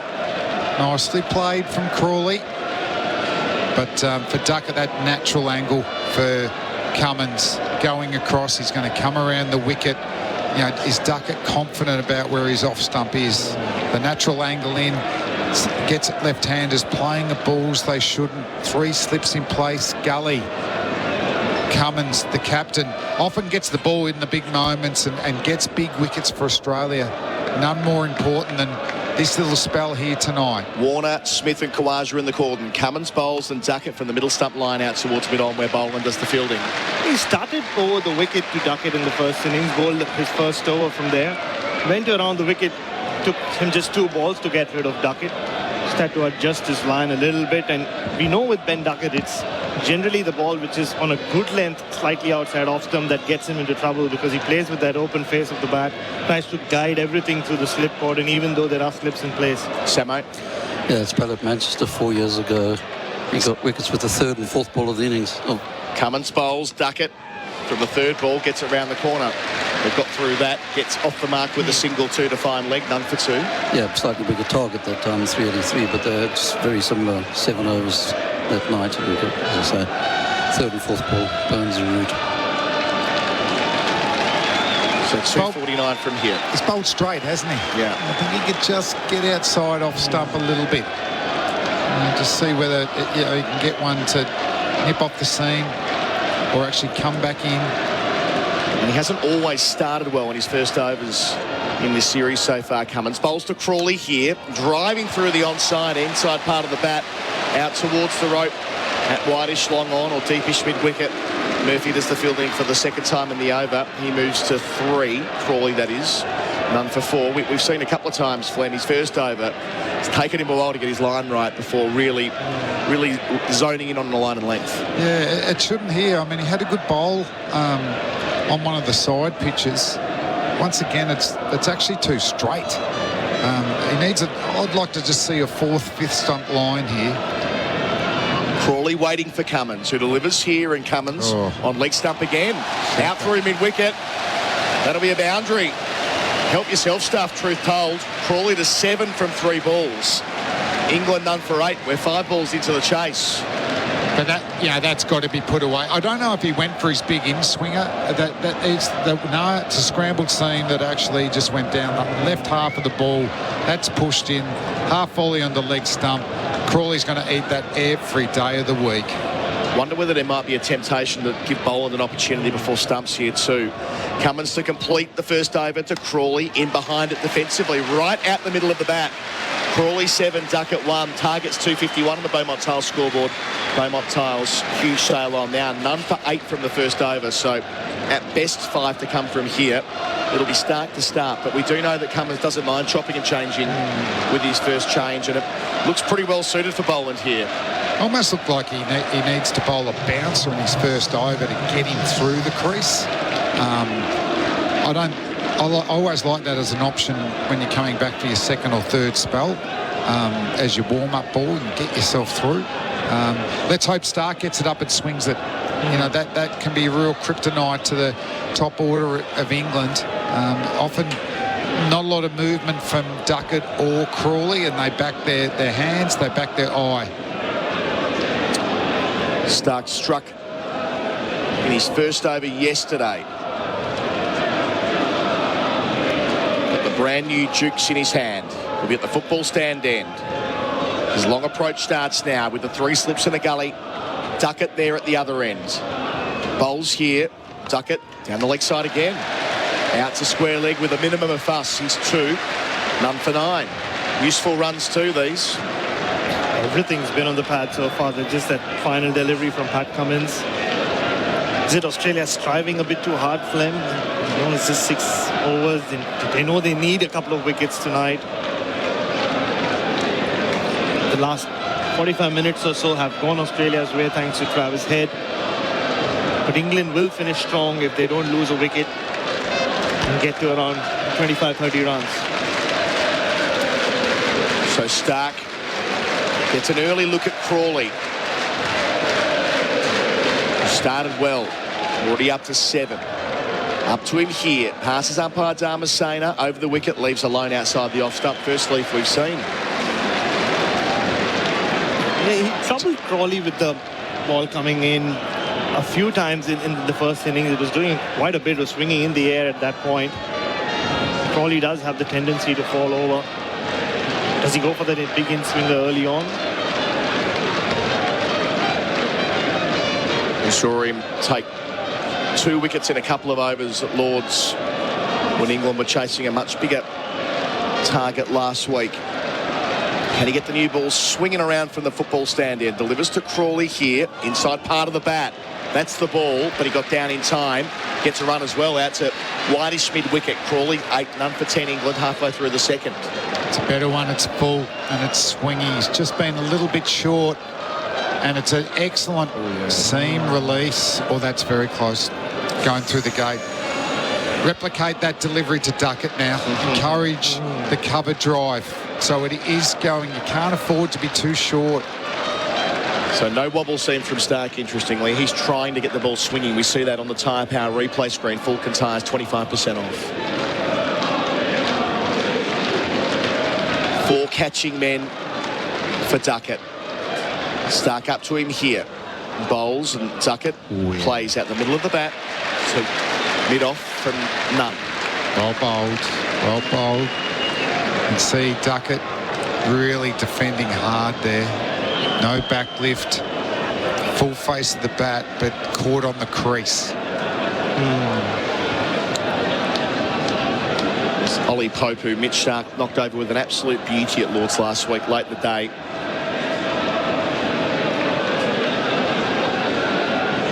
Australia have to find something here early on. 16 minutes till stumps. He's up here, close to the stumps, down the leg side. Shout for Cook behind. Duckett standing his ground. Damasena keeping his finger down. Decision to make for Pat Cummins. Carey saying, I think he hit it. Stark isn't sure. Cummins says, yep, let's go. Let's go. Carey looked confident to me. So did the slip warden. Third umpire for Imar Insurance. They're the tradies, mate. That's Imar. Call 1-3 Imar. It's Joel Wilson who's umpiring the next 2 test matches. Always brings a smile to the face, a wry smile at that. He'll have to work through the technology. Yeah. For a minute, I thought Stark thought he was going to bowl him around the legs. Yeah. So first replay, talk us through it, Flem. Well, it's the in-swinger that doesn't go. There may have been just a little bit of a change of scene. Carey just goes up because he thinks it's out. His ultra edge. Clear. There wasn't a spike. Whatever they heard wasn't bat on ball. I can understand the logic if they heard a spike running across the surface, because bat was so far away from pad, ball as well. It could only have been one thing, but they do lose a review early on. Who knows how important that can be. It certainly wasn't this ground 4 years ago. I got it wrong. It wasn't like his bat hit the pitch. He didn't hit his pad. So Stark resets. Last ball of his first over. Duckett edging and put down a second slip. It might have bounced just before Stephen Smith. I don't think it carried in hindsight. Either way, they get through for 1. Duckett 3, keeps the strike. Crawley's 8, none for 11. We need a second look for tyre power. Falcon tyres 25% off.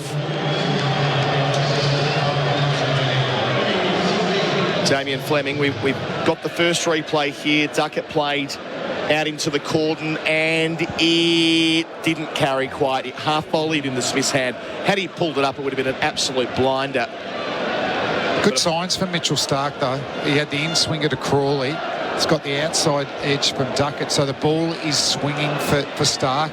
We need the captain now to bring his best. You know, the Cummins corridor of carnage late on day 3. It feels like day 6. We've had that much cricket. And not that much today. So Cummins will stay around the wicket to Duckett. Can he get it right with 3 slips and a gully? Bowls here. Duckett plays and misses. That's the first one that Cummins has put up there to be genuinely driven. And he gets the movement away and it goes past the edge of the bat. That's something to work from, Flem. Yep, certainly so. And it's that around the wicket. Left-handers not sure when to leave and when to play it. And that was wide. He could have left it, but it actually moved away off the seam. He just can't leave it, can he? Duckett doesn't leave. But it's that length you're talking about, Collar. That was perfect. He can actually get his line closer now to even a 4th stump. He doesn't even have to attack off stump. Cummins up away from us, bowls to Duckett. Hits him on the glove, it spills out into the onside. Might have been high on the bat either way. There's no short mid-wicket. He rips the hands off the bat, takes the glove off as well. That's nasty. Left index finger. It really did balloon up, didn't it? So it got a big bite of the glove. He's hurt. He's really hurt. Oh, he's in great pain. We've got a replay for tyre power. Falcon tyres 25% off. Bang. We've seen Cummins break fingers before, Flem. The only thing that seemed to save him, he got his glove a bit off the bat. You know, when it hits your glove and then nails into the bat handle. No one's out there yet. Well, here come the medical staff, so hopes of 6 overs might go out the window here. They'll lose at least 2 minutes, which will limit Cummins' options somewhat if they were thinking about trying something funky in over number 6. Yeah, they'll milk it for as much as possible as well. How long did the physio take to run out? Especially when you see a batter react the way he did.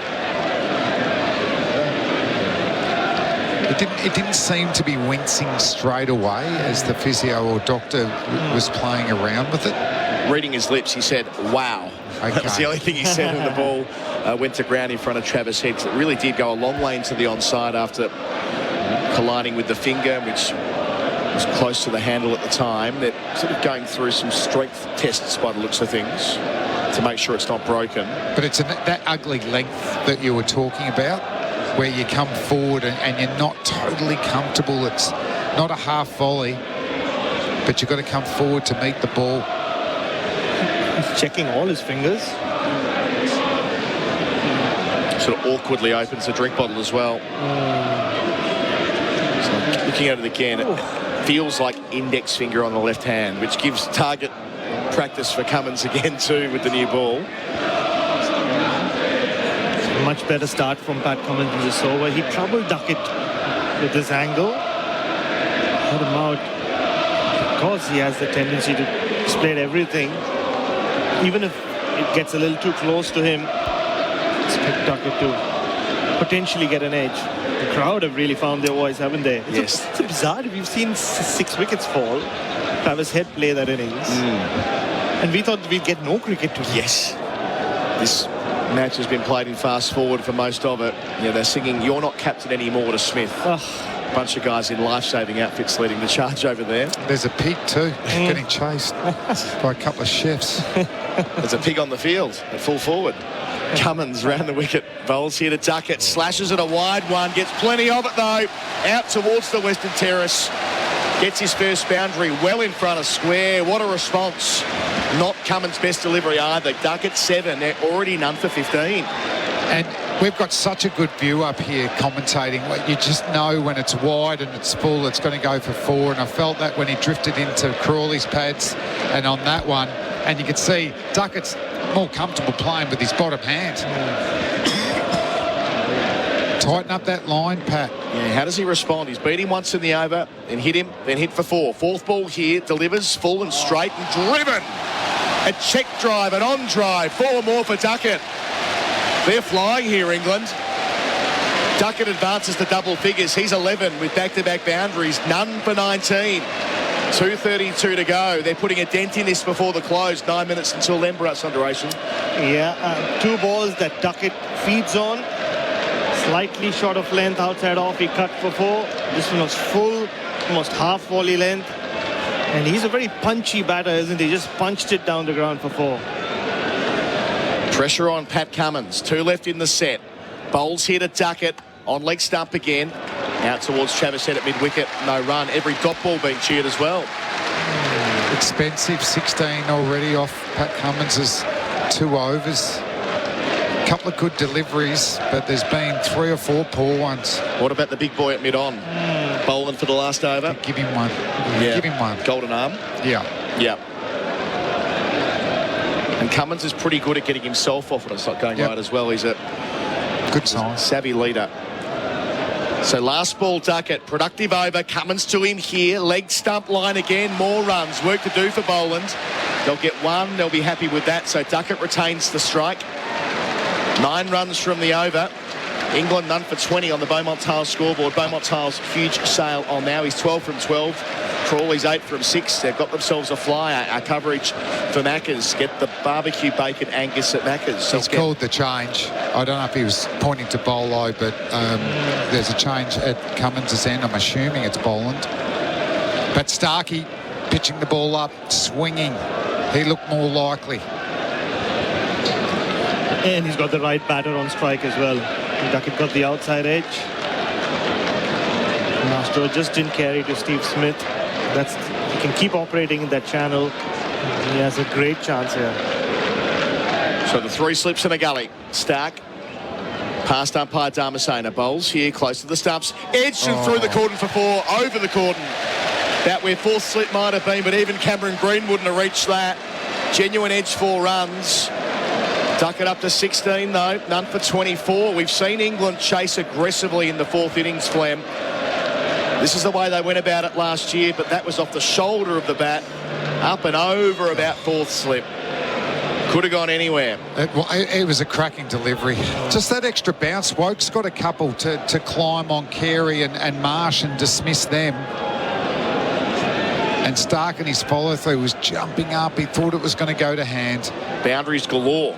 None for 24 after 19 deliveries in this chase of 2-5-1. Stark bowls. Duckett off his hip.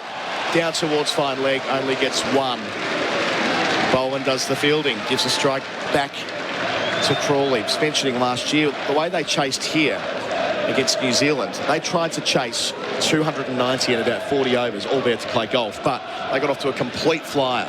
So it was at Birmingham against India as well with Alex Lees and Zach Crawley. So they know the rhythm of this. Yeah. They've got the muscle memory. And it's a target well within their range. Right? You're not talking 370 like last week. It's 250. Yeah. Stark's chance at Crawley again. Had the in-swinger going in his previous set. Up here over the wicket, Crawley driving as well at the middle of the bat. No movement there. Straight to mid-off, but he's got all of it. We need the sun to go. Where's the cloud, humid conditions? Can they just snaffle one tonight, the Australians, and then tomorrow wake up and it's cloudy, it's humid, the ball's going to move everywhere because there's some real succinct batting. Crawley, that's in the middle of his bat. Don't think it's missed Crawley's middle, apart from the big in-swinger that still got helped away for a couple. Harry Brook, camera on him. Might he be next in? Might it be the Nighthawk? Stuart Broad. Or taking their time again here. Because we are into night watchman territory, but they're on the record saying they won't use one, only a Nighthawk, as they've termed it, with Stuart Broad. That would be interesting. Yes. He'd love it. I don't know what's going on. There's a gentleman who's taking an almighty time to just get his seat. Why can't other people tell him to sit down? He's still... I think he's too drunk to find a seat. He's clapped himself now, but he doesn't know what he's clapping for. Stark. Wow. Halfway through the over. Silence as he bowls to Crawley and leaves alone outside the off stump. Then the applause. 89 mile an hour. It's a good ball. It just Crawley trusting that it's not going to be the big swinger, and it wasn't. Just that edge that flew over the slip region. Not to say that Cam Green could have got to it, but he's taken so many crucial catches at crucial times in the last few years. It's not around though. Mitchell Marsh has stepped in beautifully with the bat in hand. Just looking over to Scott Boland. He's not actually limbering up. No. Yeah, he gestured to someone, Cummins. It's not Murphy, is it? Or Marsh. Stark bowls here. Good lead again from Crawley in the channel. Didn't get the bat anywhere near it. Left it on length. He definitely pointed to someone and then pointed to the bowling crease. Boland is now limbering up. The previous ball he was standing still, maybe just composing himself. Yep. Now he's doing a couple of run-throughs. Just in our blind spot down at fine leg. Just ball's not doing as much. Leading to that, when the sun's out, it's a lot flatter. Even though it's late at night, it's as sunny as it's been. Sun's out, guns out for England. Last ball, Stark will bowl today. In at Crawley, leaving again. Nice carry through to Carey, but not quite the right length. One over to come on the day. None for 25 England on the Beaumont Tiles scoreboard. Beaumont Tiles huge sail on now. Back to Duckett on 17. Coverage for Macca's. Get the new spicy and sticky barbecue Macca's. Barbecue Angus at Macca's, I should say. I'll get that right at some point in this test match. Scott Boland is going to bowl the last over, Flemo. 6 for 6. Well, that was in similar conditions to this at the MCG. A sticky kind of gloomy day where the sun came out late and Scott Boland took 2 in an over. Yeah, he was a little bit unlucky in the first innings. Sometimes the ball was actually doing too much for him. And all we want is just a little bit of extra millimetres to move off the seam. He generally bowls a fuller length than Pat Cummins. I think that's due for this last over. And just one wicket, the Australians will feel like they're in this test match. It's been a great start from England. Duckett, Crawley, aggressive. They've been able to find the boundary. The bowling average is finally regressing to the mean. Just under 19 in these 10 test matches. Yeah. We waited, didn't we? Cricket gods. Yeah. Can he keep it under 19? What they would give for a wicket here. Final over of the day begins. Boland's first delivery to Duckett. Squares him up. Spits out to point. Gets a run. He's 18. None for 26 England. Good start, bowler. Just fuller straight away, isn't it? And just because of that action where he can angle the ball back across Duckett, Duckett wasn't comfortable to hit him straight down the ground, which he did against Patrick Cummins a couple of overs ago. With wobble seam first up. Yeah. Can he now get Zach Crawley driving away from his body? just the kind of bowler who can get Crawley to do that. I would have preferred the left-hander on strike for a few more deliveries, Flem, but... Do they need 2 out for the short ball, I wonder? That's what we've got at the moment. Boland 3 slips in the gully as well. His first crack at Crawley, and Crawley plays out towards the squarer of the 2, Todd Murphy for 1. They walk through the single. Crawley 9, none for 27. They just haven't been able to make Crawley reach for the ball, have they? They've angled everything in, and he's a tall man. He smothers what movement there is and just works it through the leg side. Without wanting to lean into the cliche, that's why they like him. They like Crawley's size and the way he sets up. Boland to duck it again, as we do get a bit of cloud cover at last. First time for Australia in their defensive 251. Boland round the wicket, duck it, edging into the Cordenlands just in front of Khawaja at third. Not far away. It's getting close to those first test dismissals, isn't it, where he just basically was hitting slips catches to the Australians. Get a second look here for tyre power. Falcon tyres 25% off. Scrambled seam. Genuine edge. And a foot in front of Khawaja. Yeah, that open face of the bat as always from Ben Duckett. Boland has a window here. Breakthrough. Finally, the cloud cover for Boland. 3 left in the day. Delivers to Duckett on leg stump, though. Middle and leg. Doesn't move away. Can place it down to mid-on where Cummins fields at no run. But he's still on strike. I think he has 2 more balls. Just keep it outside, slightly outside off stump. I think there is a wicket loading up. 7:30 at night. There's nowhere in the world where Test cricket played any later than this. And we can keep going, couldn't we? This time of year.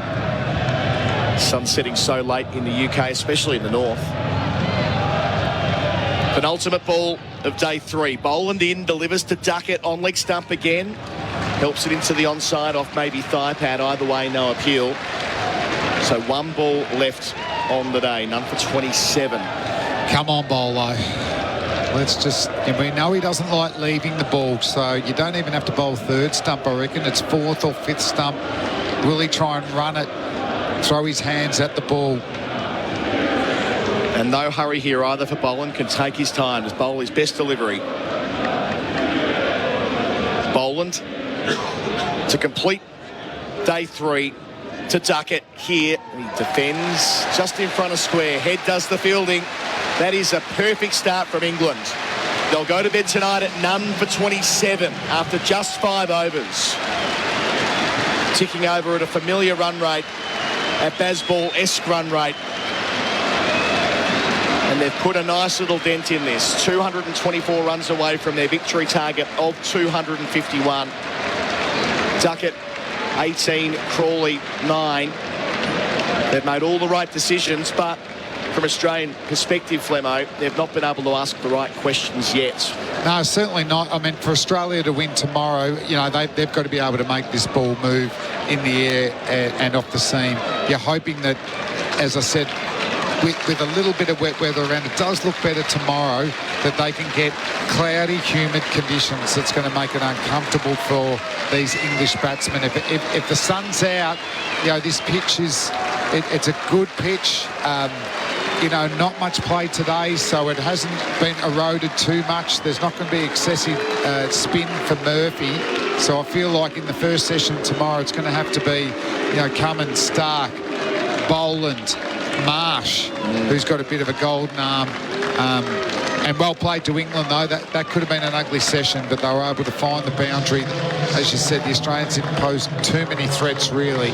So a day that could have been washed out has provided a lot of entertainment, thanks to Travis Head mainly, but England will be very confident. Yeah, 135 runs in that session. They still didn't get all the overs in, weirdly, but that's a function of the modern game. Australia losing 6 wickets from where they resumed at 4 for 116, all out for 224, setting England 251, and they're none for 27 overnight. Our post-match wrap for Australia made. Look for the green and gold kangaroo logo and buy authentic Australian products.